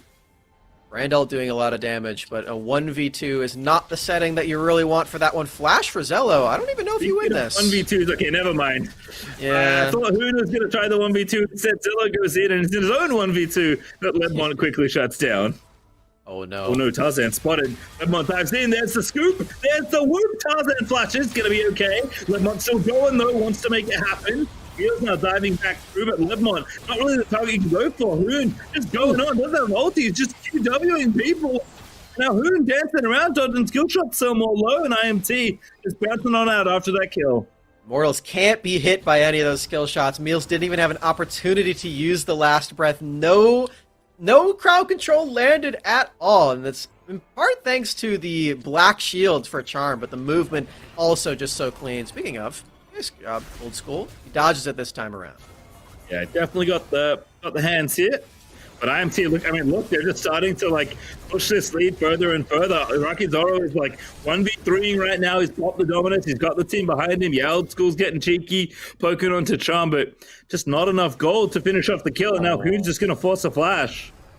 Ledmont on the flank there means that the flash has to come through for Old School, who does have ultimate, so maybe a team fight could be won.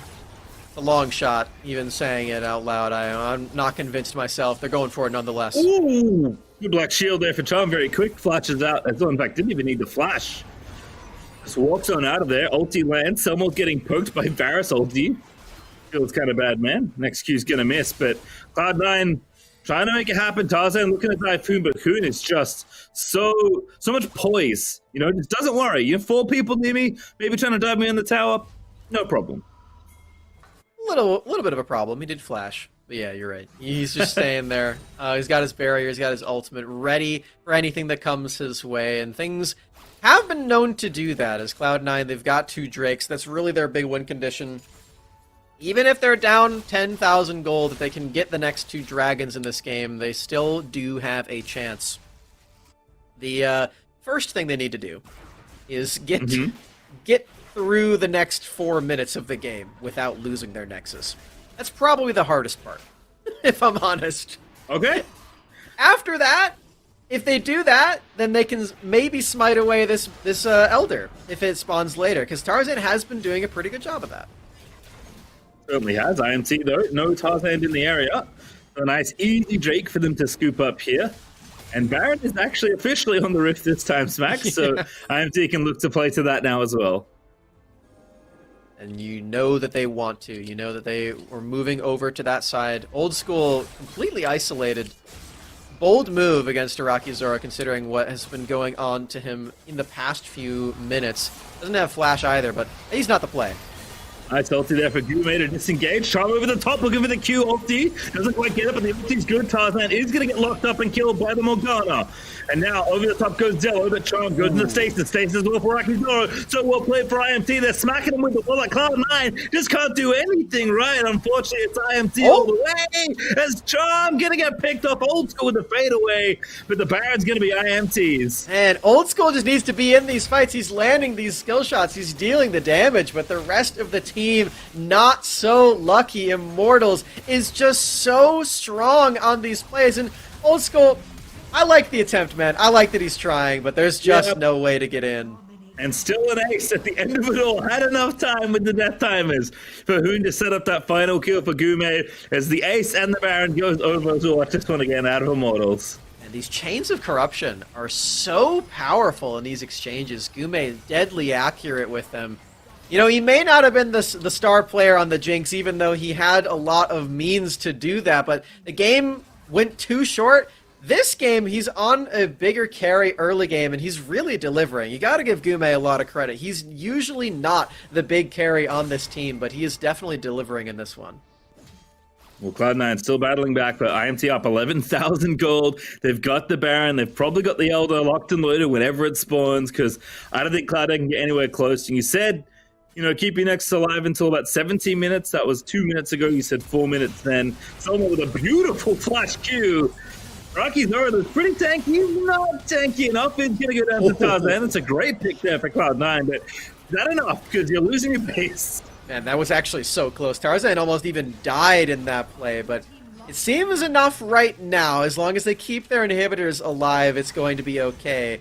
Baron minions are here. Oh, it's not okay. It's definitely not okay, news. Pastry. I got bad news. Your inhibitor's not alive. Double Baron cannon, plenty of damage. You got this Orianna as well to poke you out under the turret. So you're going to lose one. Do you lose more? Tarzan's committed. He's top lane still. He doesn't care. He's going to try and get some gold. Oh, good moves from Lebmont to actually avoid the brand damage.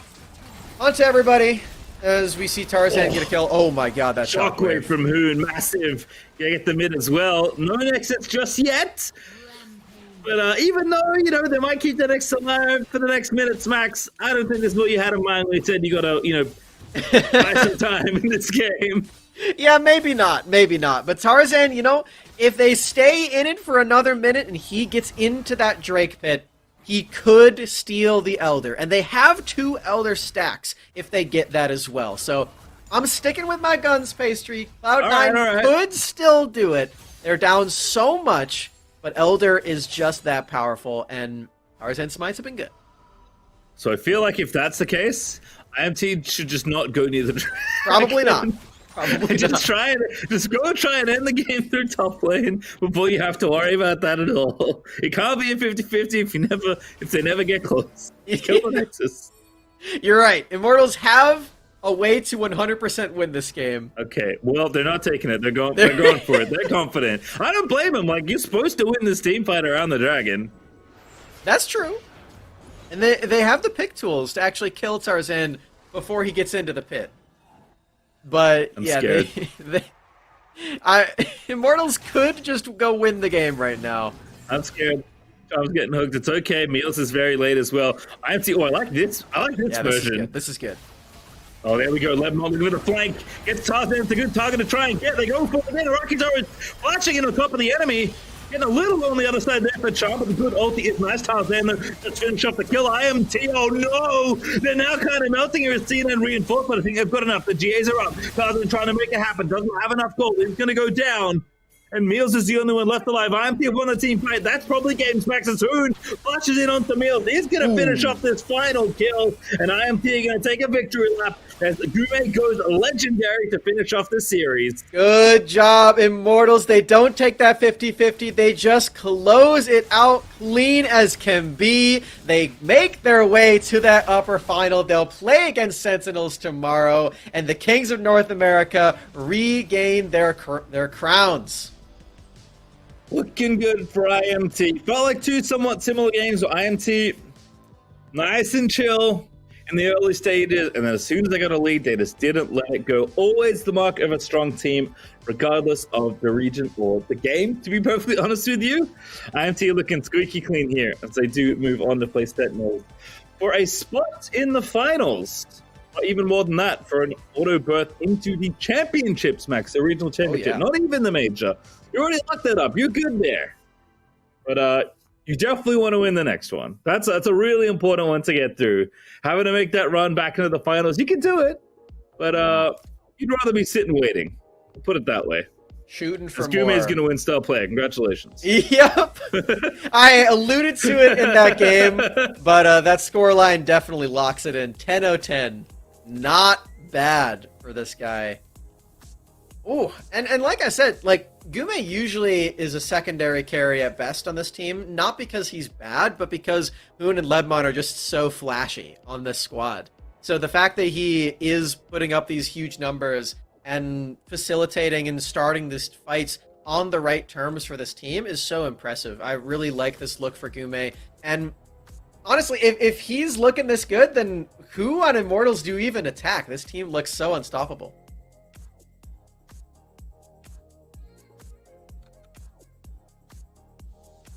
I don't hear you, D-Gun. There we go. No. Sorry. Hey! There we go. That's the question that Sentinels had to figure out. There's like 3 different mute buttons, and I found them all. But again, like, it's funny that we had the opportunity to talk to Rest earlier because we were saying it feels like they play the same type of style, but Gume's showing a little bit different style this time, being the hard carry, being the person that they were playing through. And when we look at Cloud9 in this specific matchup, the Yasuo pick felt a little off. There were so many multiple times there where Niels was just not finding anyone to queue to start and proc the tornado to get his ult off. He's just so close, and by the time he has 2 stacked up, the damage has come through. I would have really liked Zed, honestly. If we're diving into that, I think Zed works super well in this game. I don't think Meals is necessarily bad at this champion, and I think he had some good moments in the team fights, but it's such a hard game to really make this champion work. And Immortals are playing on so many different battle lines. You can't feasibly just like flash and thresh flay to set up Last Breath. It doesn't really land onto everybody, and you end up just dying. Yeah, I mean, I like it. So you can be independent, find your own tornadoes. It's obviously a lot harder, especially in like this kind of organized play. Yeah. To me, this is more like, I don't mind the picks, even though you could arguably, play something like Zeg would be a bit more effective. It just feels like never synced properly for Cloud9, which was a hallmark of their wins in this major and leading up to this tournament as well. So kind of out of sorts, it feels like up against IMT, just trying to reach for plays a little too much. And I always like teams being proactive, so I have to credit Cloud9 there, but IMT just consistently punished them for trying to reach and try and find pickoffs in situations where you just cannot take those fights. And then you have this where, it's an even 5v5, but you're so far down in gold that it was never going to be even. Yeah, look at that. 2 GAs, Azonias, that's a lot. That's a lot that you got to be able to clear through when you're down like 14K, I think, at that point. Yeah. And then here, Meals, again, this is another one of those situations where it's like, just don't have anyone to tornado. So difficult pick there by Cloud9. And I love the fact that Immortals is not backing down from aggression, because it feels like the second place teams that we've had, the other teams show great aggression, but not great restraint. And in this one, it felt like Cloud9 was down to scrap and down to fight, but it was just this great disengage, re-engage by Gume and the rest of Immortals that just punished C9 over time and time again. I think that's a good point. I have a separate but also very important point. I just realized that we called it star player because the WNS logo is a star. Yep. That's genius. Whoever came up with that, genius. I believe that was Thomas James Esports and his excellent brand team of one that cooked that one up. TJ, you're a genius. He already knows that. I don't need to tell him. Gume is too. I would play like that, winning star player for that game. Yeah, IMT super clean. Can't really complain. I think I'm curious to see what happens to Cloud9 now in the lower bracket. Like, I think it's going to keep getting given like Sentinel Kali, Fiora, and keep running that comp, or will they show success with other styles? Because they can certainly play the game the way they want to play. And just for whatever reason, with the mix of champions they've gotten, they haven't been playing the same way. So I don't know if it's like they're just comfortable in those comps or if something else is happening, but significantly less organized. It's going to be tough to look good against a team as good as the Immortals, but Cloud9 definitely still have plenty of tournaments to play here. Excited to see how the rest of their run continues. Yeah, their run will continue, but Immortals now, their day is done. They will sit in the upper bracket finals with the opportunity to book their ticket to the championship. And for some insight, we have the support for Immortals. Charm joining us. Charm, congrats on the win, dude. How was it? I mean, to be honest, I didn't play that good, but I'm happy my team delivered and executed as always. My team, I told them, since the games start at like 6 p.m. now, like we gotta win really quickly because I got homework to do and I gotta get on my homework. So. All right, look at that. I mean, you're doing work on the Rift and then the homework after the work on the Rift. Well, I kind of wanted to ask you, your earlier matchup against Reflection was the only one that went 2-1. So what happened in that series? We didn't get to see that one. Yeah, so what happened was actually I was playing in my room. So I usually play like in the living room because I have better Wi-Fi. I was playing in my room and I was lagging, and I knew I was gonna lag, but I didn't think it was gonna be too bad. But then my Discord started lagging, so I didn't hear who to actually pick. We were supposed to pick another champion, but I accidentally chose Yasuo, so we kind of just entered that game because of me. You had a Yasuo comp. You're blaming internet issues for your loss here? Come on, Charm. You're supposed to be the North American leaders, and it's like, some internet. I wanted to lay down and play. Yeah, I just wanted to, save my mental and get ready for the C9. I see. You saved the mental by relaxing and losing that game, but you saved it for C9. I got it. It's a big brain. These are the Galaxy brain plays that makes you the best in North America. I get it. You guys will have your matchup against Sentinels for that the upper bracket finals. What do you think about that squad since the last major?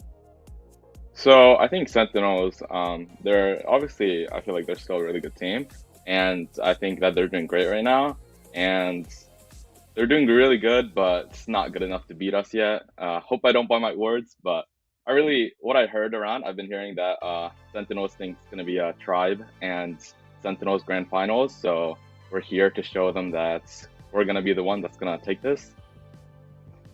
Hey, I like that. The spicy clip there. Well, Charm, thank you very much, man. Appreciate your time on the broadcast, and best of luck for the rest of the tournament.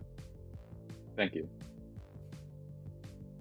All right. I had another follow-up, but he gave me the spicy ending we all wanted.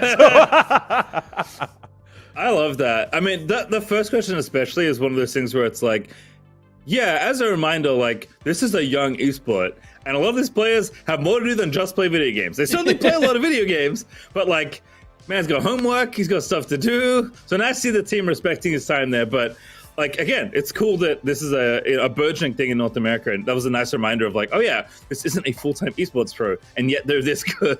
Yeah, and he's got a bedroom to lay in instead of the couch, on the outside. Yeah, that was pretty good insight on the only 2-1 series that happened in round number 1 as we take a look at the bracket after we have our upper bracket now finalized and set on out. And here's our double bracket complete with arrow. Ooh. Look at that arrow in there. Reflection, surprisingly, again, has the tough matchup, and it's part of seeding, right? Reflection ended up being one of the lowest seeds after having a pretty good lower bracket run in Major number 1. They took on Tribe. That was the other 2-1 series of the day, and they fall. So Reflection, they get wins off of 2 of the best teams in North America, but they end without moving on at all in the Major. We'll have to re-qualify for the qualifiers. And then Enemy and Tribe will be our next match that we follow with C9 and Suzuka. There we go. Did I get it right? I think I got that one right. Suzaku, almost. I'm sorry, Suzaku. I've done it like 3 times, 3 different ways. We'll have that matchup for you in just a little bit. So let's set up our next matchup here as we take a look at the rosters of these squads that we will be following along with. A big matchup here for Tribe, who need to step back into the limelight, step back into being one of the leaders in North America, or otherwise they might be missing out on their shot to auto-qualify for the regional championships here at Bay Street. Yeah, we got to be responsible here as well, Smacks, because we're actually swapping off after this one, so we got to set this game up properly Yeah. for Rafa and Alec, or we're gonna get flamed. So I mean, this is like kind of becoming a classic of NA potentially. Like, obviously, Tribe are the team, but like they've had to play so many more games than before in 2022 versus 2021, and Enemy just keep getting better. You know, no big sponsor, nothing like that, and continually putting in results. So I would not feel comfortable if I was Tribe, because Enemy will just send it at you. That man on the far right of your screen, a handsome smile, is coming at you for minute 2, minute 3 with the Gragas, with whatever engaged support you want to give him. So, you know, Tribe may be favored in this matchup, but nothing is safe when Enemy are playing Wild Rift against you, because they just want to kill you. I'm not so sure anymore, man. No More Ego is looking pretty solid, and even in their loss, I thought that they had some really competitive games on the stream. A lot of that is because of Yikes, just going around wherever he wants, just making plays happen. I'm really looking forward to that one. I think Rafa and Alec are gonna have a fun time with that. And you know, you were saying before that we're gonna get flamed. Alec Battery flames me every single day. That's not anything. I'm not worried about that. Well, I'm protecting myself, then I guess I can't help you. Smack's perfect setup for our focused matchup here. It's a support role with Max and Yikes going back at it. And we know that Enemy sink or swim based off of the early game shenanigans, the early game advantages that Yikes has been able to pull off. And we know that Tribe likes to roll off of Max screens, engages, and Max kind of pulling the trigger on when to go. But both these squads had trouble doing that earlier. We'll see how the matchup between these two shakes out. We may have only seen Max Green lose 2 games on the stream today, but he played one of the best Galio games and one of the best Recon games I've seen so far in this tournament. Like, he was one of the best performers that we've seen on the stream all day today. So that is going to be really exciting for Max Green. If he can bounce back and he can lead the team to success against Enemy, that would be super big for Tribe, because we're really expecting, and apparently Sentinels is expecting these guys to go very far in this tournament. That was honestly a really big shock to me to hear that from Charm, but we'll see if he's right.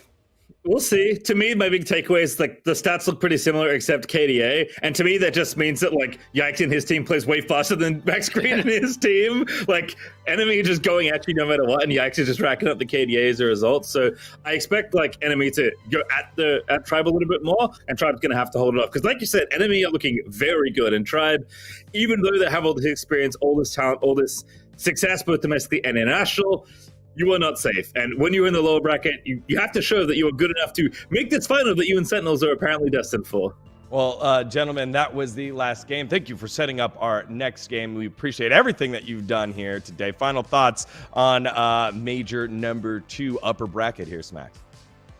NA's still looking better. We're still ramping up. I'm continuously impressed by the gameplay of everybody. We are scaling. I'm really impressed. I'm really looking forward to this next match. I think Suzaku can really turn some heads, though. You know, hopefully, Degon, you can pronounce their name right once they do. Yeah, I can't wait. Pastry, close it out. I love Wild Rift. Very excited to be back tomorrow. So have fun, Akanafa. It's going to be a banger day. And this major is already very exciting. All right, when we come back, it's a big one. Tribe and Enemy going head-to-head for the spot to continue on to tomorrow. We'll see you in just a little bit. You're watching the Wild Rift North American Series.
Hello, everyone, and welcome back to the Wild Rift North American Series. Degon here, and we got our caster swap. Everyone looking nice and spiffy. It's Rafa and Alk Battery. Gents, welcome to the broadcast. Rafa, how you doing, brother? I'm good, man. I'm so excited for the grand finals that we have today, man. The grand finals. I thought this was fight night, man. That's why I dressed up for this. Oh, it's not? Oh, we came a little early. Whoops, Yeah, we overdressed, but it's okay. Oh, okay. But we've got ourselves a battle worthy of a grand finals. Tribe and Very true. No More Ego. And gents, I'm hearing that we're almost ready to go. Let's see those predictions that you guys put on in earlier. So we'll start with you, Alk. What did you decide on? I just had to go for enemy, man. I saw their game and I saw how Tribe was playing today. I was a little bit worried. I want to go for the boys. Rafa, Luan, you too. Yeah, Luan DJ looking pretty good, and I've been pretty critical of the Baron lane role for Tribe, and if they can't lock it down, if they can't put something for Chuck that he can survive on, then Tribe are not going to be able to pivot around him, using him as that frontline engage. Yo, are you kidding me? Are you kidding me? Let's go, Tribe! Let's go, Tribe! I love it. You already know what it is. All right, let's get ourselves into the draft. Game number 1. Tournament lives on the line for Tribe and No More Ego. You know what? I can't fault Degon for No. the passionate fan in him for Tribe. It's going to be a tall task, though. And if we take a, stroll down memory lane, Dimitri, we remember that Enemy and Tribe were two teams that constantly battled each other at the top of the table during year 0, but now they find themselves one series away from elimination. If somehow you avoided all WNS action for the year, and you're coming in, you're like, well, these are our top 2 teams. Now their backs are up against the wall. Single elimination from here on out. Enemy have been in this situation before. Same thing with Tribe. Our number 2 and number 4 seeded teams are immediately, one of them's going to have to go home tonight. We're already speeding through this draft, as you can see. I mean, wow. We just flew through the draft phase. Everyone knew what they wanted. No questions asked at all. So now we got a lot to break down here. The big thing I'm looking at is Tribe is putting T-Tigers on a comfort special, that Vi, but Tribe gets the Lee Sin. Yeah, there's so many different things here that are going on, right? Like, Type gets the Lee Sin. We're most likely going to see Lucian again for Truth, which was one of the factors that ended up kind of biting them when they ended up losing. And here for Tribe, I think this is a pretty standard composition that we saw towards the beginning of the year. Like you were saying, Vi, Comfort for here for Tigers, and starting on the Jace. This is a champion that has received a few nerfs, but starting especially on on my podcast talking with him, he's like, I'm still loving this champion. I think this champion is still fun. People are kind of just taking the wrong read. We'll see if his words can come to fruition here in this series. You got to take that game 1 with sound momentum, as now we are on to the Wild Rift here. This is elimination once for Tribe and for Enemy, and already fiery action in the bottom lane. And we didn't get to talk about it just because of how fast we got into the draft, but when we were looking at the player matchups for this game, I think a lot of us were putting our eyes towards Max Green, and yikes, we've seen it all throughout the day, just the support influence across the map. Max Green already incredibly low, last tick of Ignite on both of them, and early resets. We said that these supports were going to leave the lane. This wasn't exactly the way that we expected it to, but now having a free reset, let's see where they head out. They have so many options to look for. Yeah, when you normally see the setups of a Ziggs and a Senna bot lane, or in Dragon Lane we should say, you think, okay, Yikes and Max Green are going to help push out this wave, and then they're going to go roam and look to play on the other side of the map. But already an all-in battle to the death has now set things a little interesting for the Dragon Lane. Jackie's going to get a reset off. Meanwhile, T-Tiger's already in the mid lane looking for this crab to respawn in the next 15 seconds. Yeah, both of them taking a look. It's Yikes having first roam. He does use the early vision plant to try and look for something, but as both the mid-jungle duos here for these teams are trying to control the mid lane, even top lane's getting a little bit spicy. Their summoners being blown, Lawan's almost getting solo killed by Chuck. They're going to have to go run for their honey fruits. It's a battle for Scuttles as Tigers drops into fog. You already see Tribe. Their Dragon Lane is moving. Yikes, flashing forward. Death Sentence connects. The Flay is there. Ignite, not even necessary. First blood goes over to Enemy, but the action still continues. Tribe having to dash over the wall still goes down to starting, who is able to flash over alongside Dienzio. And there, Tribe answer back with 2. Okay, they get double kills here, and I think the important thing to watch for now is both mid laners have Ignite. We're talking about starting. He always wants to play incredibly aggressive in the laning phase with the Jace. And Lucian trying to abuse the range matchup.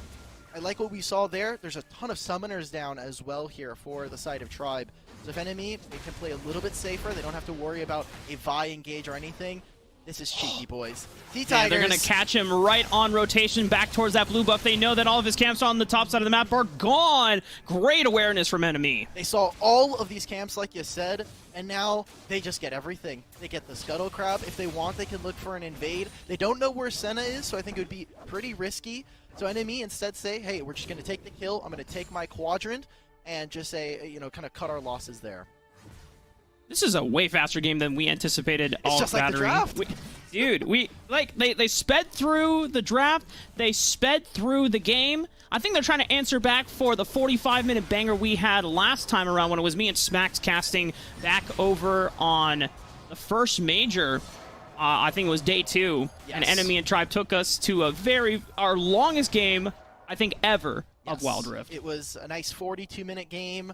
I was on the back end of that broadcast, so I got to experience a very long start time. I was like, oh, we're going pretty late into the night with this one, boys. And just like you were saying, right, they're trying to play this incredibly fast. I think one thing to note, right, I think it was kind of funny coming out from Charm. He's like, I still have homework after this. I need to speedrun some of these games. Time's looking for a kill here. I guess Enemy and Tribe both on the same mindset. You know, play fast and to win in 10, 15 minutes. Tribe already makes the gank happen on Chuck, taking advantage that they had battled out to the death just a while ago. No flash available for Chuck. Luan picks it up. I loved how Luan set that up. He did have to use his ultimate a little bit early, but Chuck forced out his barrier. So at that point, there's no defensive summoner spell. There's a flash, but Chuck recognizing, I'm just going to die anyway here. Tribe gets the kill, sets up for his Baron laner as they now reset. It seems like Tribe, they're going to be the ones to pick up the Rift Herald here. I think when you look at how their team is going to operate, they do need a little bit more gold as the game goes on. And I think an early Rift Herald to try and offset what we've seen should be pretty good for them. And the nice thing about what Max Green has done, hold up here, T-Tigers needs to still secure the Rift Herald, but Tribe will have guaranteed choke point control, making sure that neither enemy members can enter here. And Max Green selling off that dragon forces enemy back, thinking that maybe they can contest Rift Herald before it goes down. But Tribe, they take that first objective, no chance for enemy to trade. Enemy just decided not to opt for the trade, right? We saw that they had invested so many members. It was Max Green who was trying to protect it. Instead, focusing on grabbing this first turret. T-Tigers is here. Galio. T-Tigers trying to stop the first brick from going down, but they still take it thanks to the efforts of Truth on the Lucian, keeping everyone from Tribe back with the culling. Okay, Tribe invests this flash as well, though. And pretty low yet again. Another trade where he has no HP and there's not enough honey fruit. He gets a little bit of HP back here. Let's see if they can try to find this steal. Starting, setting up Hope. Doesn't have a lot of mana. Ignite goes down on the starting. He's going to have to take a recall after this one. And Tribe, without their powerhouse Jace, cannot safely take this dragon anymore. It's going to give enemy some time to reset as well. Okay, so I think we got a little bit of we got some time here to breathe, right? We're talking about how fast this game's been going so far, but both teams not setting up for the objective quite as cleanly as we would have expected. It's, you know, getting into the last part of our broadcast here. Both of the Baron laners are getting a bit antsy with the top lane matchup, especially since Luan has already finished his first item, looking for a solo kill, looking to continue to further his lead up there. But I don't think we're going to see the dragon taken anytime soon, as both teams definitely want to fight for the mid lane. They want to try and get this. Luan, you're getting cheeky with it, brother. I mean, but that does stop Chuck from getting his reset off earlier. I don't know if enemy can use that to capitalize any further, but it does prevent Chuck from being able to push out his wave on time and then regroup with Tribe. You see Tribe is sneaking the dragon currently, but just as I say that, I'm going to take that back. He sneaks back on over towards the right side of the map, looking for a pick on the Max Green. Nice. Safeguard over, kicks him, and interrupts the Justice Punch as well. And now it's a numbers advantage for enemy. You saw Truth. He was sitting there. He was catching the wave. Max Green trying to do what he could on that side of the map.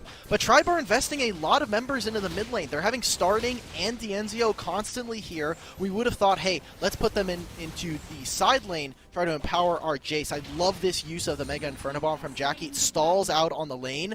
And Luan might be going down in a solo. Double flash is being burned. There's the ultimate. Does Chuck actually take him down? The bleed might not be enough to take out Luan. It forces him back. Meanwhile, Tribe are able to trade back objective-wise with this Rift Herald into the mid lane. Okay, so close stuff. Tribe finally get the mid turret that they've been wanting. You have to imagine at what cost, right? You let down a kill, and the fact that you lost the dragon may be a little bit problematic. Now, Tribe are going to try and overload onto one side of the map. No one should be here, so they're going to try and see if someone from the side of enemy walks into Fog of War, tries to go for this. Looks like enemy are opting into that trade. They're going to try and find any kills they can on the back. Enemy don't want this. They don't have truth here. A major part of their damage is missing already. They wipe out Luan and Jackie, and Yikes has just stayed a little too long trying to save the play. Tribe take a tower and 3 for free. What? Enemy, what are we doing here, gamers? Tibe's going in. This is not your side of the jungle anymore, my guy. Whoa! That's just a kill right there. It's 4 for this. Truth trying to maybe get something on the end, maybe steal the blue away from the opponents, but enemy take an open invitation to lose a ton of gold. Tribe are more than happy to handshake that. They get the turret, and now coming back out, redeploying, they're going to have a ton of gold in their back pocket turning into items. All right, well, Dimitri, I did get word from production that we just have a massive host from LCS. Ooh. So welcome all the viewers from the League of Legends side of things. Welcome to Wild Rift. This is the mobile version of League of Legends, and if you've noticed, it is faster, it is smaller, but the action is 10 times the Octane energy, baby, because we've got passive gold generation, tripled the amount of normal in League of Legends amount, and there's even passive experience gain as well. So you're going to see how things unfold. Right now, we have enemy taking on Tribe. This is an elimination match. We have a best of 3. This is game 1. And right now, Tribe are pushing enemy back. Great 3-man route from Gienzio will silence enemy from being able to enter the choke point as they look to regain control of the Rift Herald. Their Dragon Lane duo is gone, and when we're talking about the changes here for Wild Rift, there's no boot in chance. If you've been playing for a really long time on PC, you're like, those things still exist? Well, that's where Zonia's finds a home. And unfortunately, Jackie could not use theirs in time. Speaking of which, starting, probably going to want one in his back pocket as he solos out Tybe with he the wins Jace. the 1v2, Alk! That's how you step up as Tribe. There it is, our number 1 seeded team from last year, our representative from the first international event. Oh, the ultimate from Ziggs does not quite find the kill. Can T-Tigers get out? It looks like Jackie and Yikes are going to let the Vi escape. And now Tribe are in a huge advantage. Alk, we need to set something up here. Okay. For all the current Wild Rift fans, they know this is a huge surprise, but for anyone coming in thinking, oh wow, Tribe I guess is a really good team. But if you look back at the season, how it has evolved, Tribe has been struggling to be able to eclipse some of the other teams in this league that have stepped up during the offseason. Tribe used to be the kings of North America, but now teams like Immortals, Sentinels, Cloud9 have all risen to the occasion and have eclipsed Tribe, and we've been asking the question, can Tribe step up their game going into the Major 2? We didn't see it that much in Major 1, but the way Game 1 has played out, it is a great way to start in this series. I feel like we've gotten the same kind of story from Tribe so far through both Majors, where they take an early exit out from the top side of the bracket and then make a run through the lower side, the single elimination part of our Major here. As they're trying to find something onto T-Tigers. Talking with Starting, he said, there's a lot of internal problems that are happening with the team. They were just not on the same page with some of the things that are happening on the Rift, and we really want to try and get that cohesive nature down before we get to International.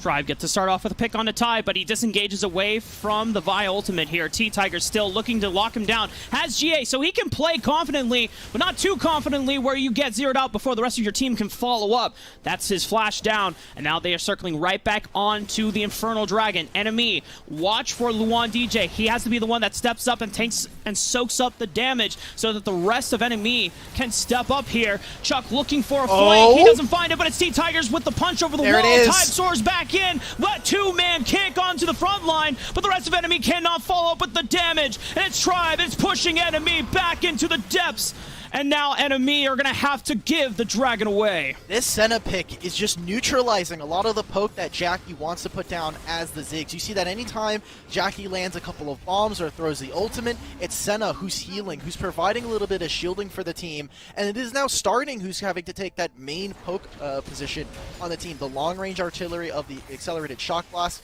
means that enemy, unless they land a good right punch, everything goes south for them. Enemy cannot enter the fight. Tribe take an Infernal Drake.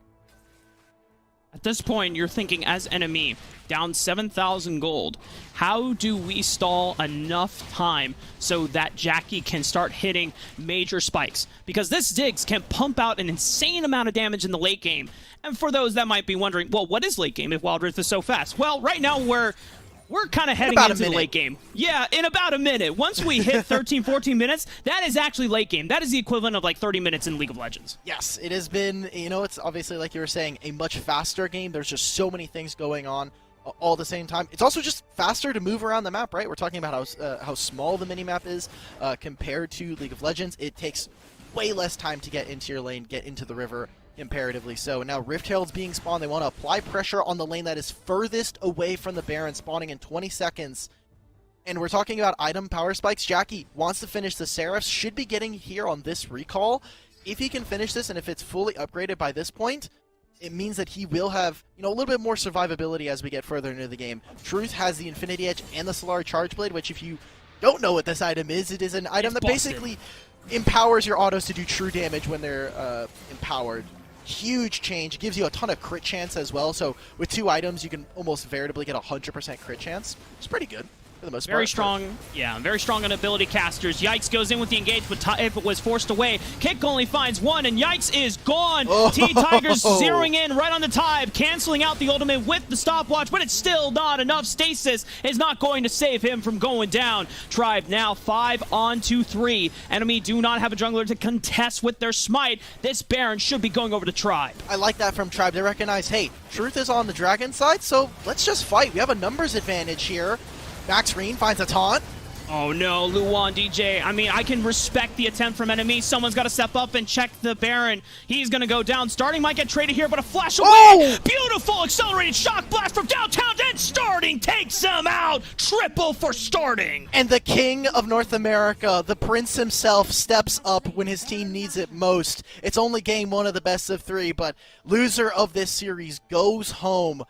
Tribe, man, I don't want to say they've necessarily come back, but this is a fantastic start already.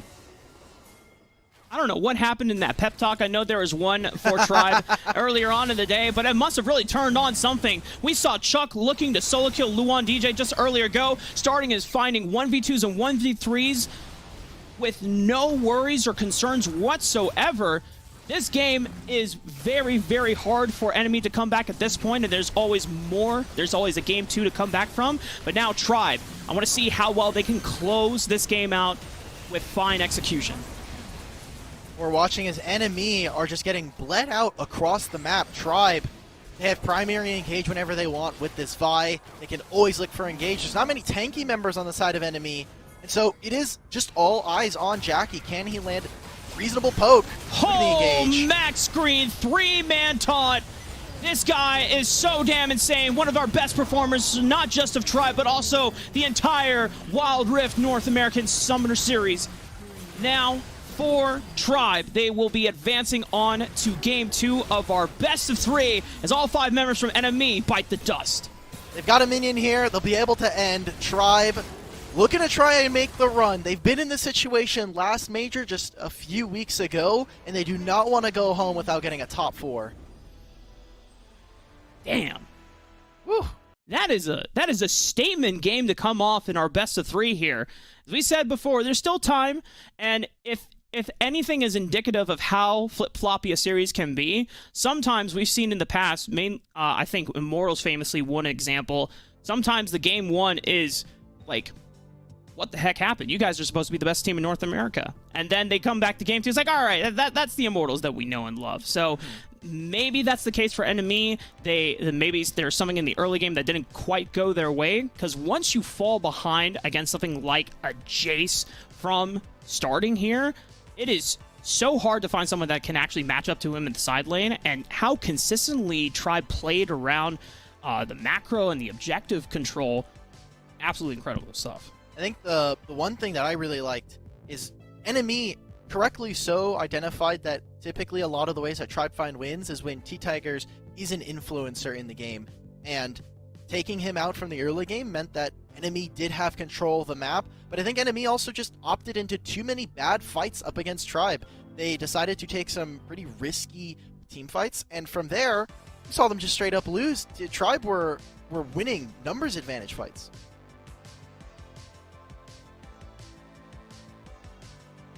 Okay. Dude, Yeah, I'm they just definitely were. We're just Yeah. taking it all in there just because starting coming on through for the squad. And you guys didn't believe me at the jump, man. But Oh right my here. God. hold up. Not this guy again. It's just Yeah, game one. It's just there game it one. is. It was a damn good game I one. called it before But it's a the best game. It's of already three, over. Egon. It's already over. Listen, guys, when we do our survey and literally 70 to 80% of the people, you can check me on the percentages that I just made up, but most of the people that filled out who their favorite streamer was is the starting mid laner that just won star player of this game and took it over in starting. He's the guy that everyone looks to. He's the guy that everyone tries to emulate, and he shows exactly why with a Jace, an NA Jace, showing up here and just taking over the game, guys. As well as the fact that we highlighted the play in the bottom side of the map. It was going to be the key matchup. It will continue to be the key matchup. Yikes and Max Green going back and forth, and Max getting the better of Yikes in that one. Not much No More Ego could do except put their ego aside for game number one and go back to the drawing board for game number two here, Rob. So the funny thing about how this game played out is you can see a clear contrast between both of the supports. Because Tribe were playing the Senna matchup, Max Green was taking more of a farming role, so he's not the one roaming around making plays. So we haven't really gotten a chance to see like how much of his potential can be in this game, but it really was about starting in the mid lane on this Jace. I mean, he found so many creative angles to flank on the Jace, and his pocket shots on the accelerated shock blast. Woo! Chef's kiss, baby. I love that he almost has 50% of his team's damage. I'm rounding up pretty generously for him, but I'll do it.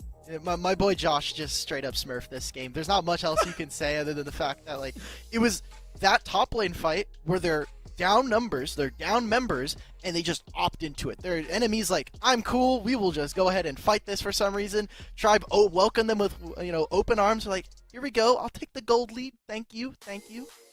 Jeez, I see you there. Oh, my boy Josh, we're friends, so I get to call him. He was on my Josh. podcast. What do you mean, man? Like, we're tight like that. I can call pro players by the first names. There are a lot of people on podcasts. All right, cool. We'll skip past that. Let's take a look at the match one more time and just kind of see where it all started here. Huge taunt, and it just kind of threw No More Ego on the back foot. And remember, No More Ego, although coming in as the 4th seed, was the team that made it to second in our first major. In Wild Rift here in North America, we have 3 major circuits that qualify to the championship. Our first one was kind of like a test to see where everyone was at. No More Ego, the unsigned organization, the underdog, they ran it against all other teams except Immortals, where they fell in the finals, including this squad here in Tribe, who has been the marquee squad in North America, and starting coming back to it, showing off why. Tribe also kind of getting cut out and feeling the wrath of Max Green in this specific game. But I just want to highlight how big this was for Tribe to come back and like set the stage in this best of 3 in the lower bracket. For sure. So I did want to take this moment here to talk about the story of Tribe from Major 1 was, okay, the fall of Tribe, and we're looking at Immortals, Enemy, the rest of the region really rising to the occasion. And I want to talk about now Tribe and a potential redemption story, right? Like, they still do need to make it later on into the bracket, but if they win this series and continue on, potentially we have a Tribe that is revitalized and looking to start to really challenge the other top 2 teams here in North America. Yeah, definitely. I think that this Tribe squad really, when they play well, everything's better. Very much similar like some other squads in the LCS. When they play well, everything's good. This is how it is here for the WNS. Let's take a look at our bracket one more time now that we've gotten game number 1 down in here. We finished up the top side of the bracket. It was seeded our top 8 squads in North American Wild Rift. And now we are in that bottom lower bracket, Enemy and Tribe, still battling it out for their tournament life here for, I guess, the 5-4 match later on. We also have Cloud9 versus Suzaku Gaming that will be in just a little bit. But again, Tribe kind of putting their stamp down here and saying, hey, look, enemy, you're going to have to figure something out because we're rolling on all cylinders here, Rafa. Tribe, if they take down enemy in this next game, then more than likely, Cloud9 and Suzaku, if we look at seedings, Cloud9 should be the expected outcome, and then Tribe get a chance to rematch against the team that sent them to the lower bracket in the first place. Because the way that Tribe just played against enemy was nowhere near the level of play that we saw Tribe play in Cloud9 earlier today. This Tribe looks like the Tribe that we saw that was kicking everyone's butts during Year 0 of Wild Rift in North America last year.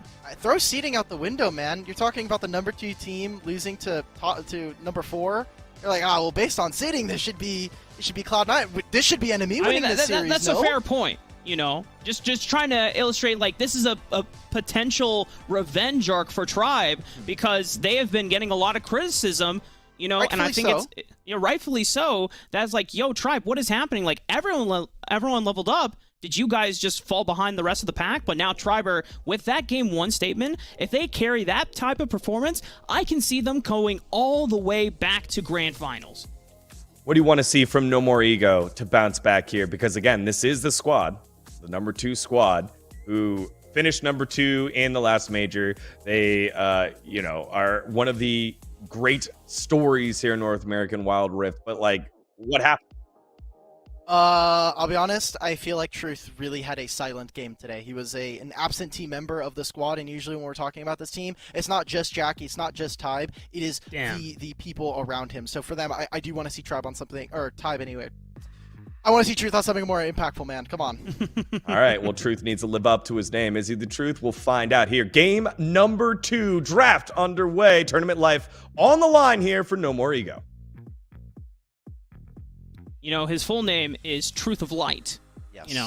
So can he bring No More Ego to the light of the road that allows them to continue playing in our second major here in the Wild Rift North America series here? Luan and Tybe, I also want to see them step up a bit. And maybe it's the decision-making that needs to be more cohesive for enemy. Because if we look back at how the Game 1 early game played out, there's some really good plans that they made within the first 3 minutes of the game, capitalizing and punishing T-Tigers on his jungle pathing. But where it all collapsed was the kind of awkward, uncoordinated collapse on the top side of the map in the Baron lane. It's like, wait, guys, Truth is not here. You don't have your damage. You can't just all force this fight, and then that starting just took that snowball into his own right. That was the Alamo for enemy. They're like, oh, we should not have done that. That was a bad idea. There's downhill. But we are into game 2, right? I do want to make sure that we're staying level-headed here, obviously. Tribe have made comeback wins like that before, like after a pretty disappointing first series that we see from them. The second game, everyone's like, yeah, this is what we wanted to see. This is what we signed up for Tribe. So kind of keeping that narrative alive for themselves. The trend is real, but as we finish out the draft here, it looks like Tribe, again, really prioritizing Senna today over marksman. They've said, look, Dienzio, we know you're a really great Dragon laner, but we need someone who can help facilitate the rest of the team, someone who's going to play a little bit more of a support role to allow some of our other carries. So far, it's been T-Tigers, I think, has really stepped up today. And Max Green is a great support in terms of engage potentials and being able to help the rest of the map come online. But maybe what happens is that when Dienzio gets to be on Senna and he's the one that's roaming, we know Dienzio is a very confident player. He's a very vocal player. And so I wonder what's happening in the comms is that when Dienzio is unlocked and he doesn't have to focus on laning and catching waves, he's like, all right, guys, this is what we're going to do. I don't care if you agree with me or not. We're just going in. Trust me, everyone, 5-man, same page. We're going to take this win. And honestly, a lot of the time when a team is on the same call, regardless if it is like a 90% good play or a 70% good play, it's better if everyone commits, right? Yeah, I typically we don't see marksmen or dragon laners really kind of take that leadership role. So I'd be surprised hearing from kind of what I've gathered, listening to Dienzio from other interviews or from other players. He's very good in comms. He's not like cluttering comms a lot. He's a lot more respectful than maybe his online persona from his social medias and stuff. He's a good boy. He's a good boy behind the scenes. Yeah. As enemy on the opposite side, I've drafted pretty low range composition. We were talking about wanting to give Truth something that has a little bit more impact, and I definitely like this for Truth the Diana here. I am a touch worried for them. I think that they are, I don't want to say low damage, but they feel like if they are behind or if they have to be the ones to enter into a play, you look at what Tribe have. They have a Galio. They're walking into Fog of War. You have Orianna with the zone control she provides. You don't know where Kha'Zix is. If this team ever falls behind, Enemy have a really, really hard time ever getting out onto the map. But Tribe do always want to be the first ones to a play, then, Sure, right? Because their method of engage is really max screen forcing to flash a taunt, or depending on Chuck and T-Tigers to be the ones to step up, so then he can kind of backpack ride on with the hero's entrance and then follow up as secondary engage. If you look at Enemy, you've got Gragas, you've got Diana, you've got Camille, all who can find decent ways of picking off at least one target and locking them down specifically, or being able to catch out multiple targets. We've got game number 2 here. This is a best of 3 between Tribe and Enemy. Loser of this series goes home. They are one of our 6th seed here, and the winner goes on to potentially face the next winner of our next quarterfinal or semifinals here in the lower bracket. Eyes for this game for Tribe is going to be how Starting and Dienzio are able to deal damage against Enemy. It is Enemy, they need to find swift engagements, and they need to be fast. Otherwise, you look on the opposite side, Orianna is going to poke you down, Senna's going to do the same, and as soon as you're low HP, Chuck and T-Tigers come in and swoop up. So far, the game is nowhere near as aggressive as we saw in Game 1. Yes. Everyone was fighting to the death in the first couple levels. It seems like Tribe and Enemy saying, you know what, we played that game really fast. We don't need to take it as aggressively this time. Let's slow things down. Let's make sure we're doing the things the right way and not, skipping any steps in the process. Just having fun. They have a few less tools here, as you see. Truth making a pretty aggressive trade, but losing out on it. This is kind of just how the matchup goes as range versus melee, and especially as Orianna versus the Diana. She has to invest her HP to go ahead and touch the wave, clear it out before she gets it crashed on her. Now we're seeing a split as Chuck, respectfully so, noticing, hey, Camille was on my side of the map, so gotta put a ward down, get the vision. We'll see Tybe here. Maybe goes for an invade. Starting could move down, but doesn't have a ton of mana. Has to be careful for a potential jungle invade here. Oh! Ooh, immediate flash from Starting, respecting the engage potential from Tybe, was looking for the hook shot. Yikes and Jackie. Looks like they get the flash out of max screen, a little too close under the tower, the ignite exchange from Yikes, but now Tybe, this time T-Tigers giving him a treatment from last time, but Yikes is here, trying to protect his jungler, body slams right on the T-Tigers, and it buys enough time for Tybe to get out alive. And now, oh man, the entirety of Enemy looking to maybe save their jungler. Yes, both of them invest the flash there, but Tybe really wanted to do that side of the jungle. He'll get it eventually, but taking a bit of a pit stop probably feels a little painful for them as they invested that, and also meant that the Dragon Lane missed out on a little bit of gold, so experience lead going over to Tribe. Tribe is going to take that advantage with them. It's still nothing huge, not even First Blood was awarded to either team yet, but so far, Tribe still playing a much more decisive game than Enemy is at the moment. As we saw, that was one of the characteristic switches for Tribe. Something that was struggling from them in the past during Major 1. They seemed nowhere near as confident as they were before, but, just from the Game 1 impressions that we got from them, they seemed like a revitalized team. And I want to see what they do now in a game that it's not quite as explosive, right? A little bit more of a calmer game. When adrenaline is pumping and you're feeling really confident about what you're doing, it's easy to start, making plays that are going to be very aggressive, going to be looking to skill check and see if your opponent is, cognizant of what is happening and how they can respond. Now in a much slower game here, I want to see if they can kind of keep up the pace, keep up the good-natured plays as just trading. Ooh. Ultimates come out. Here comes a And dive. Tybe is coming in. Hextech ultimatum. Does it get Is it canceled canceled out? by the ult? What? Oh, because the ult pushes him, no? Because he's not the... It's like a crescent sweep from Xin Zhao. That's right. It pushed him out, so it canceled the ult, gets both the flash and the exhaust out from Dienzio. We'll take that as the Dragon and Rift Heralds are spawning here. key summoner spell usage could be looking to be punished, especially since Truth still has the ultimate. The Moonfall could be impactful. Enemy almost had an opportunity for first blood, but Tribe making sure that they could play great defense as well as their offensive play has shown already from game one. Enemy making the rotations over for the first Rift Herald of the game. Tribe don't seem to be wanting to contest them. They're going to opt in for the Dragon instead. It's like they're trying to get the Rift Herald here for Enemy, recognizing our ability to scale in this game isn't super as good as Tribe. I like this start for the Dragon, though. I think when we're talking about the many Drakes that could spawn throughout the game, Mountain Drake for the side of Tribe is really, really good when we're talking about mitigating damage, getting a small shield in front of your HP bar before any of that damage really starts to land. Super pivotal. They land the Rift Herald. They want this turret. They want to free up Lawan from this lane, which I think is kind of interesting, right? We're talking about playing against Chuck. We're playing against the Garen. Unleashing Garen onto the map might be its own problem. Enemy also had the package available, but they just let the Rift Herald crash. Chuck, on this Garen, we know that in the past metas where fighters like Camille, Aurelia, and Fiora were dominating the Baron lane, or even Gragas and Malphite, Chuck was one of the few Baron laners that could always reliably go back to this Garen and still be a great frontline. And if we get to see it later on tonight in our series with Cloud9 and Suzaku, then we might get to tell all the LCS fans who still might be joining us here about Garen support. Oh, that'll be a lot of fun. It's a thing. Yeah, it is.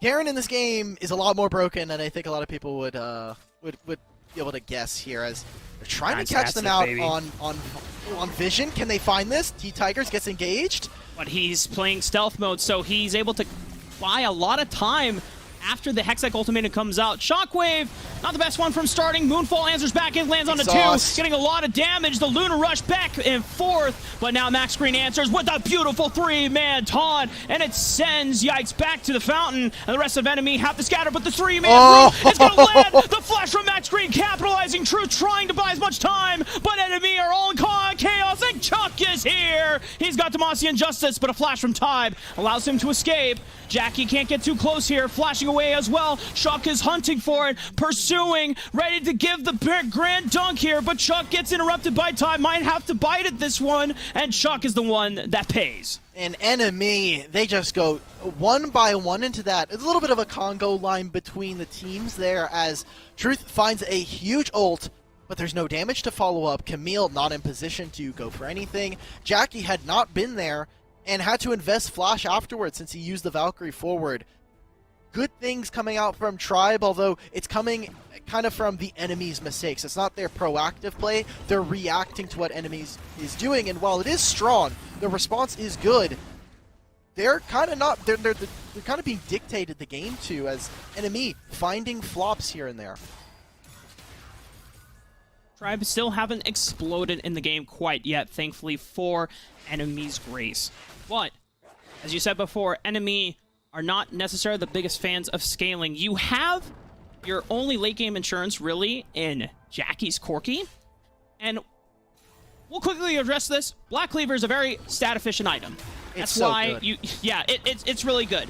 It doesn't seem like it makes sense on Corki. Just trust us that it's a very stat efficient item. We have been arguing about this for the past month, and we've just come to, we had to accept that that's why it's being built. So Europe is a huge flamer of us for this. T-Tigers, he's gonna get denied. He's gonna be dead, and that's huge. 30 seconds before the Dragon. The Rift Herald will be 40 on that timer. We'll see how it affects the Enemy's ability to actually do the Dragon. As the Shockwave misses. T-Tigers should be back in time for this. It's 7 seconds. He has a ton of movement speed coming out of base, but missing a couple ultimates there may be a little more pivotal if Enemy can punish correct timers. Enemy will have an ultimate advantage going into this next fight here. Moonfall and Dominus available. Jackie also picking up the package just in time. Tribe have to decide, do they want the Rift Herald or do they want to fight Enemy at the Dragon? Because that is where they are already pivoting. Truth pushing out the bottom wave to make sure that they can put some pressure into the tower. They are the first ones here. Tribe are going to have to be very careful if they want to contest this, but it looks like they're going to opt in for the trade this time around. Yeah, they recognize, look, our jungler's not going to be there in time. Tigers also doesn't have Smite, so he's actually pretty lucky. I think that they recognize he's like, look, I won't have Smite in time for this Dragon if we go to contest. So instead, we're going to try and get this Rift out. I wonder who they put the gold into, because they could put it into Kha'Zix and try to turbocharge their jungler. But with Max Green up here, looks like they're just going to try and cover this wave and maybe look for something on mid in a few minutes. And Truth, ult exchange for Chuck's flash keeps him at bay, but still stays alive. Despite Tyve, who was coming down looking for an angle, is going to allow enemy to get a reset, but Chuck's seeing if he can sniff out a potential cheeky assassination play alongside DNZO, but both he and Chuck are going to be revealed by Truth. So now it's a 2v1. Enemy, do they want to answer back? It's a little disrespectful, Chuck. You would have thought, as a fellow Baron laner, he would have respected the 1v1 tenets of the solo lane. But DNZO was like, I want to win. I don't want to have to go home being our top 4 team. I want to be in the top 4. I want to make sure that we have our spot guaranteed. Yeah, I mean, we're not seeing much, right? We're talking about it being a much slower game. There's not much action actually going on. And some of the members of Tribe are picking up pretty important items. Starting had already finished the Seraph's Embrace, and by the time he finishes his second item, hopefully those shockwaves start hitting some more members of enemy. It's almost hilarious that the Stark drop in overall tempo and aggressive playmaking from game 1 to game 2. My heart rate is a lot slower this time around. Yeah, it's like everyone took 5-hour energies in game 1, but the effects already expired in 15 minutes. So now everyone is kind of back to, okay, you know what? Let's calm down. Let's slow things. We're gonna take everything in a more controlled light. There's an overload of members here on the bottom side of the map. But Tribe are ready to answer back. Max Green, you can't always count him out because he still has Hero's Entrance and he can join even from the mid lane. So something to note here is I hope we'll see some recalls coming in soon. Enemy have kind of the biggest portion of vision on the map right now. A lot of it is invested towards this bot side, towards the Dragon, not only to protect Truth, but maybe see if there's going to go for an invade. But it also means a lot of that vision is not invested into Baron lane. Means Luan DJ can't actually push too far up into this lane. If he doesn't know where enemies are from the side of Tribe, he could be very easily collapsed upon, and that's a numbers disadvantage for his team. So not able to play a pretty strong side lane. Max Green is going to be the one to match him. Oh, and I love this from enemy. They're trying to find someone in Fog of War, find someone in rotation to another side of the map, but Tribe playing pretty respectfully. And T-Tigers is starting well aware that someone could be lurking in a bush here for a death play. Yikes! Oh! Vision goes for Dienzio, forcing the flash out of him. Exhaust is still available. The Explosive Cast doesn't quite catapult him right into the arms of Truth, but it's still a Summoner Spell down. I'm so sad. I mean, the trade is good. Again, getting Dienzio's flash down is pivotal. And as they summon the Rift Herald here, looks like it's going to take the full turret. So yeah, it's under the HP threshold, so Kha'Zix is going to get a lot of gold here, and we're talking about turbocharging their jungler. Are they going to actually get this before it crashes? That's a huge mistake from Tribe. They did not escort this properly. Yeah, yikes. Being able to get that body slam prevents the Rift Herald being in range for the automatic crash. Now enemy have stopped Tribe from getting at least one extra tower off the map. That denies a lot of map control. Truth should be fine here. It's a scary proposition to be in, but thankfully Chuck and Dienzio don't do a lot of burst damage. It's just over time he would eventually go down. So I think that was actually an automatic summon of the Rift Herald, so we had it about 8 minutes into the game, and if you don't summon it, unlike in PC, it will just automatically drop for whoever It won't owns just disappear. Yeah, it won't just disappear and make you very sad, unless you're dead, if I'm correct. If you're dead, it probably just goes into So the nether. if you're dead, what happens is it kind of just spawns goes in the into platform? overtime and then spawns as soon as you respawn. Dude, it's so broken in this game. Yeah, well, They've got the the Wild Rift package. devs really want to make sure that we get to use Rift Herald, even if Yes. it's not Good. used properly. Good. Jackie does have package for this upcoming fight. It is Cloud Dragon, so it's not as exciting as other dragons might be for Tribe and Enemy, but they'll still take any scaling advantages that they can get. It's still an objective. It's still a time where they can see if they can force Enemy to come into that choke point, as you talked about, which is how they get the advantage for these fights. That does mean we get an Elder Infernal, though. So talking about combat power, wanting to have that for your later game stage, that's beautiful. They can now pincer this. Enemy, how do you play this out? You don't have flash on your Gragas. They're using the package to cross out one side of the map. Oh, explosive cast comes in right hand. Tybe is able to secure the dragon, but now watch how the Backland Tribe is able to navigate this one out. Look at If they Jackie, stay though. alive, the moonfall, Oh. beautiful stasises from multiple members, dodges out on the crucial burst damage that enemy had for the play. Jackie's able to trade out onto 2, but can Oh, the he taunt! survive? But Tybe is back. T-Tiger No! super incredibly low. Tybe just needs one more auto attack, but the shield from starting is going to keep him alive, and they pop the Guardian Angel from Tybe. And if they all stack on top, he cannot get out. That's the ace for Tribe. Oh my god, Tybe, his heart is broken with the hook shot there. It just barely doesn't hit terrain. And from that moment on, the fight is over. We get a replay of what exactly just happened because Jackie was firing away uninhibited. No one was on top of him most of this fight. And look where the damage dealers are. We saw a massive moonfall coming out from Truth. But most of the other members on the side of Tribe were under stasis, so the damage doesn't land. Diana's entire, kit at that point is gone. And from here, we get to see them clean up. It was very close, but Max Green, with probably the most clutch taunt of the game, saves this for Tribe. They don't get the dragon. They get a ton of gold in their back pocket, and getting that mid-tier 1 opens up so many plays for them. You could see the thought process behind enemies engage play right there. Pour out the package, and then as soon as they get close, forced to engage onto the dragon. That explosive cask punted them over, so they got the guaranteed burn damage from the package, but the counterplay, the re-engage from Tribe, was so beautifully executed that they dodged out on some of the crucial burst damage that enemy had.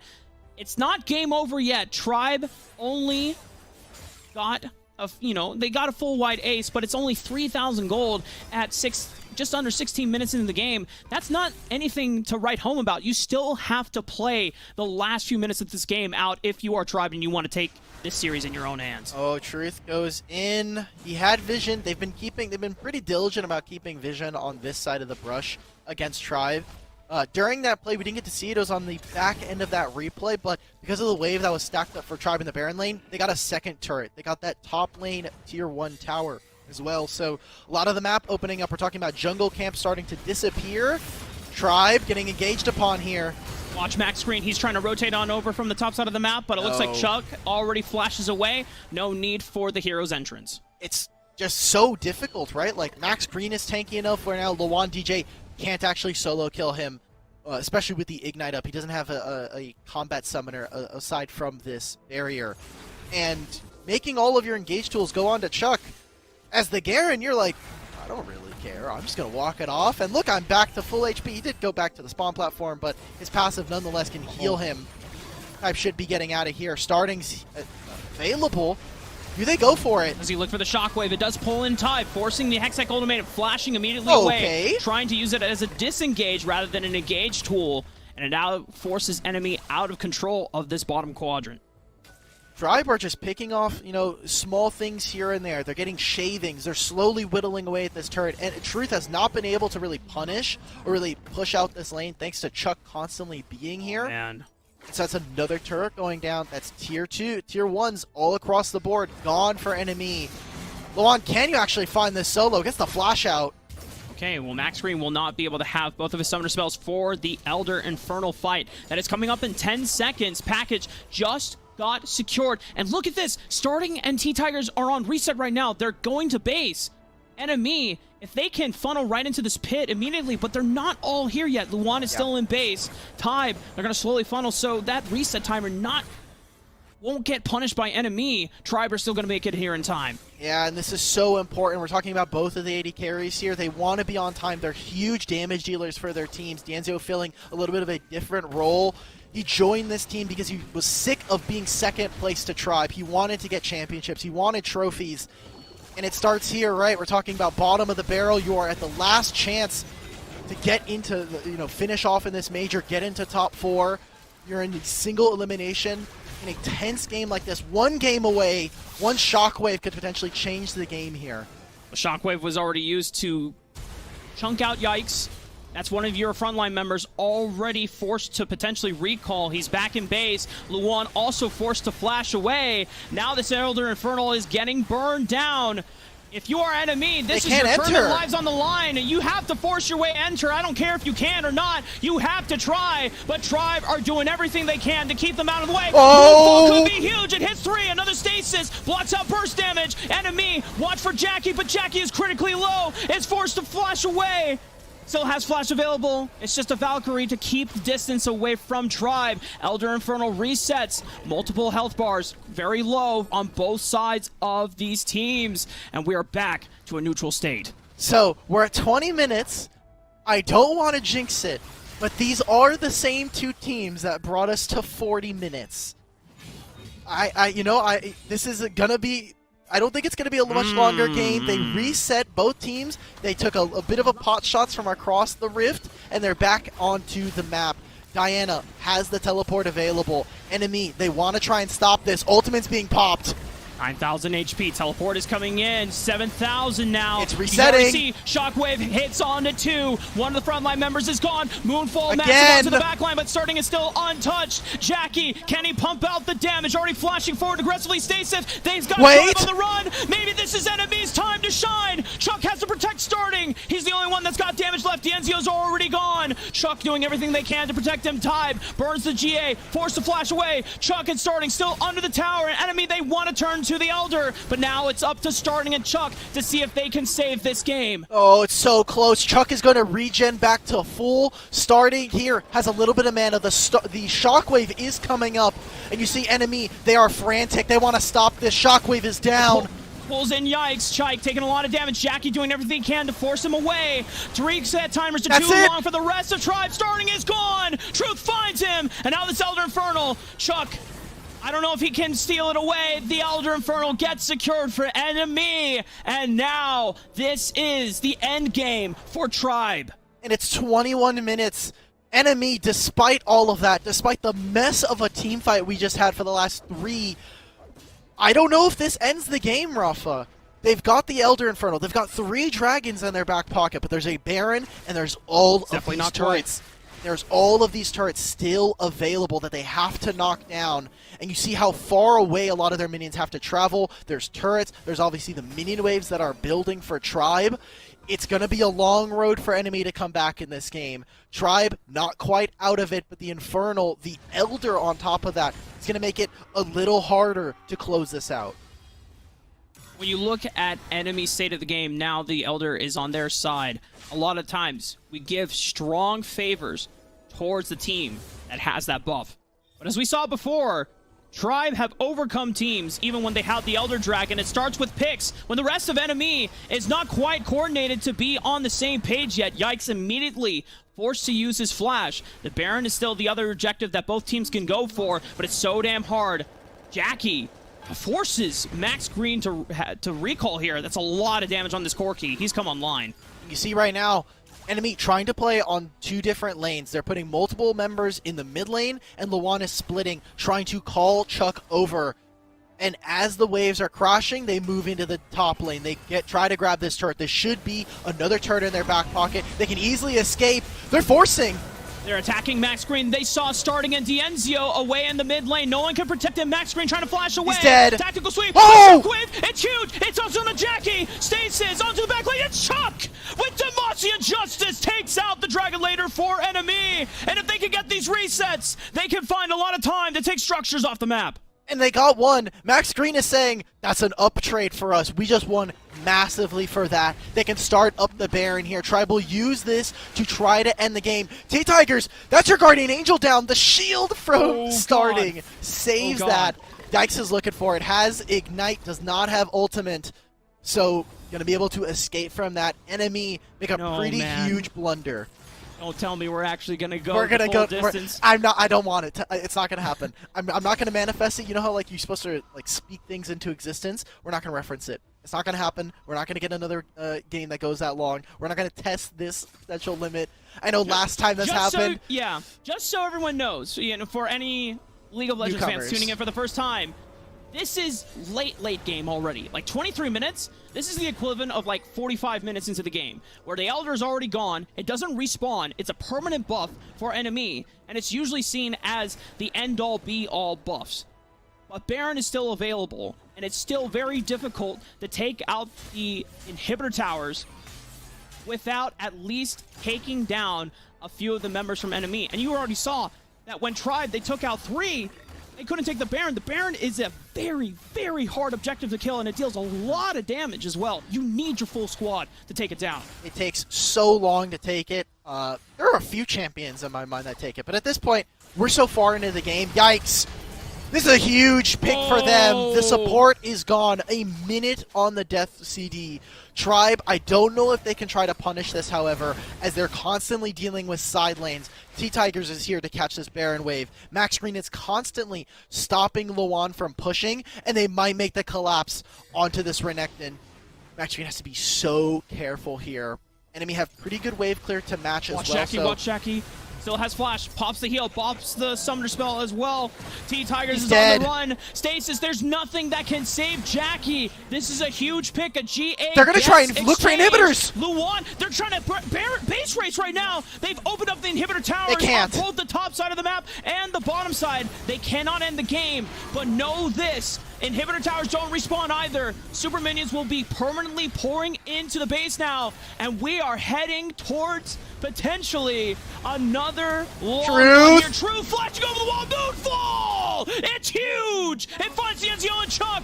True finds the 1v3 against T-Tigers. He almost takes out starting, but it's Max Green with the hero's entrance, but Tybe is here for reinforcements. He's tagged in. What is he He's back doing? in the ring. The And inhibitors! GA gets popped, starting at Max Green. They have to defend the base because Luan is pressuring on the bottom side of the map. What is he doing? Okay, All right. we're going a little too local right now. The Fiesta has arrived. As you can see, the passion of both of these teams. They do not want to go out. Tribe, one game away from putting enemy away in the tournament. Oh my god, Luan's getting a little too picante here. Max Green falls, starting. The shockwave misses. You can already see the game length getting a little bit to the players here. 26 minutes in. Like you said during that call, inhibitors in Wild Rift do not respawn. So that means constantly, permanently for the rest of the game, they will have to deal with 2 waves of super minions pouring into their base at all times. And despite the catch on to Jackie, if that was all that happened, Tribe are more than happy to start up the Baron, threaten enemy into an uncomfortable position. And now Tribe potentially being forced into game 3. We thought this was looking over for them. As enemy now, they're in prime position. They're starting up the Baron. Yeah, Luan DJ is just playing Ring Around the Rosie with Tribe right now. They're chasing a crocodile, but the real threat is the Baron that is being taken. The package even aiding and burning down the objective. Tribe could not answer because they have to deal with the super minions pouring in through the Baron and the Dragon Lane. There's still one middle tower that is still available to defend, but as soon as that goes down, Tribe can never leave their base again. And now they have to deal with these super minions, or the minions that are being empowered by the Baron. This last inhibitor is their last stand here. Enemy, can they do it? Can Tribe mount the defense? Huge! The explosive cask into the Moonfall! Punch 3 members from Tribe right into the waiting arms of enemy! And that's gonna be it! Ladies and gentlemen, we are going to a game 3 for Tribe and enemy. It's not quite 40 minutes. It's not quite 30 minutes. 27-15, I think, is the last number we saw on the screen there. 27-23, I'll take it at this point. The gold graph, you can see, we almost hit 200,000 gold total between these two. And the spike after the Baron, it was up, it was down, it was back and forth between these two. Enemy getting a little squirrely towards the end there, but clinch out the win with some pretty good objective team fights. And I think Tribe not necessarily taking control of the game in the way that I would have wanted them to. You know what? Between Tribe and enemy, these series always deliver. They never fail on being entertaining as hell, baby. And I'm not gonna lie, I'm stalling because I want Degon back so I can rest my voice. So Degon, save me, brother. I need a helping hand right now. Oh. Yeah, I mean, it was the craziness yet again, Rafa. Like they had said multiple times on the broadcast, 41-10. 41 minutes, 10 seconds. It was an insane amount of gold. I think each team had 135,000 gold. Like, think of it in those terms, right? Because of the way that time and gold generation are different from Wild Rift and TC League of Legends. 135,000 last game. This game, not quite that number, but still making it at a super late game. Maybe not historically late game, but a super late game point. And as you said, a couple of those shockwaves are starting to get a little shaky by starting who I will accept that. I was crowning as, you know, the pride of North America. You looked like unstoppable on the Jace, but then kind of gaffing a little bit there at the end and during the mid game. This game stalled out so hard. All day we've seen teams play these aggressive, funky, like skill checking early games at level 2, level 3, even level 1. And this time we had 5 kills for the longest time. It was 3-2 for about like almost 10 minutes before we finally had that fight at the Drake that seemed pretty decisive for a Tribe. And again, like a wallet check, because Jackie was sitting untouched, firing away into the pit, but just not quite able to finish anyone off. But that was not to be the case. No more ego. Fight their way back, and we'll force a game 3 between these two teams that are becoming bitter rivals right before our eyes. I want to jump in here and set you up for something, Alec. At the end of game 1, you called out Truth and said, dude, you were not even there in that game. Well, he came with the response, man. He stepped up big time on the Diana. Exactly. This is exactly what I wanted to see. Now, in all fairness, this game was definitely a much harder one to execute than maybe the Lucian draft that we saw in game 1. You saw time and time again a lot of these fights, despite him having pretty good Moonfall positioning, his team didn't necessarily set up. I think Enemy did not get the stasises out, and this is the first one that we got to see. All of them are golden. It's just, yeah, exactly. Jackie's putting down damage, but if the Moonfall doesn't land at that point, it does no damage, and you know, Diana has a pretty rough time. So Truth, it took them a little bit longer. They had to get into the obviously the really late game situations where people are getting a little bit antsy. They're doing all these different things. They finally land some of the Moonfalls, and that's when Enemy really got it online. Yeah, and here's the play that I think everyone was left gobsmacked. You know, going over the wall, that's pretty cool. Stasis gets one, and watch T Tigers just get absolutely eliminated right there. And almost wins this one here on starting before the help comes, and then here comes Tybe to switch it on over. Another Stasis. How about Max Green, y'all? Max Green was on point with the taunts over and over again. Yes. And just constantly being Johnny on the spot. Unfortunately, taunts don't deal damage. And so Max, at the late game part, you know, he's playing his role to achieve, but does not have the opportunity to stunt people out, especially the way that Gragas barrel comes on in and destroys everyone before he has any say in it. And a great play there by Yax to finally close things out.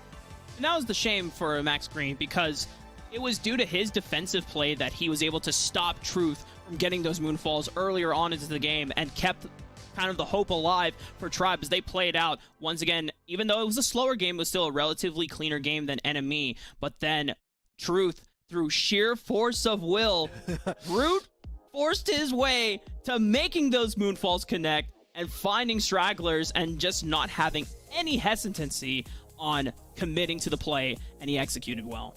Talking about setting up the players for Tribe as well, I said during game 1 that starting all of last year was kind of the Prince of North America. He was given all of these trophies. He had never won a trophy before coming into Wild Rift from other mobile MODOs, and here on Tribe he finally started to see a lot of success. Internationally, that didn't exactly happen, but now coming back, you know, being humbled by a lot of failure yet again, I want to see what him and Max Green, who have looked so far the best on Tribe repeatedly, to push this team over the edge.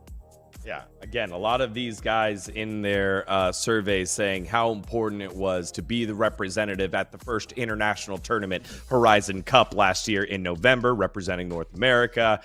That was such a huge moment for them to be there. And right now in 2022, the competition has gotten stiffer.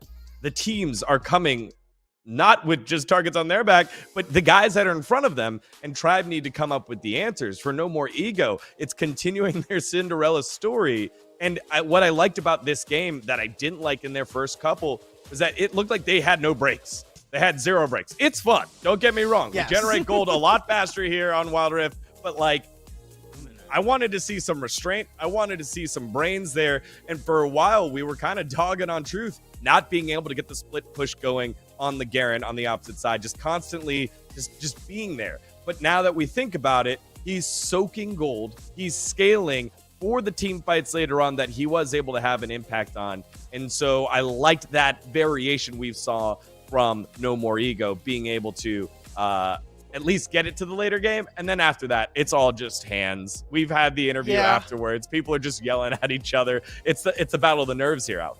Yeah, I was going to say, I feel like that is a little bit of a double-edged sword, right? Because if Truth is soaking gold on Lucian the entire time, and then they just lose, well, then that gold spent means nothing, right? It doesn't turn into a tangible lead. But this time around, when you're playing Diana and you have a much bigger impact on team fights, having a massive game-changing ultimate like the Moonfall, then we have something that maybe we can kind of play around with and start to generate leads, start to close out a game. Coming into Game 3, however, I mean, what else is there to say? We've now gotten another long game from these two. We've gotten a fast-paced action one from Game 1. Didn't hit the 40-minute mark. Not quite, They ended it before 30. It's Game 3. Yeah, watch what you're speaking into existence here, Al. What are you doing, dude? I want to just make sure that we're keeping it on pace. If we're gonna go to a long game, we might as well get ready for it, right? Get the popcorn, get the water, get set up for it. Oh, baby. Both of these teams, top 2. Enemy number 2 in North America from the last major. Tribe number 4. This is the last game for both of them potentially. Like one of them has to leave the tournament. I'm hearing that the game is ready. One word, boys. Who do you want to step up in this game? Alk, who you want? Jackie. Rafa. T-Tigers. That's right. It is Terrifying Tigers. That's exactly who I had. Like, needs to step up. Come on, T-Tigers. Terrifying Tigers, that's what his name is. Will his name and the rest of his team be moving on in Major number 2? Let's find out. Tribe and No More Ego, game number 3. The decisive game starts right now. As Degon already said for us, this is the last game for both of these teams potentially. Enemy and Tribe don't want to go home. We already know that Enemy in Major 1 just a couple weeks ago. Maybe it was 3 weeks ago. 3 weeks ago. Yeah. it was a while ago. But 3 weeks ago, Enemy were in this spot, and they beat Tribe. They took them down. One of the first times that they had ever taken down Tribe in a major series. And they went all the way to the grand finals against Immortals. They fell short against them, but Enemy are no strangers to making that miracle run. Whereas Tribe, they are the ones that are being asked the question now, can you step up? Can you be the guys that make that Cinderella story happen? A lot of tough questions being asked for both of these teams. Obviously facing elimination. The nerves are at an all-time high for them. So gotta be looking to play the best Wild Rift that they have so far because it is one shot. It's a best of one right now. It is whoever wins this is going on. And as we take a look at the draft, Tribe have secured starting his Jace. So expect for a much bigger impact this time around. Not going towards the Orianna, wants to play for comfort. Expect for that to potentially be something as we get into the second phase of the draft. Tribe also taking respect for Truth, banning the Diana away. There's 3 mid lane bans already sent towards his direction, Zed and Akali. Limiting Truth down on the Assassins. This Corki more than likely should be going to Jackie, as we already saw before. But when we think about potential options into Jace, I know we weren't... Okay. Corki gonna be Corki mid, taking the scaling aspect. Wants to try and take this. Now, this should just be a Kha'Zix here for T-Tigers because the Vi is banned. Found it interesting that Lee Sin made it through the draft and Type just decided, no, I'm not gonna, kind of pick this up for ourselves. They have a lot of late game damage, right? You have 2 marksmen here for yourself. You have Camille who can provide that for your team, but you have a Garen who's staring you across the rift. Might be a bit dangerous, as we saw Chuck there was a pretty good stalwart wall against the side of Enemy in game 2 despite the loss. So again, playing for other lanes here. Dienzio yet again, like almost 5 games now on Senna in a row on the broadcast. They want to play for our other lanes, play to our mid jungle. The big change here for Tribe, apart from the Jace being swapped back in for starting, is this Xin Zhao. We haven't seen Xin Zhao be used by a jungler in quite some time. A lot of the players in the Wild Rift North American Series have really pivoted towards the likes of mainly Lee Sin, Kha'Zix, Camille. Sometimes we've seen some Set in past before he got kind of nerfed, and now is strictly a Baron laner or a support in terms of raw strength. It's much harder to pull off. And Xin Zhao used to be at the top of the jungle picks for year 0 back in last summer. But now, switching over to something like Xin Zhao versus the Kha'Zix, you're losing out on assassination power, but it builds up the team fighting potential for Tribe in the 5-on-5s. Oh, this has got to be so dangerous, though, right? Like, we're talking about both of them. We're getting back into high-octane gaming. No Ignite available for starting. He has to come back into this lane. Barriers down. Truth. Flashes are gone. We're getting spicy with it yet again. They said, look, starting every single time we've seen him on the Jace, he abuses this level 1 without fail. And we get to see it again. And Truth answered blow for blow. Truth was even respecting the flash. Unfortunately for starting, damn, minion was in the way. But the bluff worked. The bluff worked. And Truth still respected as soon as he saw the flash animation, being conscious of starting looking for the all-in. And now, if I'm either jungler, I'm looking at this mid lane because, dude, these are 2 champions with no summoner spells. One of them has a dash, so if I'm Truth, I'm like, okay, I'm not super scared, but agreed. If you're a jungler, you walk mid, and you threaten to kill this guy. You're like, you're not walking up on minions without me being here. You see both of them are looking for something. I'm surprised we haven't actually seen neither Yikes or Max Green start to make their way up into this lane. You already see the Dragon lane for Tribe are coming up. They want to secure the scuttle for their jungler. And the same thing's happening on the opposite side. Chuck getting priority, forcing Tribe into a really awkward situation. Yeah, Tribe across the map were the first ones to leave their lane, so it's put a lot of pressure on the enemy. Oh god, Tribe, he walks away cleanly. Yikes. And Yikes is here to answer back. Dienzio forced to flash away. The flash from T-Tigers as well distanced himself away from any potential engage from enemy. Oh, T-Tigers! What? Did T-Tigers secure it? It's a smite diff. Let's go! Holy camole, man. T-Tigers not letting anything go for free, but it is T-Tigers that walks a little too close to the sun. First blood for enemy, but Yikes goes back in after everyone was ready to dip and dive, and it's traded back. Jackie flashes backwards because he doesn't land the blade collar. The root doesn't go across. So it's not a win exactly for enemy. They get double scuttled during this entire event. And if you get to take a replay of this, thank you to observers for kind of showing this off to us.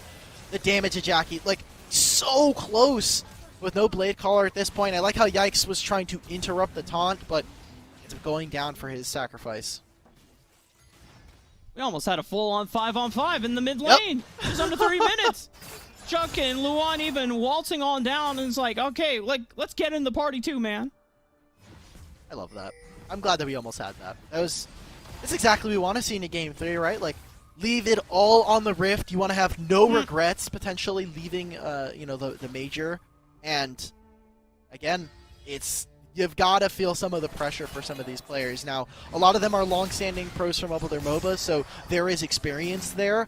But some of these are pretty young players as well. Like, Jackie is, it got pretty high ranked on League PC, but has really kind of shown a lot of promise here on Wild Rift. And starting again, kind of had a little bit of a tenured career in some other MOBAs, but really hasn't gotten that star shine moment that, I mean, we have literal world champions on Tribe. Yeah, T-Tigers, Max Green, and Dienzio were part of an original World Championship winning squad in 2017.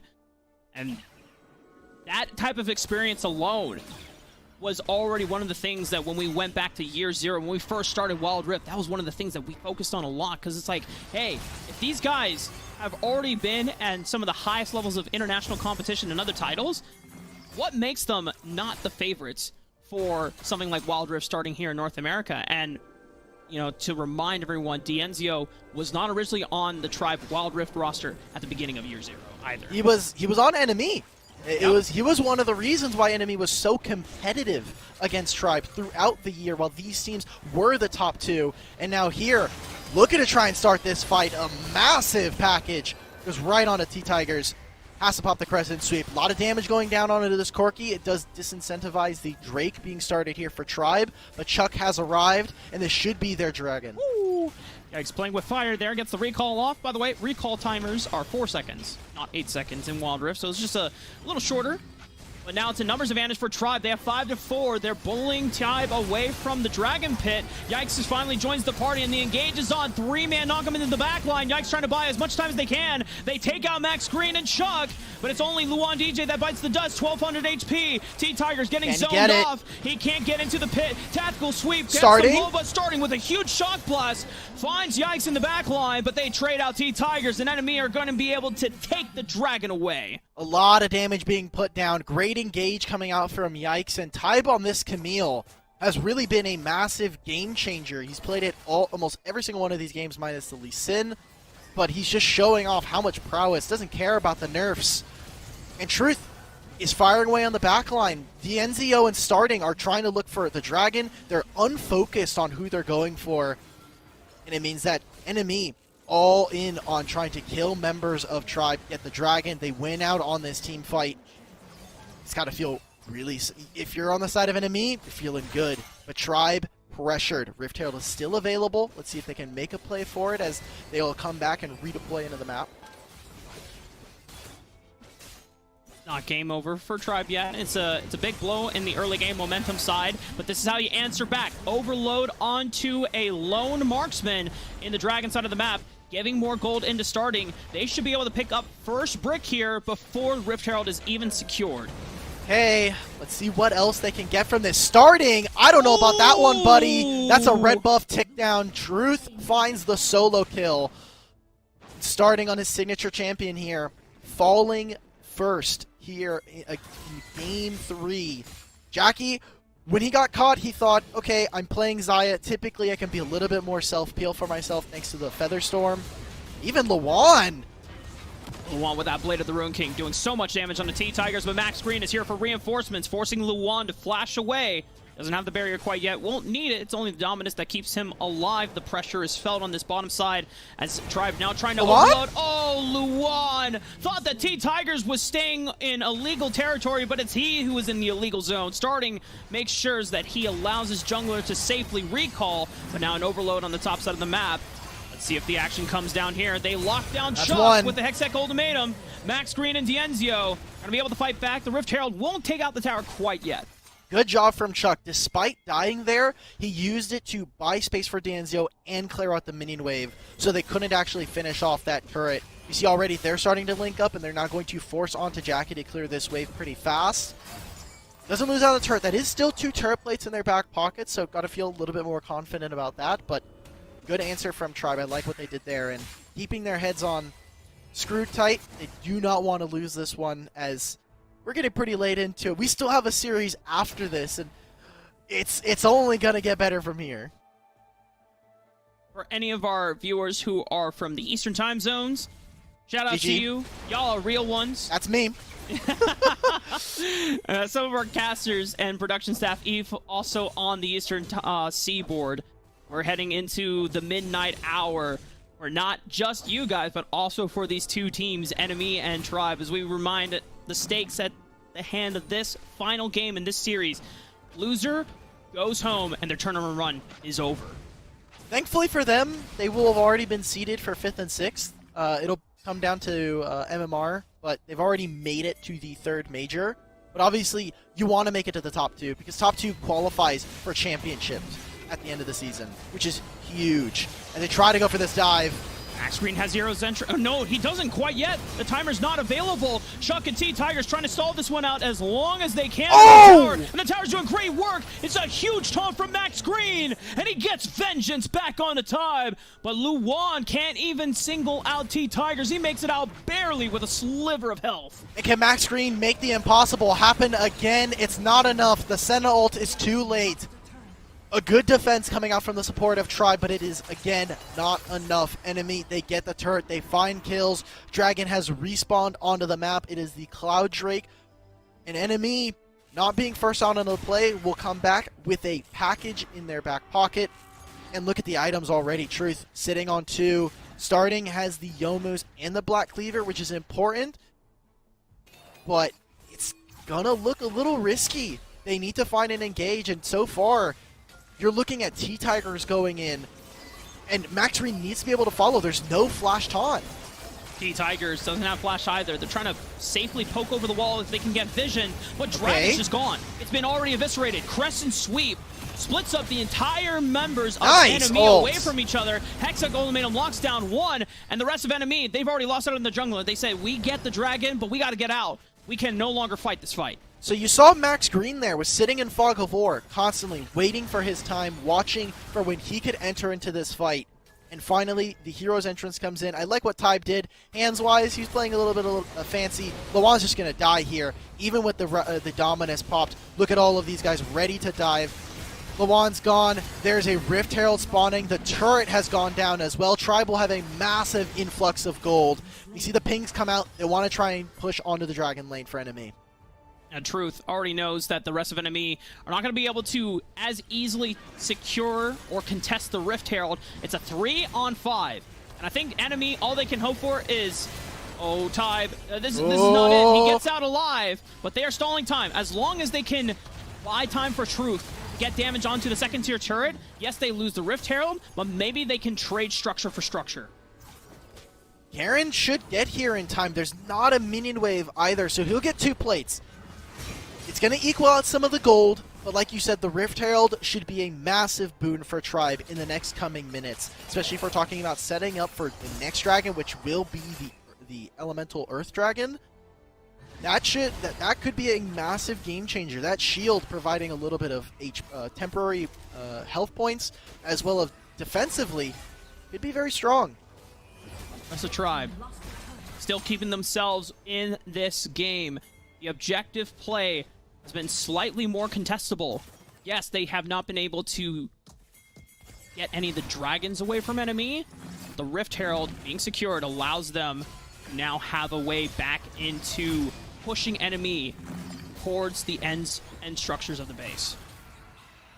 And you got to be careful if you're on the side of enemy of ever playing on the side lanes, for playing for the Baron or the Dragon lane, especially with how long they are because the tier 1s have already been taken. At any moment, there could be a Sentinels coming. There could be a Galio collapsing on you. So, really tight timers from the side of enemy have to come out. Their rotations have to be very crisp. Otherwise, Tribe can punish them and now set up a numbers disadvantage for their team. As Tybe trying to swap out, trying to make sure that Truth can push out this wave, but they're giving up some priority in the mid lane, and they say, hey, look, we know where at least 3 or 4 of the members of enemy are. Let's just send this into the mid lane, grab this turret. You were talking a lot about the global power that Tribe has access to. This Rift Herald crashes. They don't get a chance to necessarily answer back for more, but guaranteeing that this map control is slightly opened up more as we head into our third objectives of the game of both the Dragon, which will be spawning in about another 40 seconds, whereas the Baron is now available. And as we said before, Baron is not an easy objective to take. You need to commit a majority of your members and need to make sure that the enemy team is not contesting you, because otherwise that is a disaster waiting to happen. It's really tough. The Baron is no joke. That guy will mess you up very, very fast. I like how what Truth is doing here. He's waiting for the objective timer to count down a little longer before grabbing the package. So with 20 seconds on the map before that, wants to make sure that he's out, ready, pushing waves, getting his team set up, has the Infinity Edge to boot. Jackie will not have time to recall. They were looking for a bit of a timer beforehand, but off sync with Yikes were not able to go for it. Trying to find something. Max Green's caught. And look at this, starting is over on the Dragon lane. He just reset, so this is a numbers advantage. Oh no, Truth! Tribe are doing such a great job of repelling the advances of enemy. Now they have the scatter. Luan DJ shows up and he helps Jackie annihilate the You're MG starting. backline. Starting is here. He's got to be able to save this play. Luan is a force of reckoning into the backline. All Starting. Golden gets a lot of AoE damage down, but Starting able to clean up. Boom!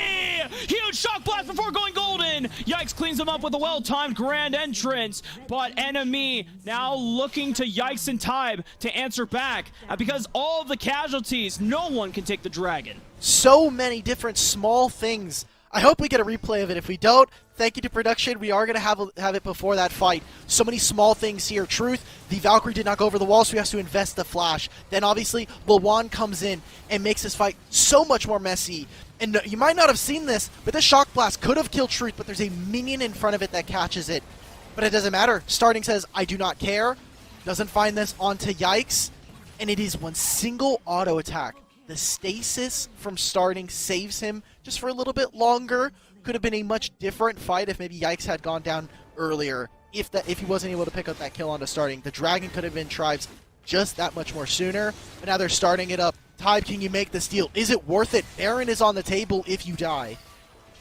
We do the dance all over again. Elk Battery Tybe is into the back line. Root's huge. It's going to stop his roll. Luwan's also following him up on the play. But look at Chuck. He is zoning off the back line all by himself. T-Tigers has been traded out, but Tybe and Luwan also bite the dust here. And Tribe currently rocking the numbers advantage.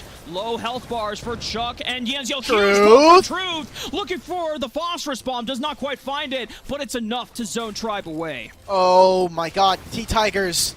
We're talking about having impactful ultimates, abilities going wide, but the Crescent Sweep just completely changes the terrain of that fight. It means that Lawan on this Renekton is not available. He gets pushed out over to the side. The Stasis again buys time.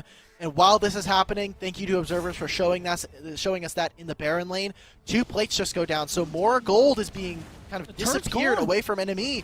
Like you said, the turret is gone. And now they just start up the Dragon. They regen, they picked up some honey fruit, and now Tribe get a massive boon in their victory road to try and continue their fight here in Major 2. Yeah, Tribe put enemy in a very difficult spot. You could see that the last 2 carries in Jackie and Truth wanted to stick around so that they could contest Tribe from being able to enter the Dragon Pit, which is why they couldn't immediately go over to the Baron Wave and soak it up. That tower goes down for free thanks to Tribe just being able to preemptively set up those waves before the objective even was started. We have a little bit of time here, Rafa, audience at home. We're just going to be seeing them ping-pong waves. They're going to be sending them back and forth. They're going to be collecting gold. This should be the last fight here. Baron on the cards. As you already see, enemy, they are here. They want to be set up for the objective, and they're trying to death push. They want to find one member out on rotation. This is warded. Yikes goes on to Starting, but there's no hook shot here for Tybe, so they can't make it true. Luwan's constantly pushing on the side. They want to get these tier 2s, as you see on the minimap.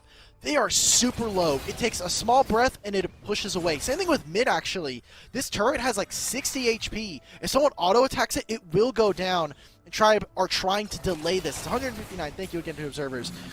It's so close. If this goes down, it opens up so much more vision. It gives enemy a little bit more room to breathe on the map. You want to be able to enter these quadrants much more aggressively if you're on the side of enemy, but how well Tribe are defending these remaining towers is admirable at this state of the game. Considering how enemy were able to push them back, and Tribe coming once again to life with a little bit of vitality after the response of enemy in Game 2, bringing us to Game 3 in this first place. I already mentioned it before, we're in a ping-pong state, waiting for that Elder Dragon to come online. Maybe if enemy can find a cheese pick into the river or the jungle, or might just engage on the T-Tigers right here. He doesn't have max green for the shields, though. He is delaying so much time, and Max Green is able to punish on the Truth. The Dragon will not come up in time to punish this respawn time. What are they doing? But they're still fighting for it. And Tribe, they can pursue them right here. Tybe should be able to get out alive. Starting's coming as well. Look down the river. Can they get the collapse?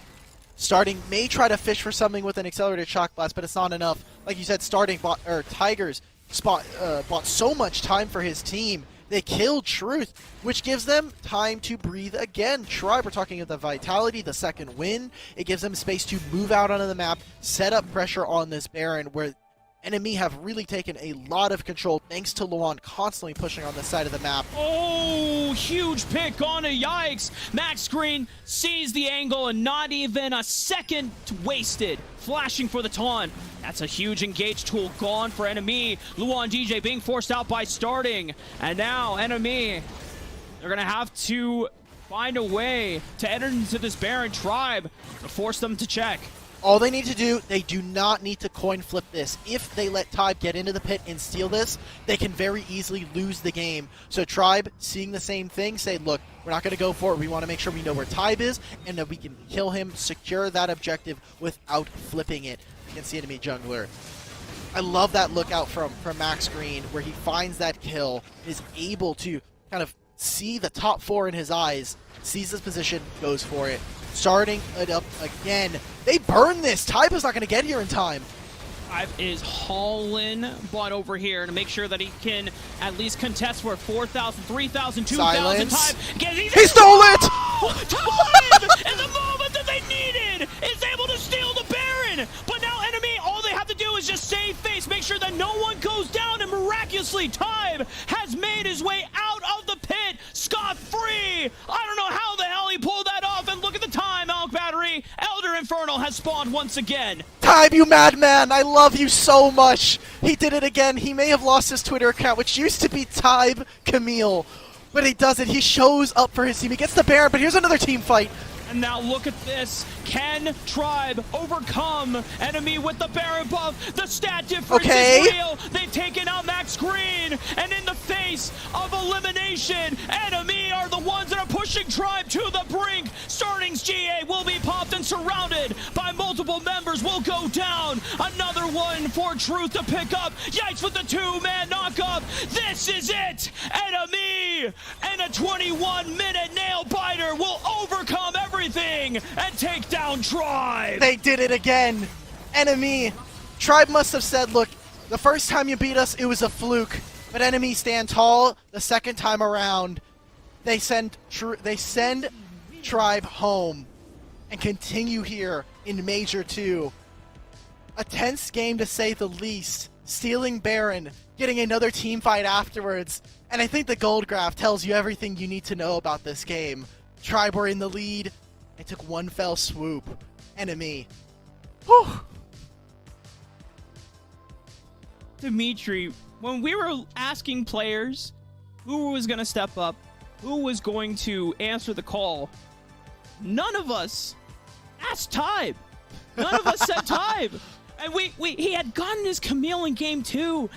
And Truth had such a huge game on the Diana that seemed to eclipse his performance. But this time around, Tribe comes in at the crucial moment, the pinnacle of the game, where Tribe had done such a great job pushing and pulling enemy all over the map and waiting to take Baron at the right moment. But Tribe gets there in the nick of time, swipes the Baron, and I think from there, Tribe's composure just completely collapsed. They lost the team fight afterwards, and it was a close one, even with some ultimates missing. They were just lacking a little bit of damage. Again, the Xin Zhao kind of fell apart a little bit, but I don't want to take anything away from them. They did, I think, a fantastic job in this series, and with a fiery Game 1 win, I think we could still look at Tribe, despite some of their failures so far throughout the year. This is going to be a pretty big block for them. Can they make it past not only enemy, but after that, they then have to beat Sentinels, who have also beaten them. Then they have to move on to Immortals. There's so many building blocks that I think Tribe need to kind of coming back from Horizon Cup. They've talked about the struggles they've had internally. It's just another one of those obstacles. Yeah, it definitely is. But this is quickly becoming the greatest rivalry in Wild Rift. Say that 5 times fast. That is just a great series and just a great way to button it up, because we thought maybe the length of the series was the tell of a great series, but yet again, no more ego, backs against the wall. They got to get the steal. Tribe comes in and does it. Huge stuff. Gents, star player, who you got? How can you not say Tribe? Yeah, no, I'm not going to take that away from him. Yeah. Game-saving moment. Because Truth did a bajillion damage on Gorky. He did do a bajillion damage. And if we were not in the state where the enemy needed a Baron steal to win the game, Truth obviously would take it. But you have to give props in the Baron steal. That was the game definer. Yeah, that was the game definer. I was going to say, Truth did a lot of damage, but they were still losing that game, despite him doing all of this damage, being the primary carry for the team. It didn't matter. His team was still falling apart. They were losing the game slowly but surely. It took Tybe to steal the Baron, to get another team fight after that, and here we are with Enemy back in top 4. Yeah, let's relive the action one more time here as we take a look at that fantastic game-clinching number 3 here for No More Ego. It started with those pretty troll flash engages in the mid lane, and then here it was the caster curse. We were just saying T-Tiger's going great, and then he gets caught, and then for some reason Yikes says, I've got you, my friend. I don't want you to die alone, and goes in here, and then starting just I don't know what happened here either. Just skill checked real quick. Truth takes the one-on-one and wins that one. Then we get to our big team fights here. And again, it's just how much time that Tribe was able to buy before everything, before their damage came on in. And they did a good job of that. And here's starting where he's able to get a great, 1v3. Get this, and look at that perfect stasis right on time. But then Yikes gets it pixel perfect on the opposite side. Not the same for T-Tigers, and Tybe's able to get away. That could have been another kill.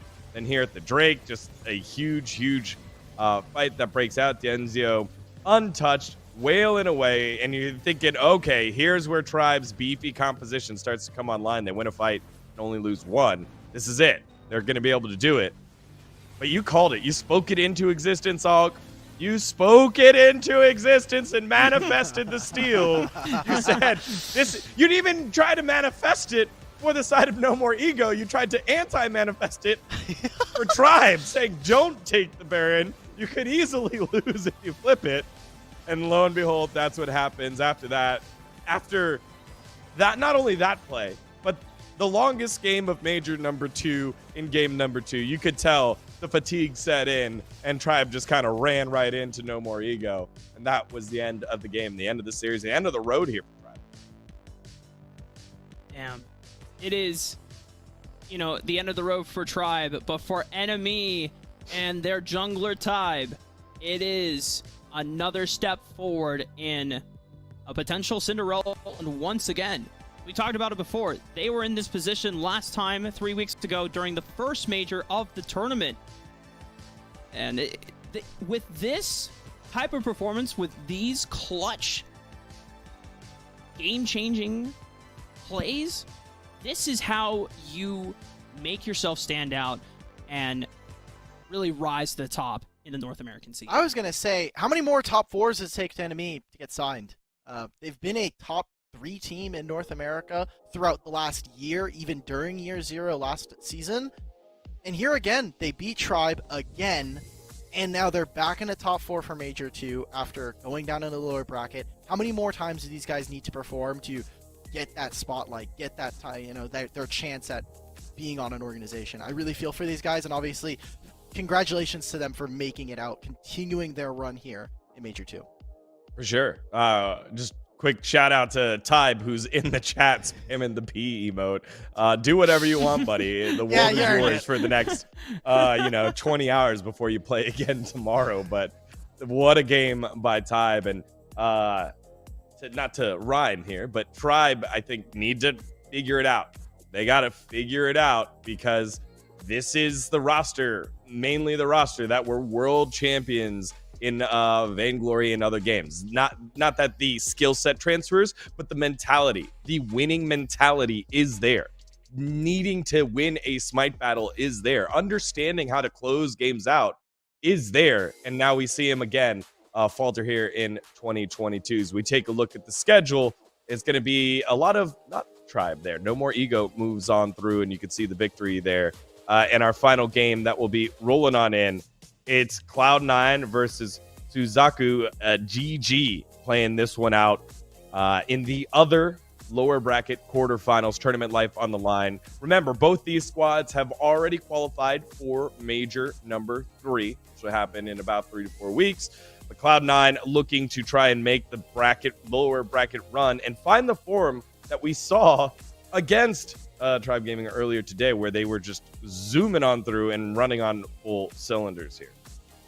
I liked what we saw earlier today. I know last Major, they took a really unexpected early exit in the tournament, and everyone was like, well, what happened at Cloud9? And I know, especially on the desk, some of you guys were a little bit hesitant to vote for Cloud9 to win their series versus Tribe earlier today, so I'll excuse that.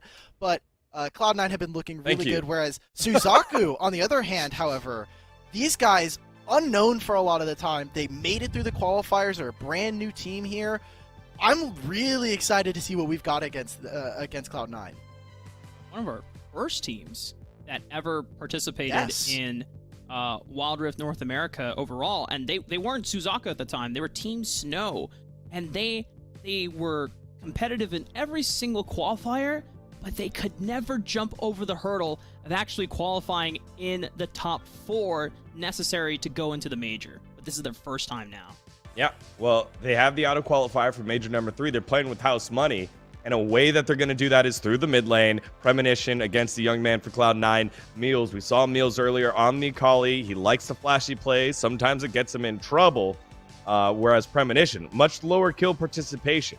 Doesn't necessarily always get into those fights, but still is able to farm up to the point where he dishes out the damage. He is a huge assassin player, especially when we're looking at this team. The funny story here is that Premonition kind of just got called up like a month before and was like, hey, we need a mid lane player. Could you fill in? And he's like, sure, why not? And he's looking good at it. This guy did play a little bit during Summoner Series, but I'm excited. We're talking about the Akali matchup. So many assassins between these two. One of the great things about Wild Rift here in North America, it's still such a growing scene, and there are opportunities for people to make their name. And if Suzuka is able to create the upset here against a team like Cloud9, we will not forget it. And maybe they'll be on a trajectory like we've seen from No More Ego. We'll have that match after we take a short break, everyone. Go ahead, get some water, take some breathers. We know that last series was a banger. We've got one more series left. We'll catch you in about 6 minutes. See ya.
Hello, everyone, and welcome back to the Wild Rift North American Series. We're here in the lower bracket quarterfinals of Major number 2. This is the battle to get yourself into possibly a spot to the top 4 here. We've got, let me just make sure we get it right, Suzaku GG versus Cloud9. There it is, Suzaku. I'm very sorry. It is difficult to say your name, and I've gotten it right. I can say their name here joining us. It is Rafa and Alk Battery. And y'all, prediction time. I've got Suzaku. There it is. All right. Yeah. Alk going with the upset. What is going on here? Yeah, Rafa, come on. You got the Cloud9. Okay, How so am I again, the odd man out here? my prediction, Hello? although it may be a little bit of an upset, I really want to make sure that I give love to this team. They were my first match coming into Wild Rift as Team Snow. I was on a 12-hour broadcast with everybody for Summoner Series, and I believe in the boys. They've had some really good games. Cloud9 have stumbled sometimes, so why not now? There it is. Top tier analysis by our analyst. Rafa, you can give your explanation on your prediction when we go into the draft. The draft is There ready, you go, so I don't there want to you hold go. it on up. Yeah. All right, y'all. The next game, final game of the evening. Woo! Bye, Dagon. We're here. You know, I think that's sweet that you are giving props over to Suzaku and, you know, showing them some love. They are one of our, if not one of the first 2 teams that ever competed on, you know, Wild Rift North America. Yep. And it's such an awesome journey to see so many of these names long-standing in the community and being some of our top players for the in-house community as well. Zuki, Premonition, Isjerboa, Stove, and now Demon King, one of the newer players to join this group of players here. We're not quite through the first round of draft. We're not blazing through it as we did with Tribe and Enemy series, but so far, ooh, some spicy support picks being changed up. Okay. You know, we're taking a look at the draft here, kind of building out what we want to see. A lot of good poke, I think, coming out from the side of Suzaku. They've got good front line to set up for the Ziggs.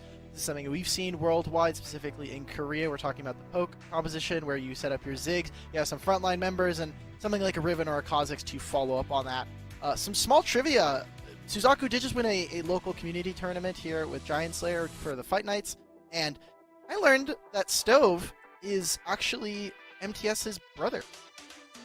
I did not know that. Yeah, he's his younger brother. Ooh, I didn't know that. I did not know that either. Holy. Yeah. We got a draft, though. You know, I did kind of derail us for a little bit there. I thought it was a really cool, fun fact to bring up. I just want to make sure. I might be slightly lagging behind. You're good. I think you got it. We're back. Okay. You're back. We caught back up.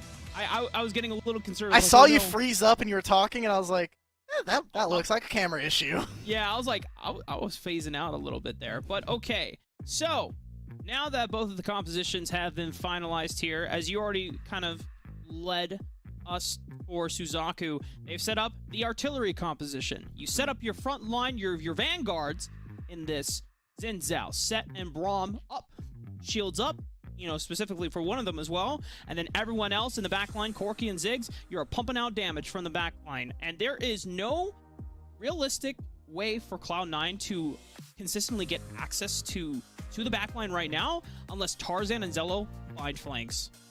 Yeah, and the way that Suzaku tend to play is Suki's actually just on an island, so expect a lot of 1v1s to be happening up in the Baron lane versus Zello. And then when we're talking about, hey, Zello, you're going to be playing weak side, and you see the jokes on Twitter, Smacks referenced it earlier on the broadcast. This is the perfect matchup for him. Show your stuff. You're going to be playing 1v1 versus this guy. There is no junglers possibly going up there. There's not a huge collapse from enemy champions. You are playing mano-a-mano in that Baron lane. Nice thing, though, for Cloud9. We know that Tarzan has been playing a lot of Fiora today, which, whenever we see Fiora in the jungle, you're taking more of a scaling approach. You're splitting a lot of the times halfway past the game, you know, usually after the 8-minute mark. You're taking all those silent resources, and you're just taking small skirmishes in the early game. When you're playing Lee Sin, you're kicking things into overdrive. You're looking for early game plays. You're looking to snowball the map aggressively and force Suzaku on the back. But it's a different kind of carry, right? When we're talking about Lee Sin, he really can just do it all. He's such a versatile champion. He has so much reach, especially with the Safeguard being a free dash, the Sonic Wave.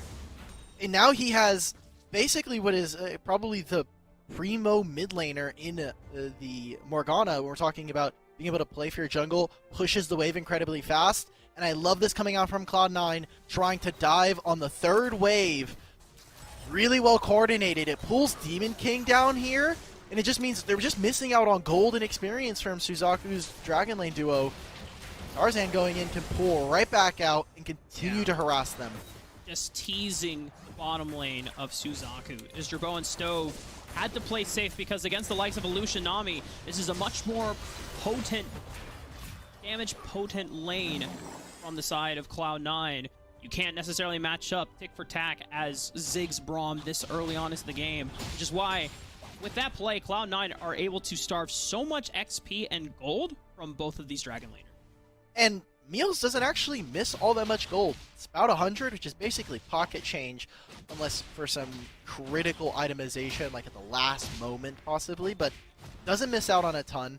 Doesn't have ultimate, but it's Corki ult. Are we really going to have that much impact with it? We'll have to see. As Meals returns to lanes, he's able to pick up this wave. And we set up this mid lane matchup as, hey, we're looking at some funky, like, different picks. Meals has been the guy to really expand the champion pool in the mid lane. The Aurelion Sol, the Gragas, the Lulu, anything and in between. Whereas Premonition has really taken a massive carry role for this team. And we'll have to see. I mean, we got to see Truth on the Corki in the last game, potentially getting a repeat performance of that. I'm excited. Suzaku, as you already said before, you know, they have a really strong scaling opposition, which is why we're seeing Cloud9, you know, make such an aggressive play. They don't find any kills, no first blood either, but they've already gotten a lot of chip damage just from the push alone from Old School and Selma, coupling with the pressure that Tarzan and Meals provided. You're already putting this at 1905 on health for the turret. If you get that Rift Herald, that should be enough damage to set the crash and net first brick for Cloud9. And they need to be able to get the Rift Herald in the first place, right? And we're talking about the priority that a lot of the lanes are getting. Corki is constantly having the wave shoved into him. You see Demon King is just sitting in Fog of War behind his teammates. He's like, okay, I'm just going to make sure that we're not getting dove. I'm going to make sure to help my mid laner push out his wave so he can go for a reset. And look for something, because this is a pretty hard ask, I think, if you're Xin Zhao to make any proactive plays when you don't know where the Lee Sin is. And he has a massive gold lead. I mean, this guy's level 7 already, and now Dragon is spawning. They're already making sure to kind of take advantage of the bot lane. Yeah, I mean, the nice thing for Demon King is that he's not expected to snowball lanes for anyone on Suzaku. He's just ensuring that Premonition and Izdriboa don't get dumped on in the first few minutes of the game. They have to make it through the early game. He is the bridge, and he is more of a protector rather than an aggressor for Suzaku. But this moment where they committed themselves to the Rift Herald to make sure that Cloud9 didn't answer back, Old School and Selma are able to just take the tower in one fell swoop. And it all comes back to, you know, the 2-minute mark when we saw them go for the dive, go to make sure that Isidro couldn't step up on the wave. Now we'll have to see how this impacts the rest of the map, because now it is not even 5 minutes. They've gotten the Rift Herald for Suzaku. What can they do in response? You already see they're going to try and imbalance the map. They're going to send their Dragon Lane duo up into the top lane, push out this wave, make sure that Suki starts to feel a little bit of that pressure. And it obviously gives a little bit of time for Zello to not feel as, you know, like, hey, I'm going to get 1v1'd here, or there could potentially be a support, a jungler, considering Stove is now opened up onto the map. Already rotating over to the Baron side of things. As you already called out, now that Old School and Selma are here, they can put pressure on Suki. He has the help of Stove to make sure that he cannot get aggressed on any further. But the pressure of Tarzan and Emil is closing on in, forcing Demon King and Izdriboa to be able to answer back as well. Premonition is soaking up a lot of the experience and gold on the Dragon side of the map. Demon King forcing engage on the Tarzan, kicks away, and Suki goes in with the showstopper, but now can Suzaku follow up? There's so many low health bars, and he goes flying in. Tarzan alongside Old School, pick up first blood, and look at the dominoes, they're all falling down, and Cloud9 are juggling the turret aggro beautifully. No one goes down. In 6 minutes, they're playing a almost perfect game here. They did lose the Rift Herald, but like, look at how cleanly they played that dive. 4 members get a little bit dicey when it comes to the HP, as we get to see exactly how they played this out. Tarzan just executing members. He doesn't really care what happens. There's no ultimate for the set. At that point, they're just knocking down dominoes, like you said. They pick up the turret as well. Massive gold lead. We're talking about the aggressive tendencies of Cloud9. They've really cleaned up their early game, and these set plays are huge for them. That's 2 towers gone on the side lanes, and now if Cloud9, by pushing in and applying the pressure again towards the very outer limits of these 2 side lanes, that mid lane turret, it's going to feel pressure caving on in. And this is where Suzaku, this is their last kind of line of defense before Cloud9 get an all-access path to both of the jungle quadrants. The thing that makes it really important for Cloud9, the fact that they can just dive under this turret so cleanly, right? Like, Nami bubble, Nami tidal wave sets up for Tarzan to do this. Find it onto Isherboa. You can flank from either side, and when you have so much mobility and long range of engage on something like a Ziggs, you make that punish happen. Suzaku still trying to answer back. Arc finding is huge. The interrupt with the Rom ultimate, they find old school, and Suzaku, but they still have to answer the Crocodile. They still have to answer the rest of Cloud9, who are still barreling down the mid lane. That kick from Tarzan just changes the entire geography of that fight. Selmok doesn't die there. Turret is going to go down probably on the next wave, if not in the next 3 minutes. You see this fight yet again. Thank you to production for this one. Finding lands, but I mean, Old School is getting really aggressive with some of these fights. I think overly so. Maybe Cloud9 feeling a bit of bravado throughout this fight, as they probably recognize this game is over unless they make a massive mistake. I was trying to find something uplifting for Suzaku, but it is almost 9,000 gold. We've got 8 minutes in the game, brother. It is a very, I don't want to say quite doomed state, but it's a very hard, difficult state. I'll say it for you. It's pretty bad. This is doomsday for Suzaku. Okay, well, you know what? Take off the filter, Suzaku. You better be praying right now, because as Alec Battery has already said, we're almost at the 10,000K gold point of no return. Suzaku are doing everything they can. Remember, if they can buy time, this composition scales very damn well. You have so much damage output, but Cloud9 are going to take these scattered fights very confidently. They chain pick after pick into the jungle quadrants. Suki and Premonition are the only members left alive. And Zello is just handling other members of Suzaku. Wow, Cloud9. Tarzan goes in, finds some more kills, kills off the bot lane. And this is just an avalanche at this point from Cloud9. They are completely burying Suzaku in a gold lead. It comes from the early dive. As soon as Isherboa is taken out of this game, we're talking about wanting to scale. Well, now you have to kind of put like an additional like 2 or 3 minutes onto that because of what happened, because of where they find themselves now. Isherboa has an item and a half, and Lucian is looking to almost complete 3 soon enough. So, gotta be feeling rough. Gotta maybe potentially look at this game for Suzaku as, let's take a minute, let's pause, and like reevaluate what we have going into game 2. You have to really commend Cloud9 for the early game plans that they set up. Immediately coming to mid lane, Tarzan and Meals rotate that pressure on over and put so much of a stranglehold on Isherboa and Stove that they could not contest the wave. They couldn't protect the tower from taking all that initial damage. And the fear of taking the Rift Herald and then immediately getting first brick forced Suzaku to just beeline for the Rift Herald first, and they think, okay, you know what, Cloud9's not contesting us. They can't take the first brick, right? But the wave crashing in, and they were just on the dragon side of the map, and they're just like, well, we still have Lucian Navi. We still take this turret pretty damn fast. Yeah, the early game is some of the easiest to replicate, and I know a lot of praise goes over to Nano, rightfully so, for having some really great drafts so far coming out of Major 1. Spro is just going to get solo kills, so I'm going to ignore this while this happens. God. Okay, he gets so Niels gets out. Someone else on the coaching staff that I think doesn't get a lot of public recognition is Pepe Tapia. Tapia, brother. He is a huge influence talking with Nano about, you know, the analyst work that goes behind this team, and really has a really great mind for Wild Rift, and I think we've seen a lot of that come through and flourish for Cloud9 in 2022. Cloud9 have have shown us definitely some very innovative drafts in the past, but they've also shown us some very sound game plans within the first few minutes, and it's really evolved and come alive since they first burst onto the scene back in year 0 of the last summer. Cloud9, I mean, I'm glad that they found somewhat more of a concrete identity, because that was something that we had criticized them for last year, but now they just got to close this one out. I want to see how they finish this one and put the finishing touches on it, right? Like, send us to game 2 for Suzaku. Take a look at, like, what we have here. Like, what worked, what didn't. How do we potentially stop a 3-wave crash? Do we want a mid laner that's going to give us a little bit more priority? Do we want a support matchup that might give us a better edge in this kind of thing? And you only have so many bans, especially on red side. One of them is Yuumi.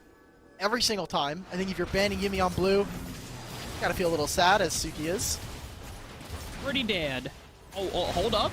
Okay, Pause. it did take Pause. a while. Tarzan forced to pop the stasis, and the rest of Suzaku want to be able to punish the overextension from Cloud9, but they're so damn ahead. The stat difference is absolutely massive. Suzaku still on the back foot, trying their damnedest to find a response back, but with Cloud9 being propelled into almost a 20,000 gold lead, this game is just only a couple minutes before it is closed out. Tarzan says, maybe I want to add a few minutes onto that one. Goes Hold down. I like the look of it. They did just get 2 inhibitors. It's going to buy Suzaku just a little bit more Guaranteed time the at 30 tower. seconds. Sure. For Cloud9, I mean, at this again, we've talked about it a couple times at this point, right? Like, they're looking to close this one out. So, I mean, I'm proud of Cloud9 all in all, right? Like, last major was a huge disappointment for them. Like, that was rightfully so, very embarrassing for them. Talking with the coaching staff, talking with the players, they were like, "We obviously did not expect us to go early out into the tournament." You look at the expectations set for these players. Old School coming off of Tribe, coming off of his Horizon Cup, came onto this roster expecting to start winning and wanting to punish and climb to the top ranks of North American competitive and Wild Rift. So far, has kind of shown up as a really solid carry for this team, even though they don't play around him.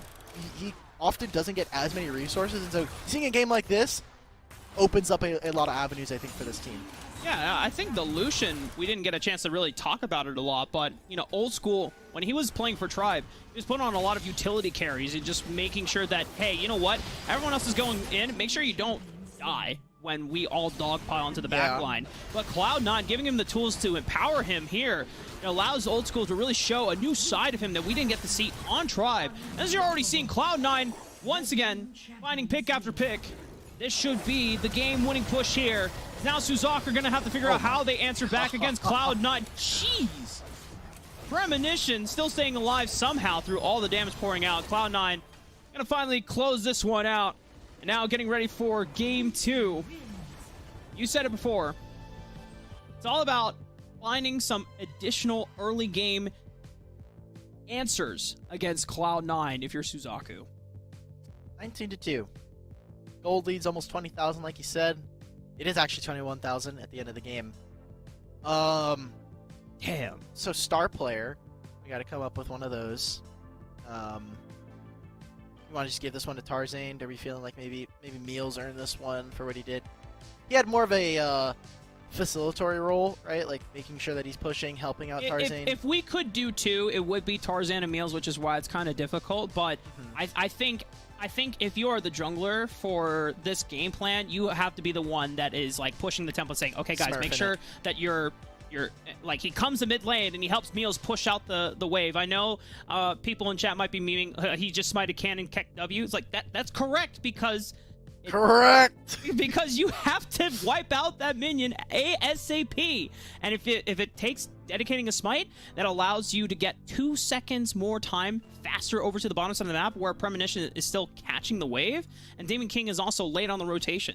So that pressure alone allowed Old School and Selma to get such a massive lead, and that's what snowballed the game for Cloud9 in the first place. So let's start picking apart for Suzaku what exactly like start to diagnose after this game. We've kind of talked that game to death at this point. I'll be honest, really hate the Xin Zhao. I think the Xin Zhao doesn't do a lot for this game. We're talking about wanting to set up front line. There are so many other tanky junglers you could try to look for. There's also, I think, some other junglers you can look at are better at being aggressive in the early game. You're playing against Lee Sin, the best jungler at trying to be aggressive. Either you're going to try and match that with a jungler that is subpar at that, or swap up the jungle matchup, get a little bit more creative. Camille was something that we've been seeing. I like the Camille matchup into into Lee Sin personally. I don't know. I'm Demon King definitely took a backseat on that one after what just happened. I can understand the criticism. I don't know if it's necessarily a champion fault because Xin Zhao, you are one of the best 1v1s duelists at the beginning of the game. Like, you have a lot of base damage. You have a lot of just overall sheer dueling power. The problem is that Demon King could not get into a position to defend and contest Cloud9, right? Because it really did come down to there's a huge wave that Premonition had to catch, and Suzaku made the choice of, we don't want to sack this wave so that we can allow pressure to be relieved off of our bottom lane. And that caused like the whole thing to be in disarray. And then you look at the what really just broke the backs of Suzaku was the really well coordinated dive from Cloud9 in the Baron lane. And it was, once again, they took a fight where they were somewhat even numbers, 4-on-4, but then Zello willing to drop the lane where Premonition was farming it on up, and then Suzaku, I don't know if they just didn't coordinate and say, hey, we cannot take this fight because we're about to be at a numbers disadvantage. And Cloud9, you can see how well the cohesion came together just in the first few minutes of the game. The game just fell apart, obviously, and I'm thinking in my head, what if this was a Nunu? What if this was a Xin Zhao? I'm a big Xin Zhao hater, so not anything against Demon King. I just think this champion kind of sucks. I apologize because I think when we were playing Wild Rift in the early days, there were some Xin Zhao games I had. I know a lot of the people in the community, I've like shared some like Xin Zhao highlights and I pop off. It took a while to get to that point. I was kind of at Xin Zhao, and so maybe I've influenced Alka Battery's view on the champion. But nonetheless, our star player is Tarzan on the Lee Sin. We talked about it before. Whenever you pick the Lee Sin, you cannot let a second go to waste. You have to drive the tempo of the game, and it's exactly what he did with Cloud9. Maybe Tarzan looked at some of your Lee Sin highlights. You saw them on Twitter. No, Maybe he didn't. Maybe he didn't. But I appreciate you trying to flatter me, but I think Tarzan could give less of a care of what I do. Tarzan is only focused on his gameplay and what he can do to improve. So, which I can respect the Sigma grind set. Tarzan has been, the star player on this team, has been the kind of driving force behind a lot of their wins, even in, maybe not necessarily a damage role. Has picked up the Nunu from time to time, has picked up a Jarvan game here and there, has looked pretty good there as well. So I like what we saw here from them coming into game 2. However, they do need to close out the series. Cloud9, obviously, they've already made it further than they did Major 1. So, thumbs up, we're making progress. But Nano and all the boys there at the facility, they want to continue. They want to make it further, and they know that they're better than, an 8th place finish. And Cloud9 just making sure, as long as they don't, clock out early. But, for Cloud9, this is an org that has yet to, if I remember correctly, ever make a major finals. I don't think they even made, never a grand finals appearance. I think the closest they ever got was It was lower. Third Major 3, because it was Sentinels versus Immortals. Mm-hmm. So it's third place, and Sentinels beat Cloud9. Yes. I could be wrong. Prod could tell me I'm wrong at that point. I believe that was the case. It was, because I think it was Immortal Sentinels in the grand finals for Major 3. Otherwise, if we're wrong, sorry, Cloud9. We're maybe if you sent me some merch, Nano, like I've been bothering you for it, maybe we would have gotten that point right. Just saying. Alkbider really pining for some Cloud9 merch, man. He's like, please send me the drip. Look. Degon's got some Tribe merch. I know you've got Cloud9 merch. I do. I know Smacks has got some Team Liquid hoodie in the background. I do too, but they're not in this game quite yet. Speaking of an org that has not entered Wild Rift and could sign a team like, I don't know, enemy. Yeah. Team Liquid, if you're watching, I'm just saying, we can get you into contact with enemy. Any org, really. But Cloud9 going into Game 2 against Suzaku. We're waiting for the draft phase to begin with both of these players as they're taking their time to just, fully reset their composure and get ready for what could potentially be the last game of their tournament as Suzaku. Cloud9, I imagine, are ready to run back a similar draft because that early game plan was executed so damn well that there's really nothing that needs to be changed. It's Suzaku that has to be the one that introduces a new variable. Okay, so let's do story time since we got time here, right? Let's tell the story of Suzaku. I'm going to start off a little bit earlier or a little bit more recently. We talked to Isterbo after they were winning the recent fight night last weekend for Giant Slayer, and talking with Isterbo, he said, okay, well, this is how the team was formed. Me and Suki were a package deal. They had played together on Johto is Cuter and Apex is Cuter last year during the Summoner Series, and so they wanted to play together. And then they needed a jungler, so they knew Demon King was available. They picked him up. Then they got Stove because Mr. Boa and Stove had been playing tryouts together, and they were like, I really like this duo, let's get together.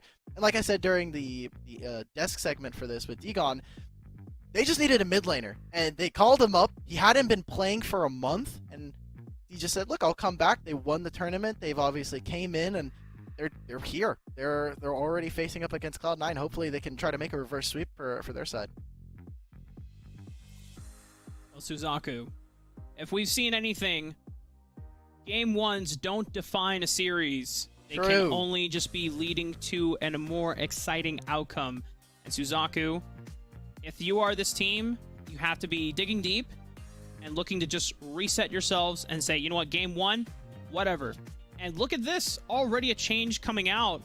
The Morgana not only banned by Suzaku, but then Cloud9 immediately pivoting to an Olaf run, and Suzaku answered with Jax.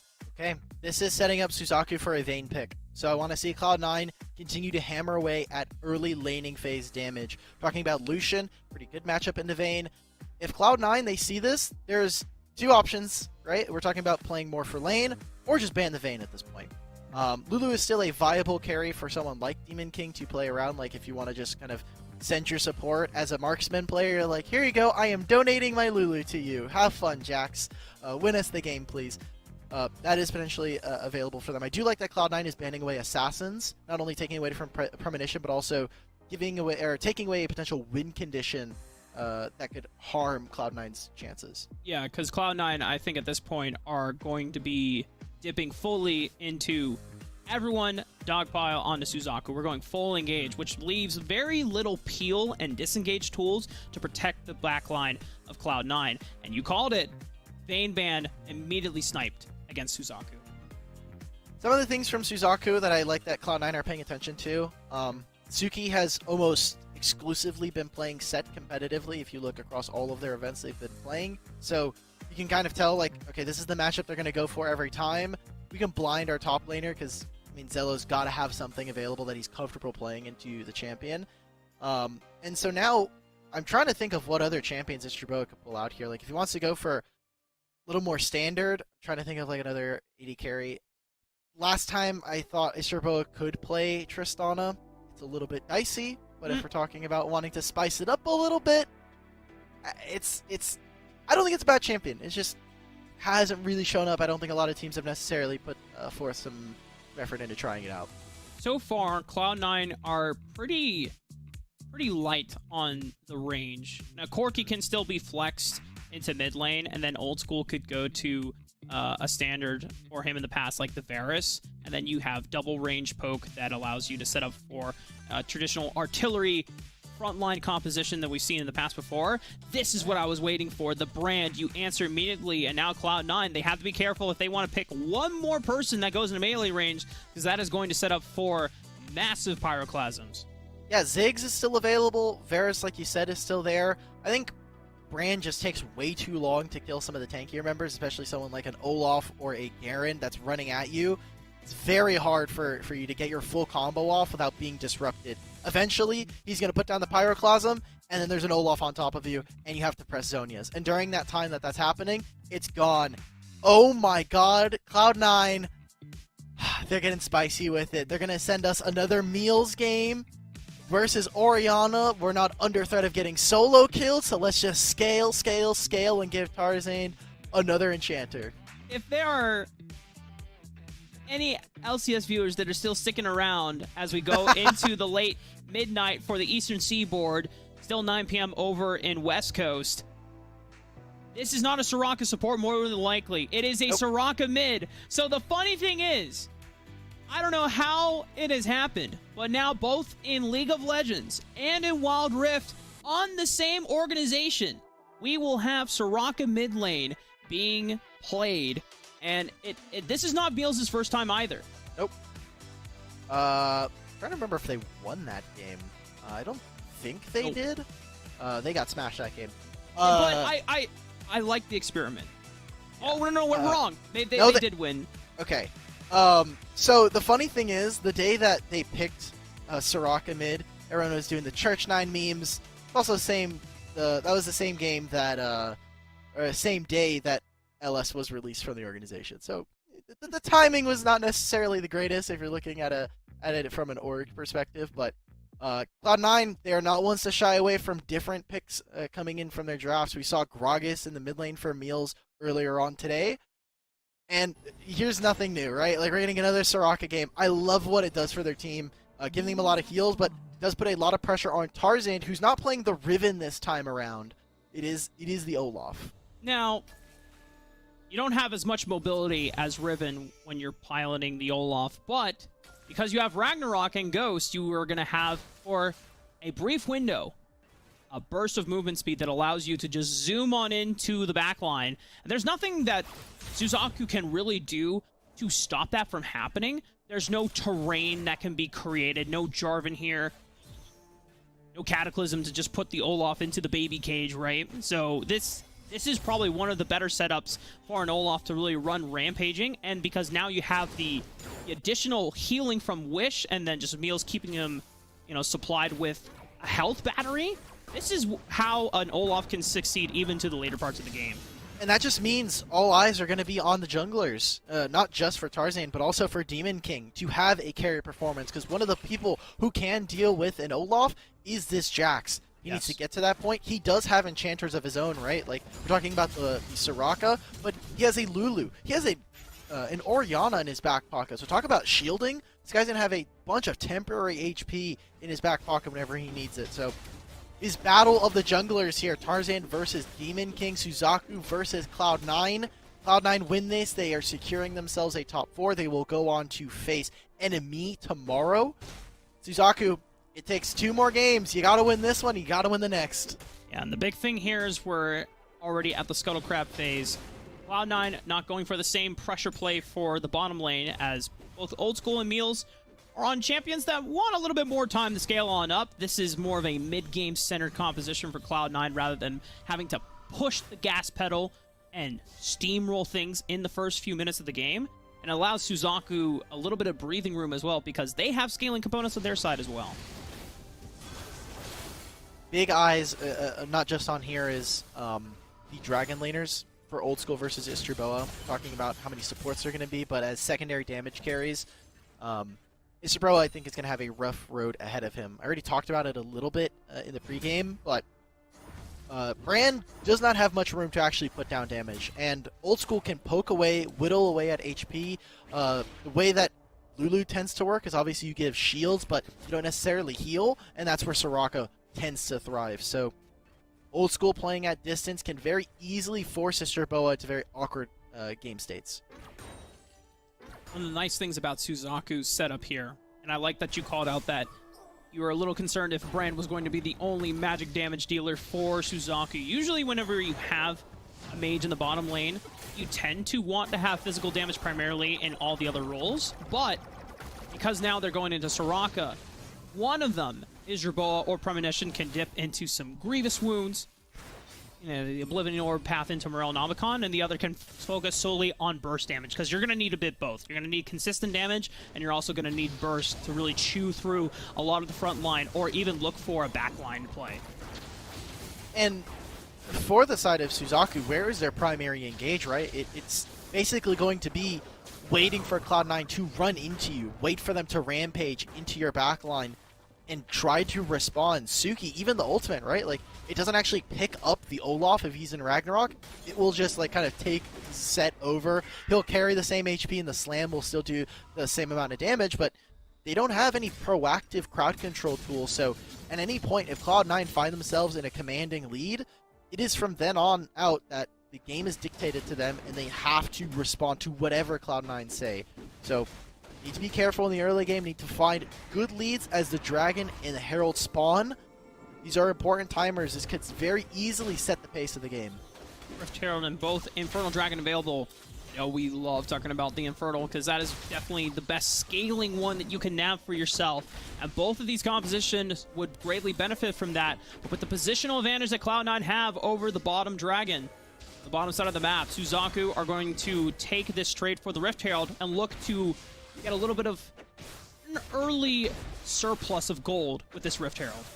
Yeah, obviously the Dragon will start to show its value as the game goes on. Whoa, whoa. Mr. Boa flashes right onto the package, and even with the Brand Ultimate coming down, it's not enough. It's going to be potentially 2 plates here for Cloud9. They immediately summon the Rift Herald on the opposite side. They want to get the turret. They want to get that gold now.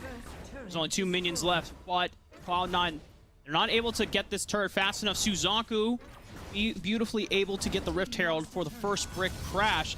Gonna get another one, because it's only Meals and Zello who are defending the tower. It won't take it out completely, but that is a lot of gold, being able to stabilize some of the loss they got after Isherboa going down. And now there's like that imbalance of gold, right? There's some gold now on the side of Old School, and they got the kill on the same side. But you look now, Demon King has a small lead here. Will come back out after kind of redeploying. He'll finish his Trinity Force, which is huge. Finishing off some jungle camps, getting this, the Blade of the Ruin King coming second, will make a massive difference for Suzaku as the game goes on. A lot of early fighting, right? It was a dive onto the bot lane that got us our first blood, but 6 minutes in, taking it a little bit slow for both teams.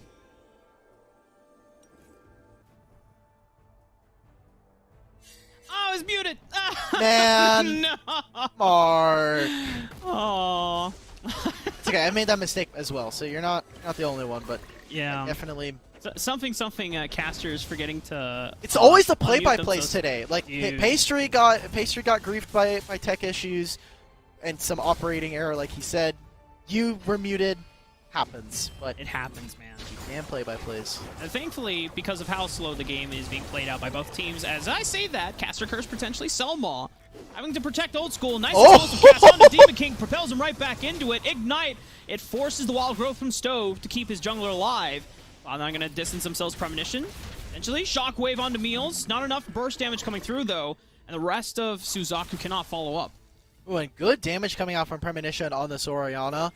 A lot of that damage will be mitigated by the fact that Meals will just heal all of this. Looks like we might even get another fight! Oh, Cloud9, find the pincer maneuver.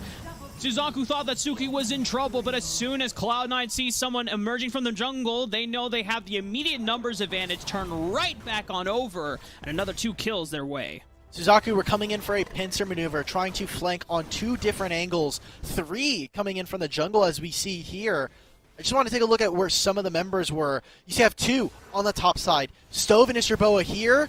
And so Cloud9, they said, look, we have numbers advantage. Olaf is strong enough to handle both of them with the Ragnarok. And it completely backfires for them. Cloud9 coming out with a huge win there gold-wise. They then have access to the rest of the map. They get that mid-tier 1 turret, so more and more time goes on. Cloud9 are feeling better and better about their odds for winning this and setting themselves up for tomorrow. Cloud9 now bring themselves to a 4,000 gold advantage over Suzaku. Still not quite game deciding yet for this squad. Cloud9 still have quite a ways to go in order to close out the game. But with 2 turrets going down...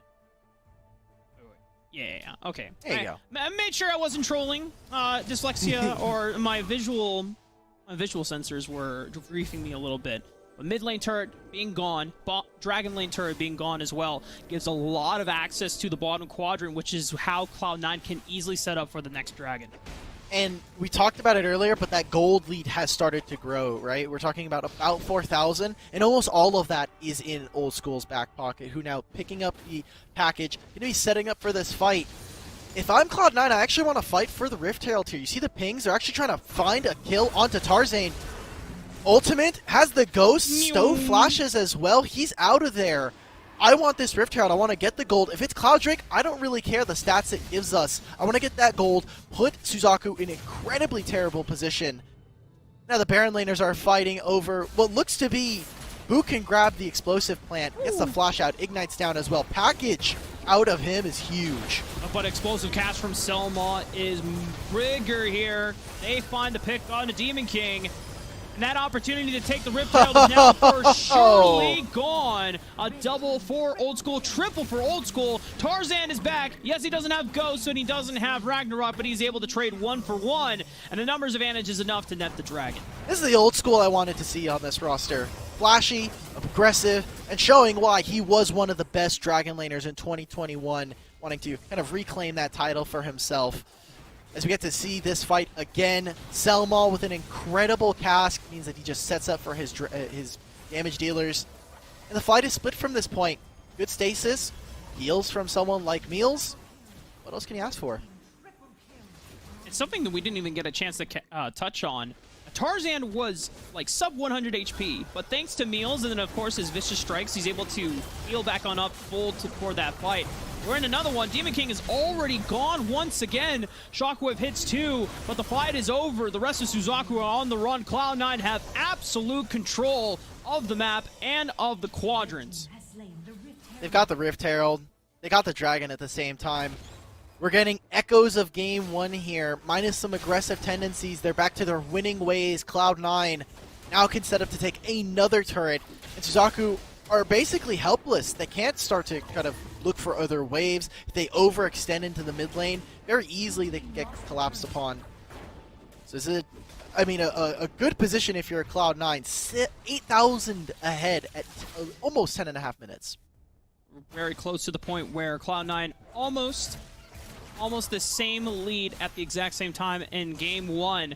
And it's a different look as well, which is another thing that we get to really praise Cloud9 for, as thanks to the coaching staff and thanks to how much work this roster has put in during the off-season after acquiring Old School and Selma immediately after Horizon Cup had ended back in November. Cloud9 have been really perfecting how many compositions that they can go back to, how many different styles that they can flex and allow themselves to be versatile on so that they can be prepared when the time needs it. Cloud9 obviously going for a building project alongside some of the other teams. They wanted to win last year. That wasn't possible, and they've set themselves up here this year to do the same thing. As they're just going to go for this. Ghost is activated. Tarzan's looking.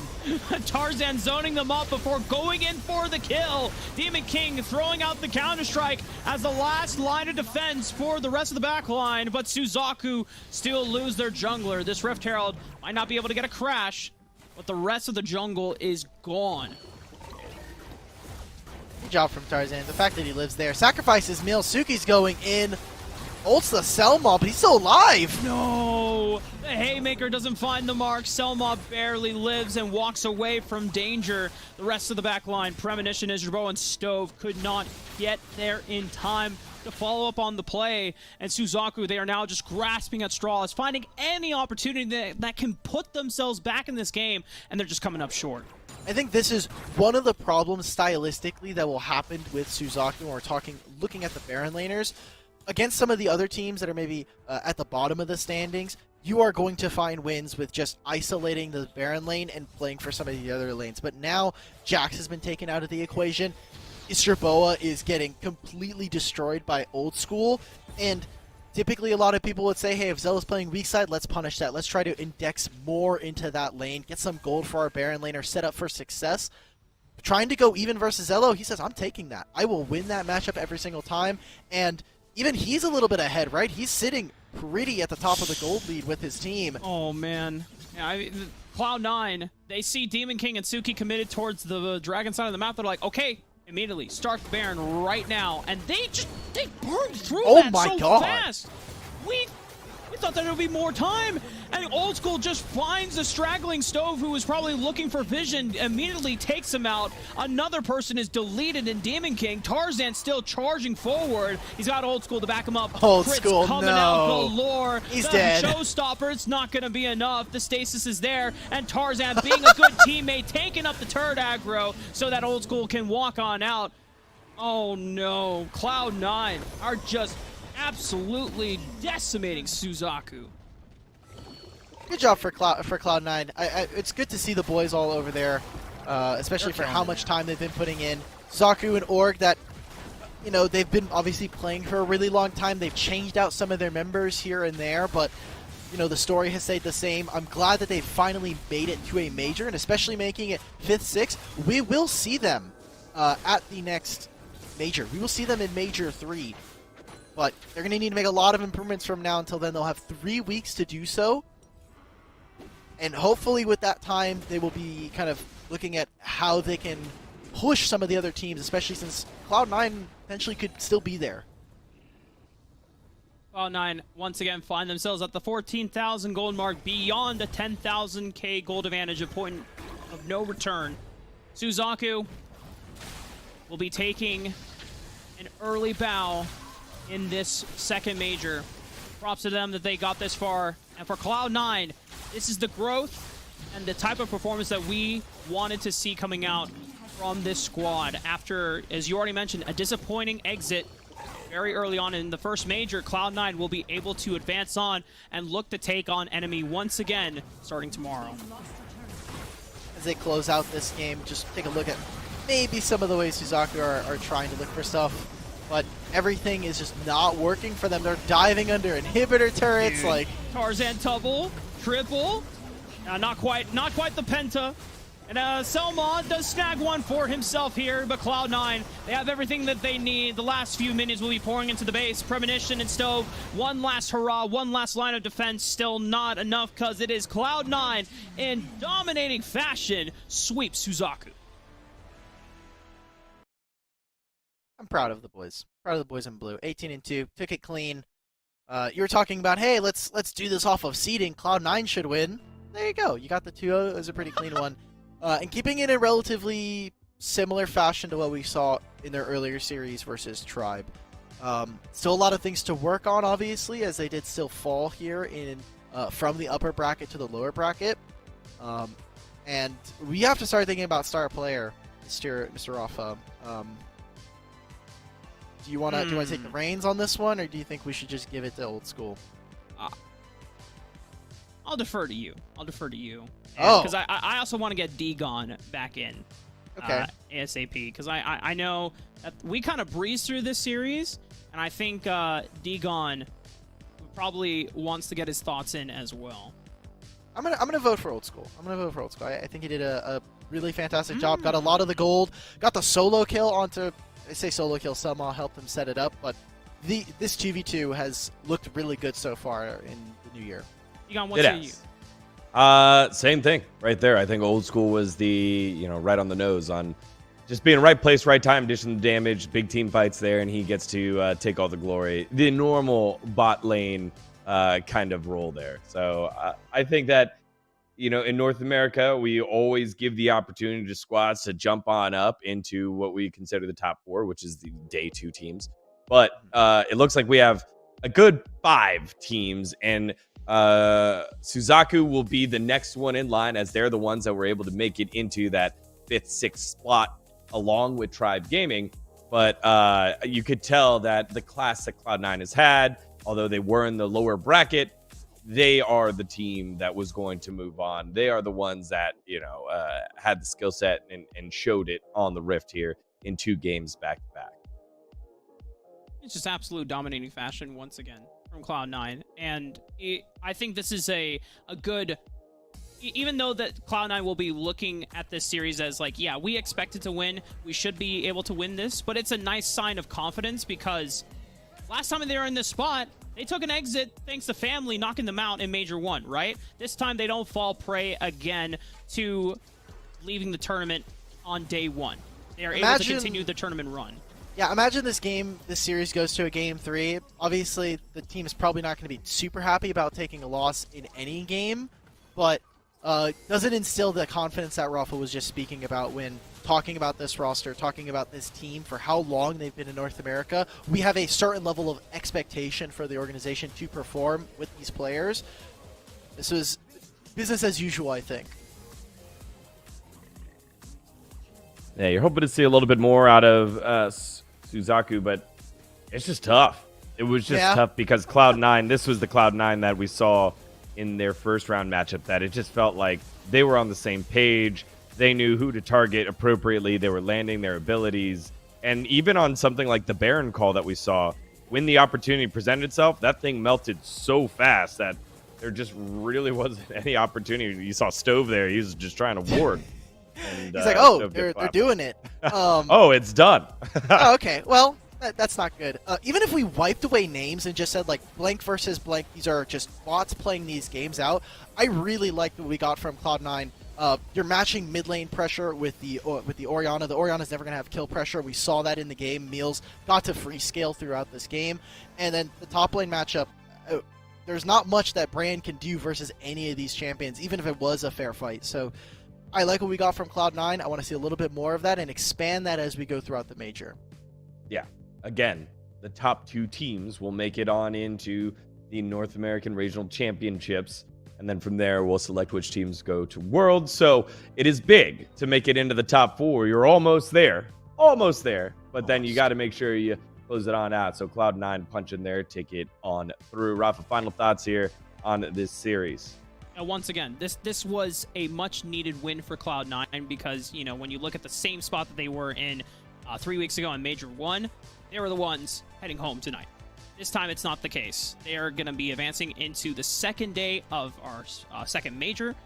We're going to hope to see if Cloud9 can bring this level of calculation and execution against a much tougher opponent in a very resilient enemy who came back and reverse swept Tribe.